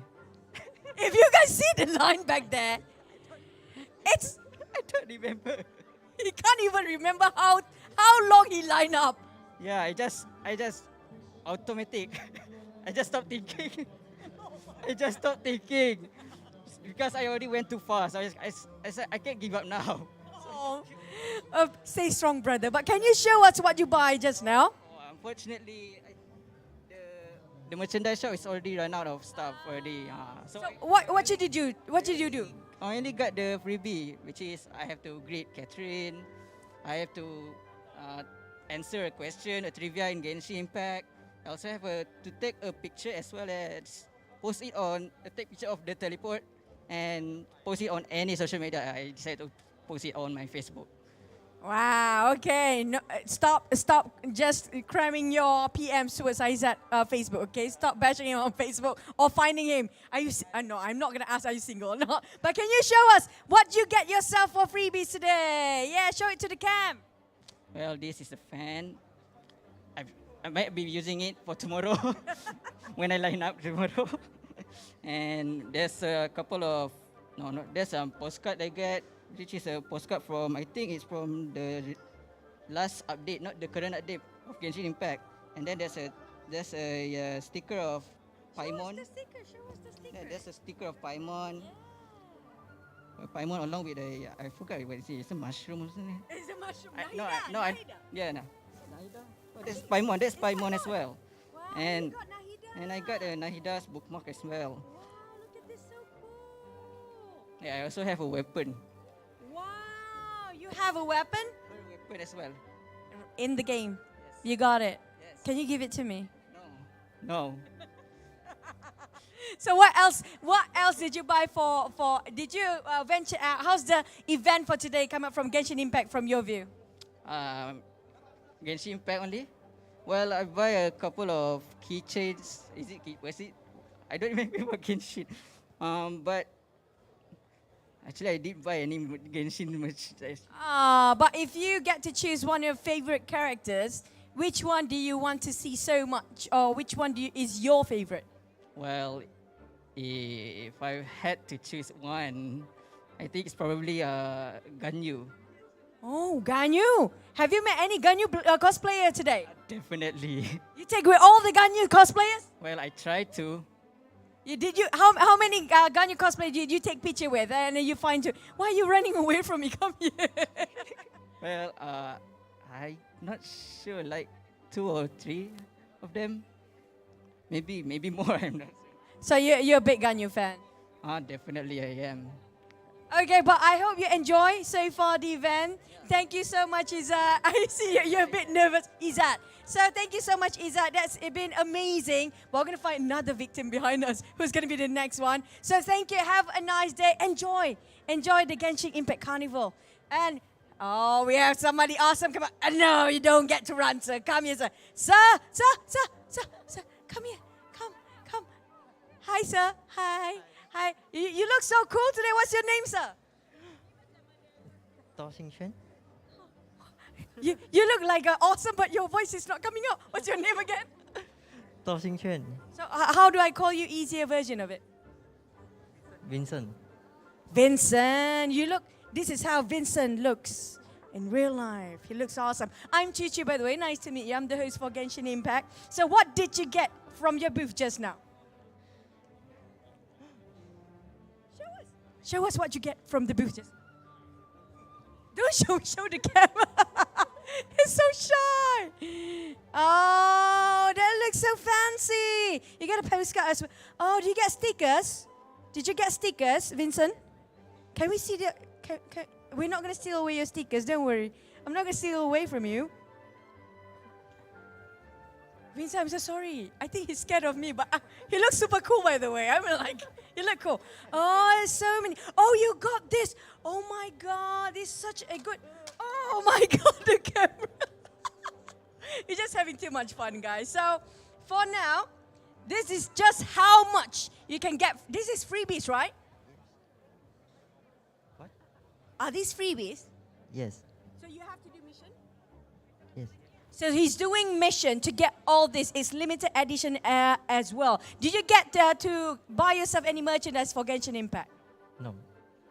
Are you late? Yes. Are you going to come early tomorrow? Yes. What time are you coming tomorrow? Thank you. What? What time are you coming over tomorrow?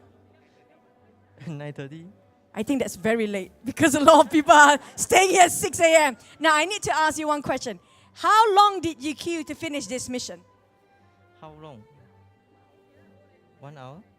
Are you sure it's just 1 hour, bro? You see the queue at the back? Are you sure it's 1 hour, bro? Yeah. 1 hour.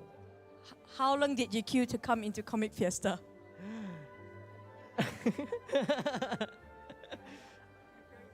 1.5 hour? Are you sure it's just 1.5 hour? Yes. Not more than that? What time did you have to queue for 1.5 hour this morning? 1.5 hour this morning. What time you arrive?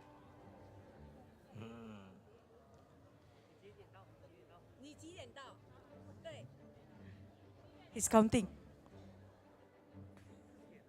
不是5吗？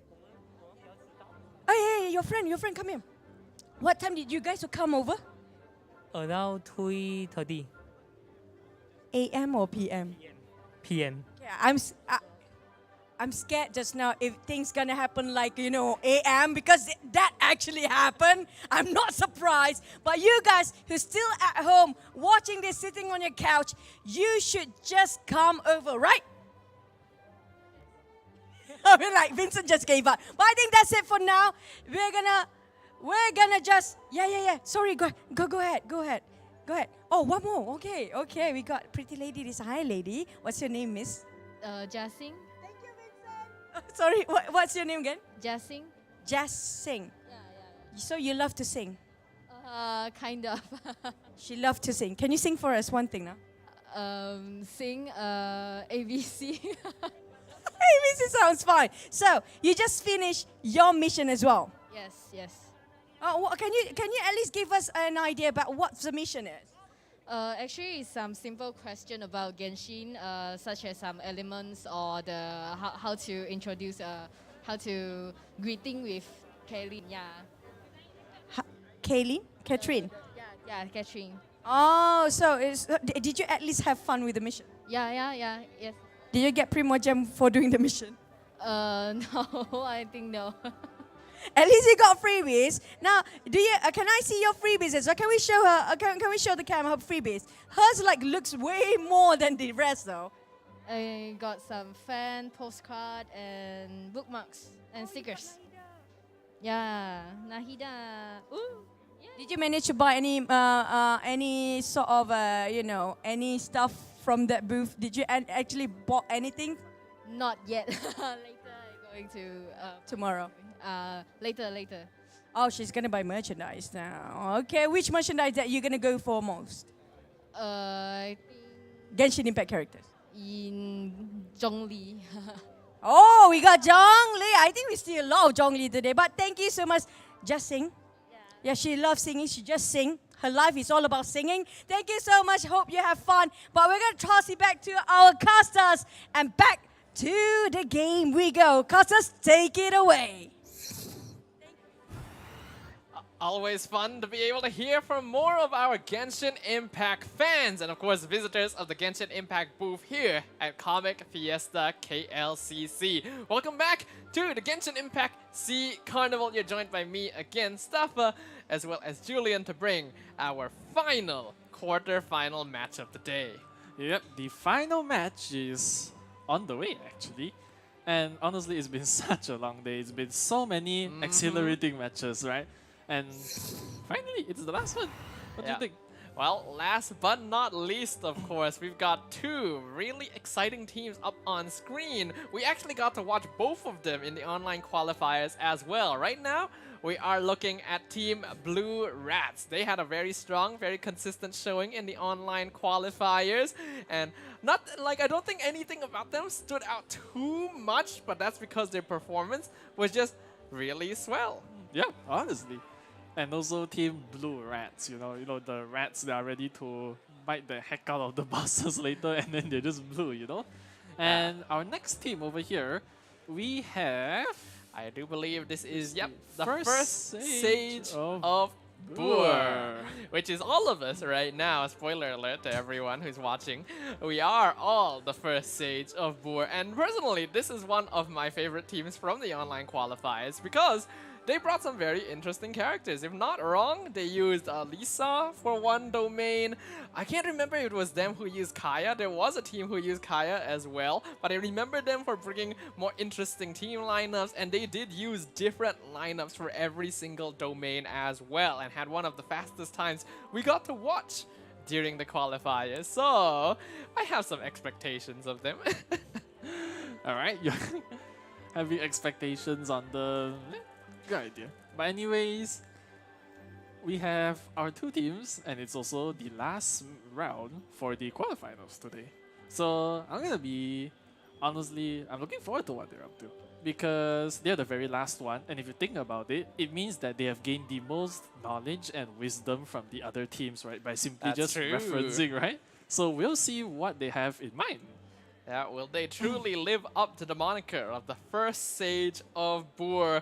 I guess we'll find out. And once again, we've already got to see a lot of different types of team lineups, different party compositions, different character strategies. So I'm excited to find out what is going to be used this time. Will we see the national team again? Will we see the Hyper Bloom team again? What do you think?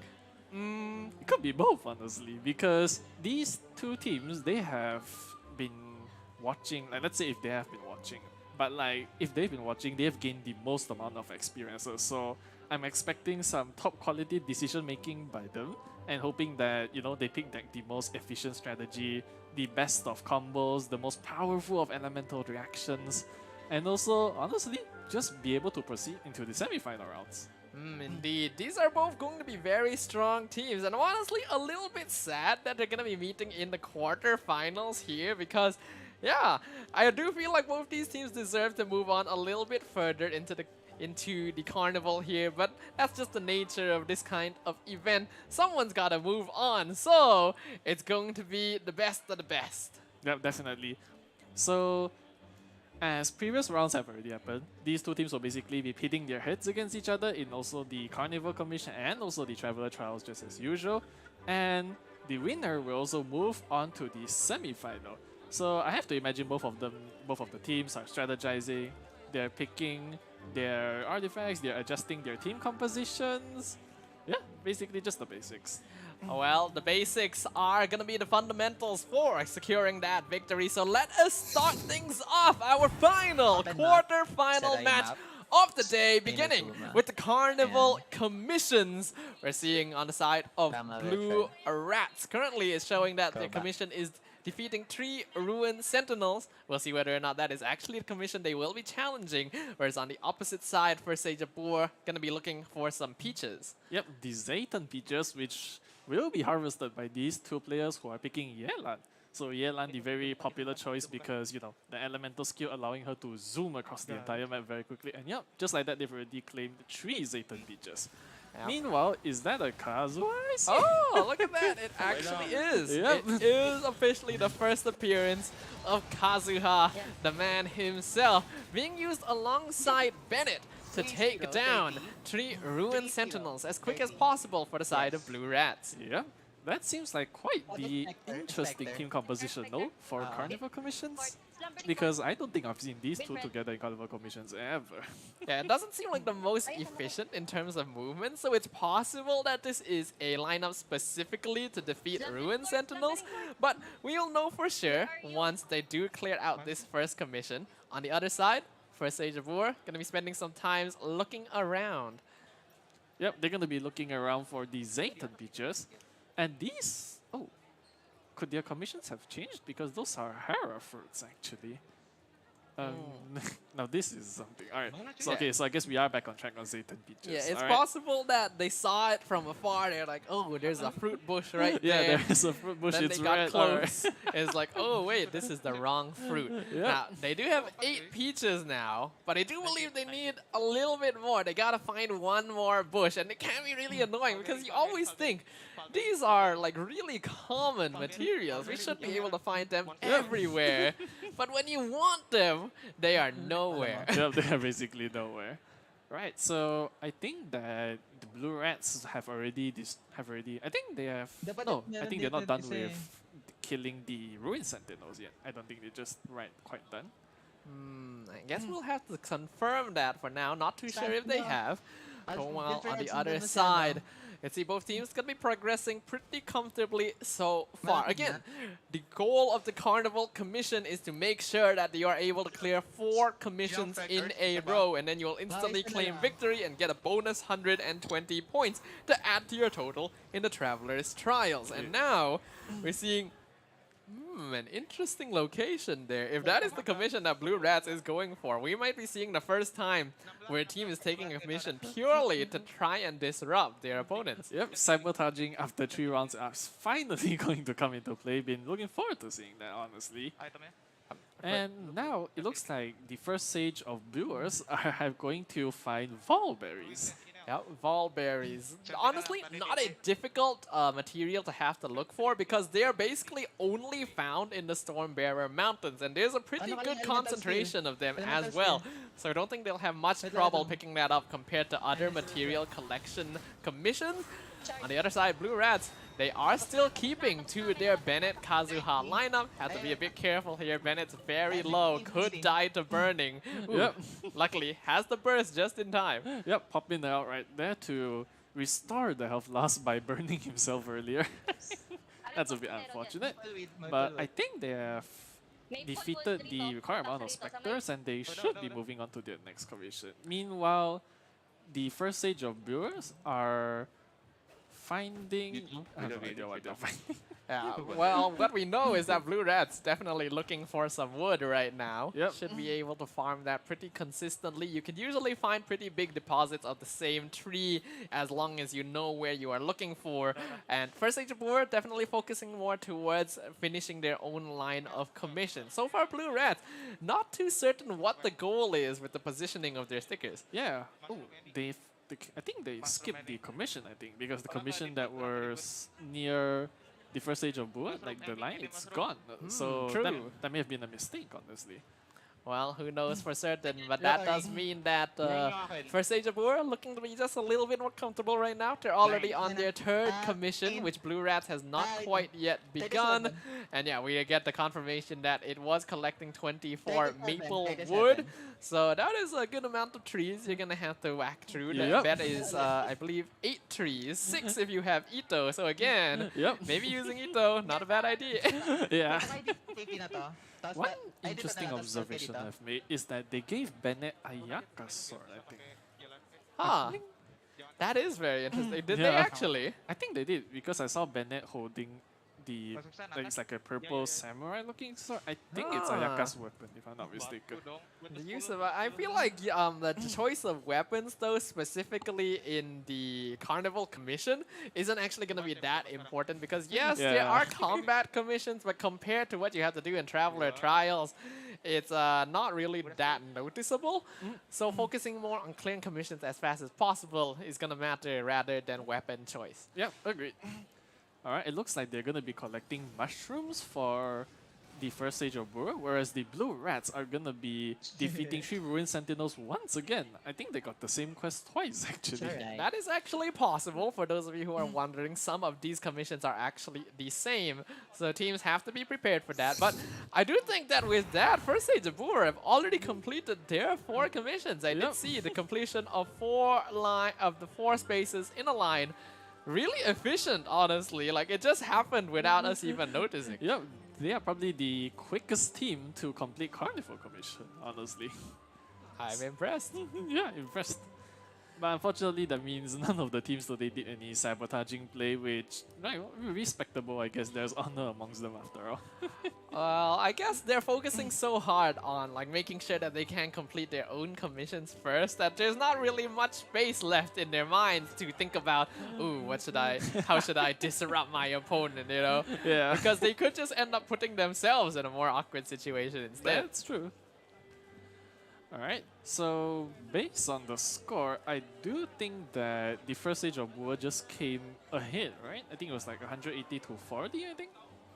Absolutely. And remember, the team that clears Carnival Commission will get bonus points. Now, we haven't actually gotten too much confirmation yet as to which team actually did win, but just based on how the board was tracking things, I believe it was the first stage of Bua. But I think we're going to have to wait until the end of Traveler Trials to confirm which will be our final team moving on to the semi-finals. Yep, that is true. Ooh, quite a match. Alright, so yeah, the final Traveler's Trials for today upcoming actually. So we already got to see Kazuha here. Yep. Will they like carry it onward to the Traveler Trials, do you think? It is quite a possibility, honestly. But I also can't be too certain because, you know, we have no idea what's going on in the minds of these players, right? They could just have picked Kazuha because they thought he was maybe effective against the crowds of enemies. But against bosses, they might have different strategies, you know, maybe different thinkings. So it's honestly really just up to the players. That is true, that is true. We've already discussed it a few times. Animal characters, maybe not the best choice against the boss rush of the Traveler's Trial Challenge. And Kazuha, while definitely having more utility than other animal characters due to the defense shred that he's able to provide, is still a 5-star character, and only having 1 5-star limit per party means that teams might want to prioritize other things instead. Yeah, definitely. So I could be seeing things wrongly, but I think that's a Scaramouche in the team alongside Faruzan and Layla. It does look that way, but we're not certain whether they Yeah. will actually end up keeping that. I think we have to recall as well. I believe there's supposed to be a restriction applied at some point, right? Oh yeah, there is. True. Oh no. I don't know if we're waiting on that. Don't know whether it's drawn, whether it's been erased from the Ermin Soul. Okay. We just got notice. Yep, it is time to draw our final restriction of the day. So once again, the camera gonna be looking at our very own host, Choo Choo, shaking the box, the jar, I don't really know what to call it, the container of restrictions with a grin on her face. She knows she's about to make life difficult for these players once again for the last time today.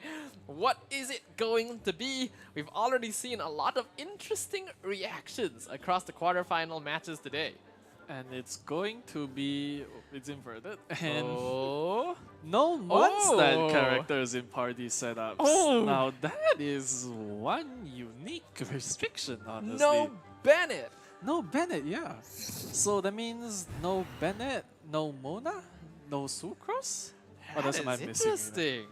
Okay, what Mondstadt characters have been being used like quite a lot so far? Like we've seen, obviously Bennett is the most obvious choice that's gonna be like a major problem for these teams. Then we have seen Sucrose, like you mentioned. Yeah. We got to see a little bit of Diona and Fischl being used in specific team lineups. Who are we missing? Are we missing anyone here? I think we might, but I just can't put my finger on it right now. But I think Bennett and Sucrose, these two getting removed, restricted, are gonna be the most biggest changes, honestly. Because think about it, this whole time, oh wait, Barbara's not allowed too. Because you think about it, this whole time, the teams have been relying on Bennett for healing. Oh, yeah. But without healing, well, I have no idea what they're gonna resort to, honestly. Yeah, actually, that is such an interesting restriction to get now. Because, yeah, Bennett has literally been the character. There is no team so far that has not used him. Yeah, exactly. And now he's banned, along with the rest of the characters from Mondstadt. Like, who else offers that kind of utility? Bennett offers healing, damage boost, and a really big damage boost as well. So, ooh. Our players are gonna be up for quite a challenge this time. It's gonna be a bit challenging for them, I'd say, because without Bennett, they have to resort to a different type of character which can provide heal, yet also give them pyro, and also give them a huge damage boost. So this is gonna be indirectly a big buff to other elemental reactions as well, like Hyper Bloom is going to be definitely like a point of contention now, because no longer is the national team available unless they want to run a variant without Bennett, which is still possible, but a little riskier since you have no healing. So, this is gonna be fun. Yeah, it's gonna be very fun, honestly. The evil grin, this is gonna be fun. But, let me think, because there was a second Pyro character, right, in the national team? Xiangling. Xiangling, oh okay, then that's not a big deal, right? Depends, honestly. The entire idea of the national team is that everyone is from Lier except for Bennett. Exactly. No, I think that the idea for most teams, in fact, is that literally Bennett exists. Yeah. It's like, you know, the glue sticking the puzzle pieces together. Without him, it's gonna be quite interesting. I love to see what the characters are gonna resort to, honestly. Like what the players they're gonna resort to. Different characters this time, I think. Yeah, so let's think about this for a moment. I'll run through the characters from Mondstadt for a little bit, see if there's anyone that we might be notable. Now, we already talked about Bennett. We already talked about Sucrose. Earlier, I mentioned that First Sage of War used Lisa during the online qualifier, but now we don't get to see that either, which is kind of unfortunate. Diona definitely has a lot of value in providing both healing and shield, but again, no longer available. Fischl for Electro application is a no. Venti, but people aren't using Kazuha, so they're probably not considering Venti. Yeah, exactly.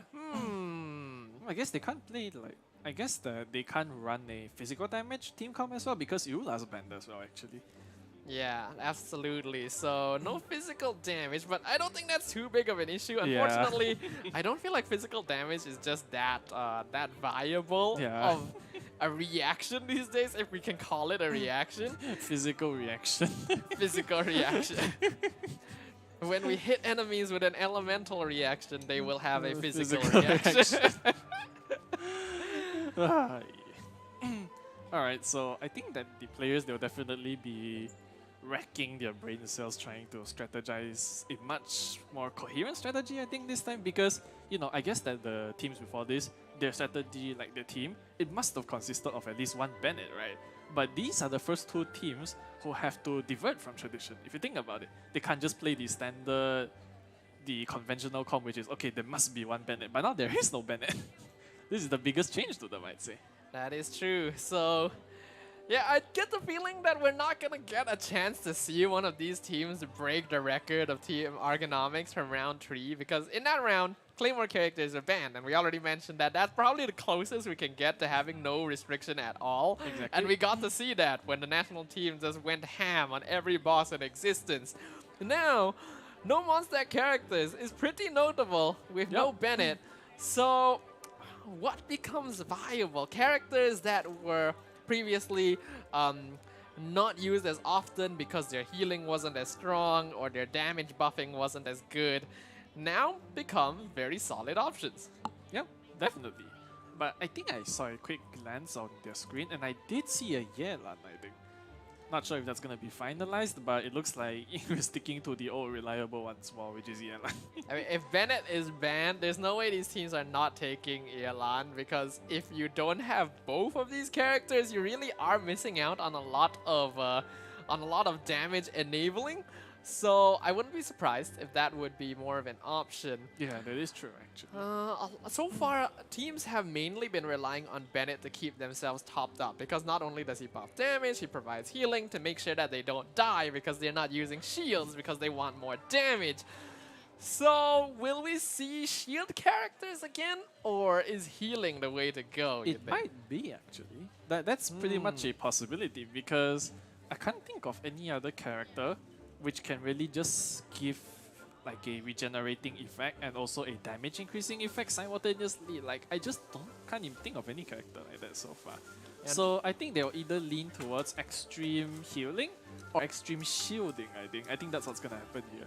Yeah, what's notable is that, like, probably the second best, like, shielding support as well is Diona. Yep. Who is also from Mondstadt. So, what is the option here? Like, in terms of shielding, obviously we still have to consider Zhongli. Yeah, definitely. He's still very strong, but again, he takes the 5-star slot, so a lot of teams are not willing to go for that. Then after that, the second strongest shield in the game is Layla. That's true. And she does do a good job of providing cryo for elemental reactions, but she doesn't contribute a lot of damage herself. Yeah, that's true. So, You know, I thought of one healer which will actually be quite sick if they played, but I think they won't Chi-Chi. Get to see Chi-Chi here in the SEA Carnival. You know, I'm all for it. If they want to play Chi-Chi, I would simultaneously like sing their praises and also be incredibly confused. Yeah, that's true. But I also just thought about one while thinking through the Inazuman characters. What if they play Hyper Bloom but with Kokomi instead? With Kokomi, I don't think it's really necessary, because we have to remember, in the Hyper Bloom lineup, you usually run Kuki Shinobu and she provides healing. True, yeah. So they don't really need it, and that's why you don't see Bennett on the Hyper Bloom compositions. You just go for Nahida with Xingqiu, with Shinobu, and then I guess Yelan if you really want to go for it. But otherwise, they are fine. So that's why I was thinking like Hyper Bloom definitely going to be, you know, popular now. Yep. I already saw Xingqiu actually, so we might be heading towards that direction. What else is good? What else is good? Let's think about this. Are there any like Sumeru characters that would be notable other than Nahida, of course? So we already talked about Layla having a very strong shield. Faruzan still does a pretty good job as an Anemo support if she's at C6, which she will be. Yep. I would like to see, like, I think watching Nilu would be very fun, but she Nilu? kind of needs Nahida to truly operate Yeah. at max potential, so sadly, probably not. I'm looking at a Yelan, a Hazel, I think, and a Xingqiu right now on one of the players' screen. Makes sense, makes sense. We will see. Like right now, the players are obviously still in the setup phase. Cameraman, we're getting a little bit closer comfort Yeah. there, you know, we gotta have some personal space. But I'm sure these players are definitely preparing. They're racking their brains as well. It's Yeah, like, definitely. ooh, we don't have Bennett. You always think like, Bennett, he's always going to be there for you when you Yep. need it. And all of a sudden, that He's not. lifeline has been taken away. Yeah. That's very unfortunate, honestly. Alright. So yeah, this is definitely taking longer than usual, but I understand because you know you can't just build the same teams that the players in the past have because you know the options not really there. But looks like the game is about to roll. Yep, sounds like it. Let's find out how these teams have resolved this puzzling conundrum as we enter our final Traveler's Trial of the day. Is gonna be Blue Rat versus First Sage of Boor. What kind of party setups do they have? Yep. So on the first stage of Boor, we have Xingqiu, Yelan. I think that's Yunjin, I think, Ooh. and Hazel. This is quite the team, honestly. Yunjin is a Hazel support. Now that is interesting. Yep, and on the other side, just as you predicted, we're going to be having Hyper Blue. Yep, they're gonna have Kalei as a secondary Dendro applicator here. So yeah, I think this is just gonna be a very solid lineup overall. Blue Rats going for Hyper Bloom. They're gonna start things off with Asimon, our good old friend. And a very interesting boss to start things off with, but makes sense. A boss that is generally vulnerable to Electro. Hyper Bloom is gonna do very well against it. They actually take it out before Blue Rats takes out the Pyro Regispine. Yep, that is true. I guess that maybe it's because of the Yunjin, maybe it's just not contributing as much damage as Hyper Bloom would, but we'll see because it is just the first boss after all. And there's a... Yep. The value of Yunjin here is that she will buff normal attacks, which isn't actually the best because I don't think Hazel relies on normal attacks that much. He wants to buff his burst, his elemental skill, but she also is a Geo character, so there will be crystallized, there will be shielding, which will be very good against the Primo Geo Bisha. Exactly, and both teams have decided to take on the Raiden Shogun herself. Wow, that is some impressive syncing from these two because they're not communicating. They don't know which bosses the other team is fighting. So the fact that they started the Raiden Shogun at the same time is like, what are the chances?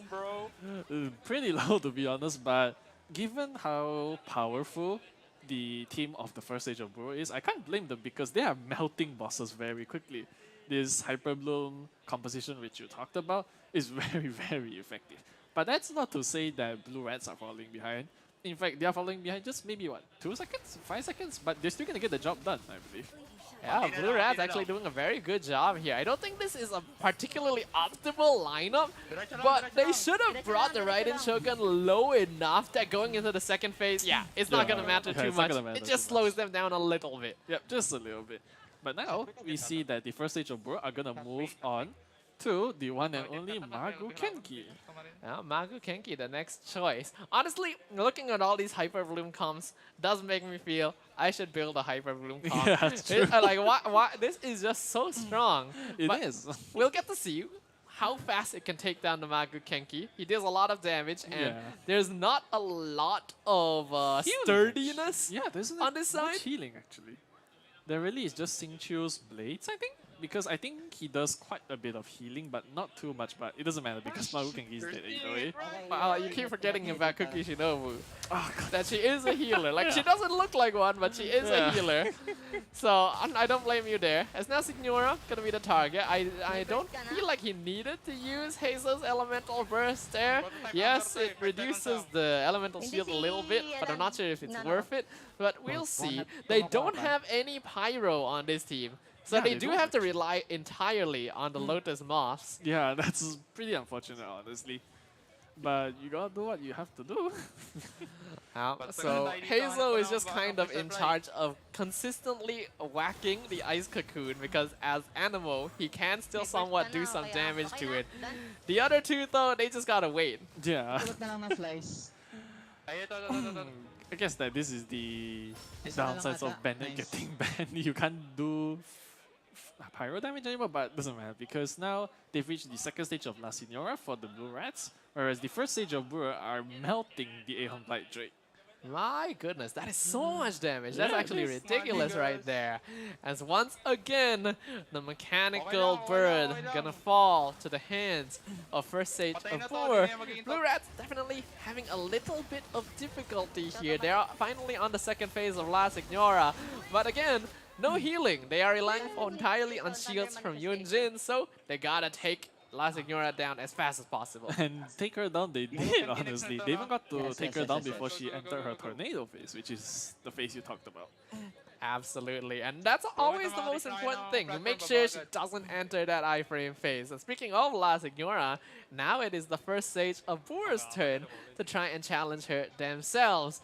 And again, Hyper Bloom, no Pyro, so they as well have to awkwardly wait for the Crimson Lotus Moth. Yep, that is true. Whereas the Blue Rats are going to be attempting to take down the Thunder Manifestation, which is dropping quite quickly, honestly. Yeah, honestly, I didn't realize just how much value Bennett was adding to the La Signora fight specifically. But yeah, every team was using the C6 to just break down the Ice Cocoon that much faster. And without him, like you can really feel it in this fight specifically. Yeah, it is true, because Bennett's C6, right, because like when he uses his Elemental Burst, everyone in the field does pyro damage with their basic attacks. So with that removed, they are taking quite a long time to... how should I say it? They are taking quite a long time to send Signora down to her second phase.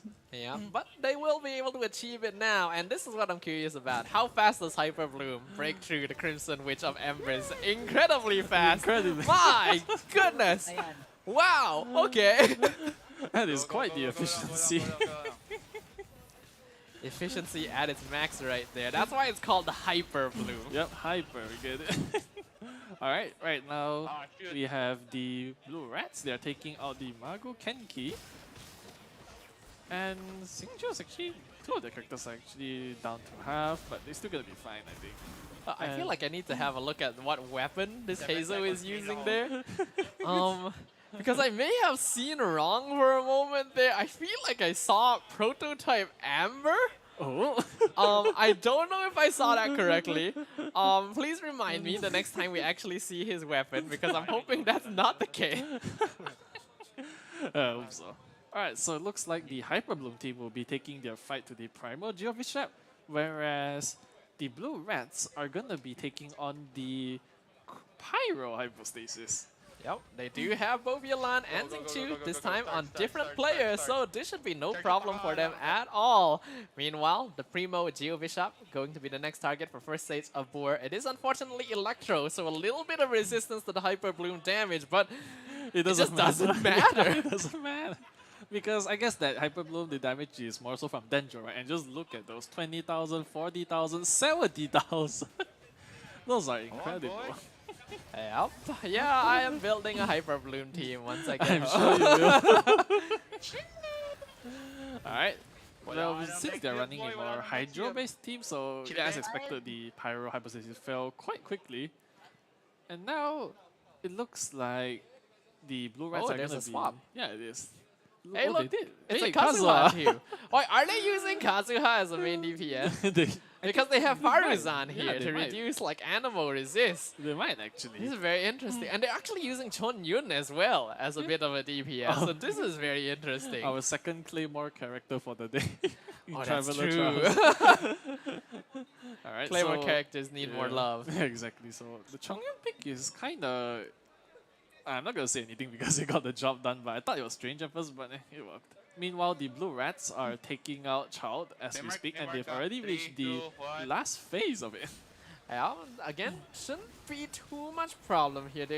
This is of course the Hazel comp, and Hazel, honestly, as a 4-star, does a lot of damage. They are buffing his basic attack specifically with Yunjin, so this is more consistent DPS as compared to if they were just focusing more on his Animal Burst and Elemental skill. Whereas here, we once again return to our favorite green curry ingredient, going to be the target of First Sage of War. Yep, the poor chicken once again getting mercilessly slaughtered for the Katsuju, which you've been waiting for. Alright, and it's gone. Alright, so next we have the Blue Rats taking on the Cryo Hypostasis this time. Well, okay, that's kind of impressive here that they're able to fight the Cryo Hypostasis. No Pyro again, and that would usually make this process a whole lot quicker. So let's see how fast they're able to actually finish this off. As of current, the point total for both these teams is super neck and neck. Yeah, it is quite neck and neck, honestly. I thought that, the Hyperbloom team will have a massive advantage, but as we see, that's not quite the case, as the Blue Rats are now gonna go bowling, basically. They're gonna go... No, they're going bowling. bowling. They're going bowling. Okay. They're just waiting for the bowling balls to actually return from the machine, Yeah, and they got it. Meanwhile, the First Sage of Boor are gonna be taking on the Electro Hypostasis with their new and reformed team. Now, this team is honestly really interesting to me because on one hand, they have Faruzan, so that implies that they want to use Kazuha as a DPS or as animal damage, but that's not actually the case because they're using Chonyun to infuse Kazuha's basic attacks and then melt with Xiang Ling. So I like this idea. I think it's a great idea. Well, I just don't know why Faruzan is needed. Yeah, that's quite interesting. But I like that final part there, because Xiang Ning went for one of the 3 crystals, then Chongyun went for one, and Kazuha went for the last. I think that's quite the teamwork. But anyways, they're gonna be moving on to the Aeon Blight Drake. Well, once again, I'm still keeping an eye out for what weapon this Hazel is actually using because I want to make sure that I did. It is Prototype Amber. Okay, so you know how we were saying this team doesn't have a healer? Yeah. It does. The DPS is the healer. Well, wow. That's amazing, honestly. That is actually so fun. Yeah. Right now we have the First Sage of Boor. They are once again taking down Child, whereas the Blue Rats are grinding their way through the Aeon Blight Drake. Okay, so I guess that explains why they have Yunjin specifically. Yeah, I guess. Because without a actual DPS weapon and relying on Prototype Amber to heal the team, Hazel needs a little bit of extra damage to actually become a DPS. Yeah, that is true actually. And now it looks like the Blue Rats are going to be going back for the chicken once again. The chicken, once again. Good old friend. Yeah. Mushroom chicken, Thanksgiving turkey, teriyaki, chicken katsu. I don't know how many names we come up with. Way too many. But there's always more. There's always room for another good old chicken dish. Yeah, there's room for improvement. Alright, so now the First Stage of Boor are actually leading by quite the score. Yeah, okay, they've actually made up, they were neck and neck just a moment ago, but yeah, like you mentioned, First Stage of Boor now in the lead just slightly, but I think their opponent's going to be able to catch up fairly soon, as they did just defeat that Jade Plume Terror Shroom, actually using his proper name for once in his life. Shocking. Alright, meanwhile we have the Blue Rats working their way to our good friend Asimo, right? You call Asimon, it Asimo, yes. yeah. It's like I got it. algorithm of semi and transient Asimo. matrix of Overseer network. Meanwhile we have the Hyperbloom team working the okay, never mind. There goes the Pyro Regisvine. We don't even need to talk about the Regisvines anymore, you know? But now it looks like the Blue Rats will actually gain the advantage here, right? Because as soon as they take out Asimon, they're gonna have a massive lead, I believe. So this is very tight. There are still 17 minutes left on this Traveler trial. So there's still a lot of space for these teams to do something different, to make up the difference, to try and extend the lead with the other side. But like I mentioned, these are two teams that perform very well during the online qualifiers. So and like we've seen literally no mistakes from either side yet. No deaths on any literally. characters. It's quite the perfect run if you think about Very it. interesting team lineups. Yep. I'm honestly sad that one of these teams isn't moving on. Yeah, that is quite. Yeah, that is true. Actually, very unfortunate because look, despite the weird, despite like the composition that we thought was weird, like this one, the Hazel, Yelan, it's working. I mean, there's nothing wrong with it. It's working, honestly. It just felt weird at first glance, but the results speak for themselves. Yeah, and they're basically just never losing any HP with this prototype Amber on Hazel. So like you think it's not a good idea, but you know it works. You'll make it work somehow. Yep. And meanwhile, we have the Hyper Bloom team. They're gonna be melting the Raiden Shogun as we've seen before. Like, this team excels at dealing with her. And oh, let's see if they find the clone the first time. Will they find the clone the Will first they find time? It? Then get the achievement? Will they get it? Will they? They what? Wait. Okay, wait. Is there a sign? I think there's a sign, I think. There's no way both teams got it first hand.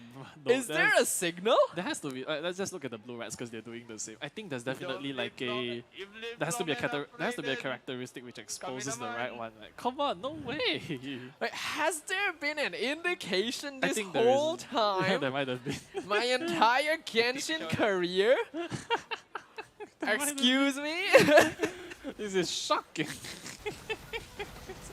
Someone tell me in the comments that there's actually some kind of indication to tell which is the real one, because I have just been breaking all of them, you know? Yeah, definitely is. Oh, but this one's not using the clones yet, I think, and it's actually about to go get into the second phase. Let's hope they got it in time. Yeah, these teams are doing a very good job of just making sure that the Raiden Shogun never gets a chance to enter her second phase, and that is going to be very important, as we all know. Breaking down Raiden Shogun's second phase is very difficult just due to how much elemental application we need. Yeah, we need a lot, actually. Alright, so right now, it looks like the Blue Rats are going to be taking on La Signora. Ay, gago, nag-burst ako, sorry. Signora. I don't...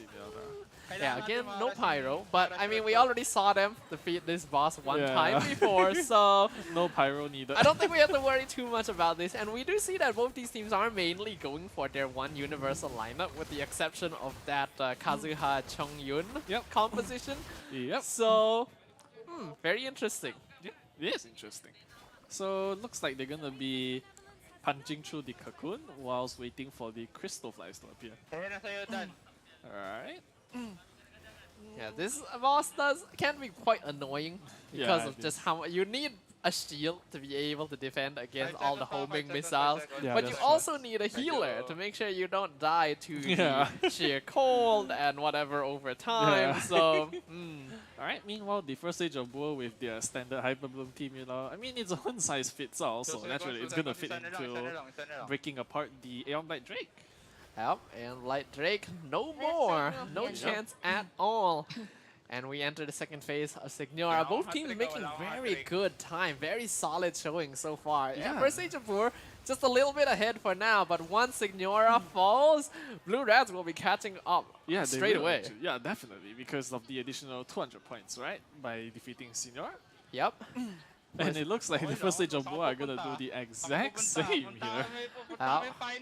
This is just gonna be history repeating itself for a little while now. We still have 30 minutes left on the Traveler trial, but we already know what these teams are capable of. We already know they're very strong, that their team compositions are pretty well thought out, all things considered. It is, actually. So, what now? I guess we wait for the crystal flies to spawn so that they can take out the cocoon in the middle. Meanwhile, we have the Blue Rats. They're gonna be... I've run out of adjectives. They're gonna be slowly but surely destroying the Thunderman infestation. Alright.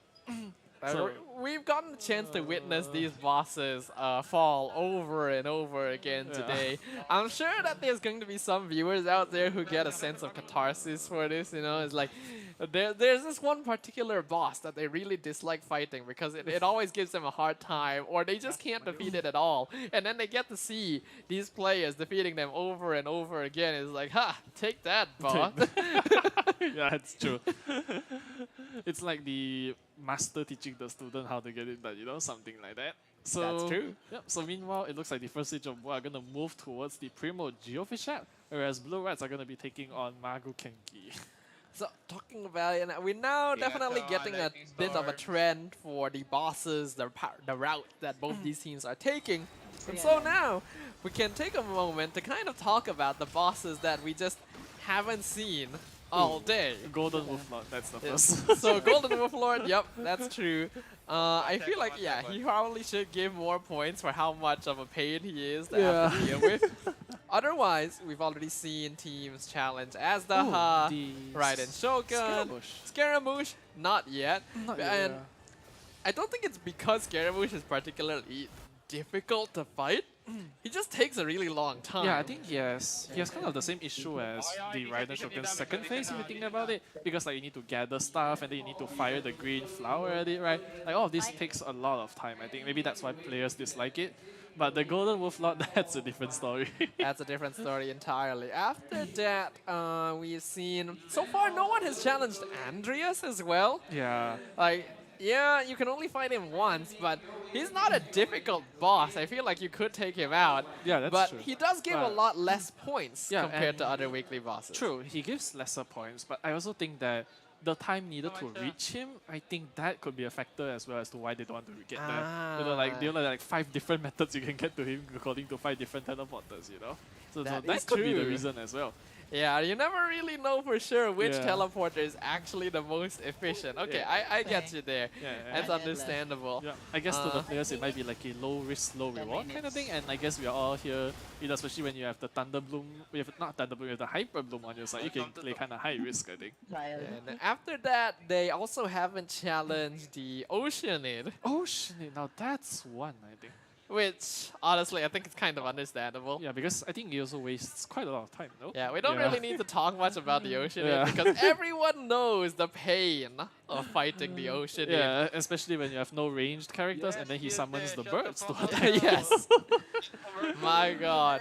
That's quite a struggle, honestly. And then besides that, I guess we've seen every other boss being challenged at some point. Though I am a little surprised of how little we've seen teams fight the Animo hypostasis. Oh yeah, that's one, yeah. Like we've seen here and there, but like we see teams just spamming the Regis Vines, the other hypostasis. That's very true. Why have we only seen the Animo hypostasis once or twice? I guess it's because when you get into low health, you need to like pick up the little orbs in the sky, I think. I can't remember because I haven't fought it in a long time. But I think they're like orbs in the sky which you need to fly on wing gliders, right? Then you need to pick them up and then you need to pick sufficient enough and then you're going to get down and then after that beat him again. I don't think it's that difficult, right? You know? I guess maybe time consuming, I guess.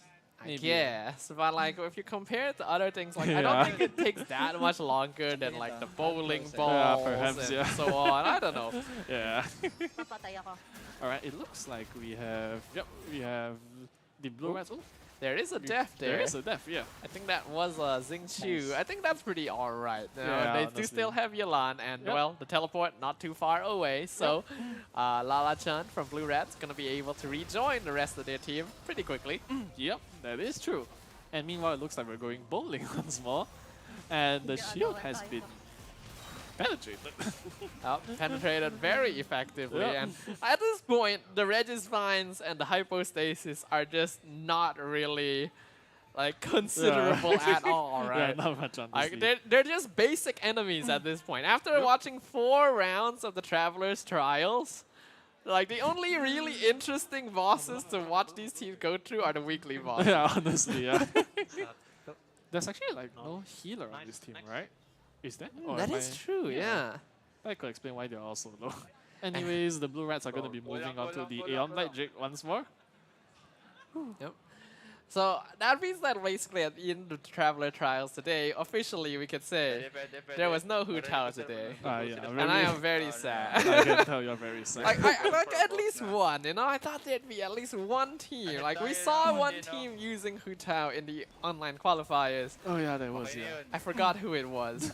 I think it was actually First Sage, but I could be remembering incorrectly as well. But yeah, a little bit disappointed there, you know. When you can play your National Vaporize or play your Hyper Blue, I guess that the players see no reason for Hu Tao, maybe? I guess so, you know, because everyone is like gonna be thinking, if we want to play Hu Tao, we need to have a shield. Yeah. And we just don't want to bring a shield character. So Yeah. okay, understandable. That's but true. it's still disappointing. Yeah, it is disappointing. Meanwhile, we still have Hyper Bloom working as efficiently as always. No change there. Yeah, ridiculously efficiently Ridiculously as well. efficient. Like, honestly, when the Dendro reactions were introduced, I think a lot of us were hoping that there would be a notable buff to Electro as an element, because during the earlier days of Genshin, Electro definitely felt like it got the short end of the stick. Yeah, definitely. And then we got Aggravate, we got Hyper Bloom, and all of a sudden, Electro mains are eating good, you know? That's true, honestly. Alright, we have the poor chicken getting slaughtered today. Once again. What other chicken dishes are there that we haven't mentioned until now? Chicken rice. that is true. It's so basic, yet you don't really think about it. That's true, yes, the chicken rice. Yeah, alright. We just need some rice. Yeah, honestly. Alright, so not much to add on here, I guess. Just Hyper Blue doing his job as always, whereas Asion is gonna be back once more. Honestly, I must say, Yunjin as an addition has worked out quite well for Blue Rats. They've even taken the lead, actually. Yeah, I'm honestly quite impressed here. I like looking at this, I would have thought that like this team doesn't seem to have the best synergy. Like I can see what they're going for, but it doesn't seem that good to me. But yeah, proving me wrong instantly. They're still maintaining the lead, even against Hyper Blue. Exactly. But I think it could be because of Yunjin's C6, right? Because I remember she had a Constellation, which will increase your attack speed. So I think Yelan definitely benefits from that. That is true. Attack speed. Yeah. Yeah, that's true. Because you do have characters that are able to deal a lot of damage very quickly, and Yelan, and Xingqiu, like you mentioned, if they're able to do more attacks, they're able to fire off more swords. So that does make a lot of sense. Yep, that's true. Meanwhile, the Blue Rats are gonna be challenging the Raiden Shogun. And do remember that they actually have no healer, so any damage... Oh wait, no, they have a healer. Oh yeah, I forgot. they have the Shikanoin Heizo MD. Alright, but that puts even more pressure on Hazel actually, because Hazel can die. If he dies or faints actually, then it's quite over for the team. So they have to get this as soon as possible. And yeah. They do have Yunjin. They didn't get the clone this time. Okay, Not so the first try. I'm still wondering, is there actually an indication I think there might of be. which is the real clone, you know? Because we already saw it twice today, and it's not, again, there was no splitting up. They weren't like sending one player to each clone to check them all. They're all like, it's that one, let's go. It's like, I gotta Google this after. Yeah, honestly, definitely. As you can see, both of the teams went for the Raiden Shogun, and the Hyper Bloom team, as expected, came first. And that's unfortunate. Yeah, that's kind of the problem with relying on Hazel as your healer. That's really sad too, because they were actually able to clear with no issue previously. Yeah, if let's say if they hypothetically they got the Raiden Shogun, they will be ahead of the first Age of War by 20 points actually. In terms of Traveler Trials, let's not factor in the Carnival commissions yet. So while the teams were pretty neck and neck the entire time, that one blunder, that one mistake has made the difference. As now First Stage of War will be able to gain a small point lead for the very first time. Yeah, for once, honestly. The Hyper Bloom team finally bearing fruit. Consistency is key after all. It is. We talked about this. Stamina gonna play a role, and it feels bad as well. It's the final few minutes. Yeah, it is actually. 2 minutes and, trial. 2 minutes and 35 seconds left. Like, imagine being so consistent the entire time. The teams don't know this. They're not aware of how evenly matched they were the entire time. Yep. But imagine that if they were to re-watch this VOD at some point in the future and realize, it was that loss to the Raiden Shogun that cost them the victory. Yeah, it is actually. And the Blue Reds did manage to clear the Raiden Shogun on their second attempt, but it's not enough, I'm afraid. Because even if they had 3,580 points, still not quite enough to match the 3,700 of the first stage of Boer. Yep, and remember, while we don't have a confirmation of which team actually won the Carnival Commission segment, it did look more likely that it was the first stage. So Blue Rats would ideally want to have a bit of a point lead at the end of this, and well, it doesn't seem like that's possible anymore. Yeah, that's not quite possible, I'm afraid. And right now, the Blue Rats are going to be taking on the Thunder Manifestation, whereas I have no idea what the first stage of Boer are up to. We're gonna have to wait until the screen shifts over to them. The last minute and a half. If you are in perhaps the more optimal situations, you could see defeating 2 bosses within this timing. First stage of Boer actually starting La Signora with 1.5 minutes left. That's quite interesting because I think because of their Hyper Blow strategy, she's gonna take the longest to beat, I think, because you need to wait for the Crystal Flies, and then you have no Bennett, right? Because poor Bennett got restricted, and because of that, they have to wait for the Crimson Buffs, not Crystal Flies, actually. Yeah, guess we'll see. I mean, they should be able to break through the cocoon, but will they have enough time to finish off the second phase of Signora? That's gonna be the primary concern here. Exactly. They still need 2 more Buffs, I believe, after this. Maybe even 3, actually. Wow, Maku Kenki. This is going to be the final boss that Blue Rats will be able to take down. And even if they do finish it, it doesn't look like they'll be getting enough points to catch up the first stage of Boer. So from what I can tell, it does seem like first stage of Boer most likely going to be the team moving on to the semifinals. But again, we are not confirmed on the Carnival Commission. So there is always hope. There is hope in the end. 9 seconds? Could they get it? Oh, 5 seconds. Will they finish off Signora in 5 seconds? Can they get it? They do! With 2 seconds left on the clock. First stage of Boer actually completed. That is tight right there. That was very That's tight. a risk going for La Signora when you have 1.5 minutes left. It is. It is actually. 200 more points in the bank with them. That's astonishing, honestly. That's going to be very comfortable here, and we can see both teams looking pretty happy right now. Yep, it's quite neck and neck actually if you think about it, because we haven't factored in the Carnival Commission, so we are still not too sure as to who the winner is, honestly. We're gonna have to wait for confirmation there, but overall, Julian, what did you think of this final quarter-final match? I have to say it was one of the more intense ones, I think, because, let's be honest, the first one was quite neck and neck, the second one was quite the landslide, the third one, I think it was something similar, I believe, with just the efficiency of the national vaporized team. This was quite neck and neck as well, so it's like, we start with it and we end with it as well, so I'm quite surprised, honestly. But it's quite pleasant as well, because, at least it's not like a landslide victory, it's not like, one side had the overwhelming edge, it's like both sides, even though they had the peculiar Yunjin pick, it worked out well for them in the end. There were definitely some peculiar picks on both sides, but it turns out to still be effective, and that's what we want to see. But I think we have confirmation here. The winner is first stage of Boer. Our 4th and final semi-finalist for the Genshin Impact SEA Carnival. First stage of Boer. And I think they can definitely give themselves a pat on the back there. That was very well done. And like I said, one of my favorite teams from the online qualifiers. Glad to see them moving on. Yep. Blue Rats, unfortunately, not going to be able to continue their journey. And that is quite heartbreaking because they really put up a great show. Yeah, they did, honestly. Like, I thought that even with the unique looking team composition, they still managed to pull it off in the end. It was not too bad, honestly. It worked out quite well.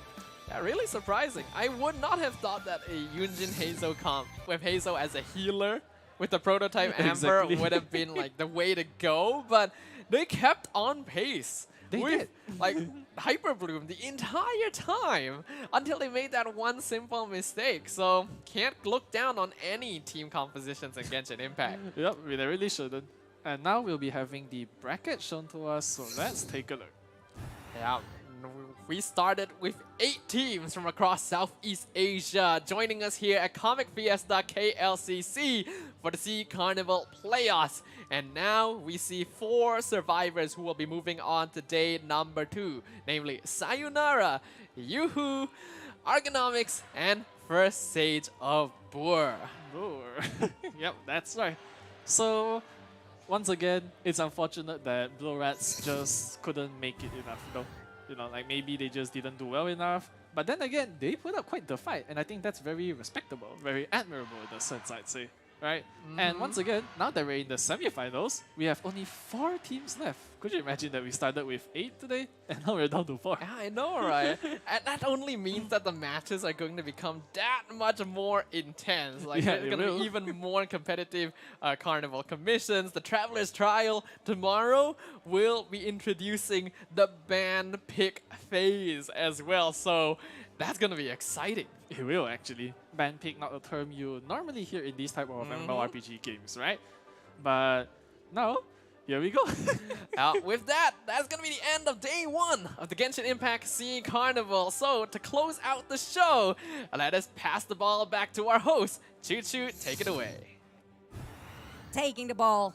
Rice balls. We want chicken rice right now. Thank you so much, Sadafa, and also Jillian. Amazing, amazing cast today, and what a tight race till the end of it. But now we have to wrap things up when it comes to our Genshin Impact Southeast Asia Carnival in Comic Fiesta at KLCC Convention Center. If you guys are not here today, it's okay. We still have tomorrow. Congratulations to all the 4 teams that managed to just tight enough to get into the semi-finals tomorrow, but tomorrow will be the grand finals as well, as 10,000 USD plus, like we always love, Primo Gems also at stake. So you guys, if you guys are not here today, tomorrow we're still gonna have the same old, the fun pop mini quiz where you can win mystery gift, and also you can win yourself some other stuff if you happen to be. Hopefully tomorrow we're gonna have a show match. And don't forget to join in the carnival for the support of your players across Southeast Asia.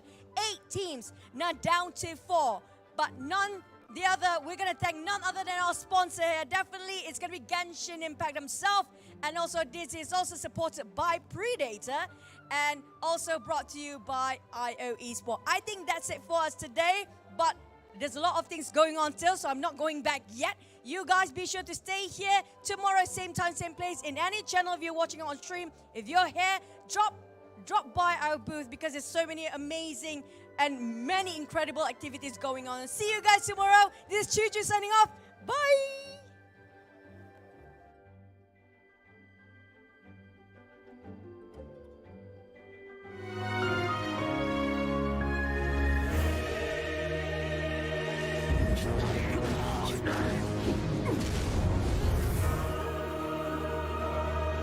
My ordinance divine.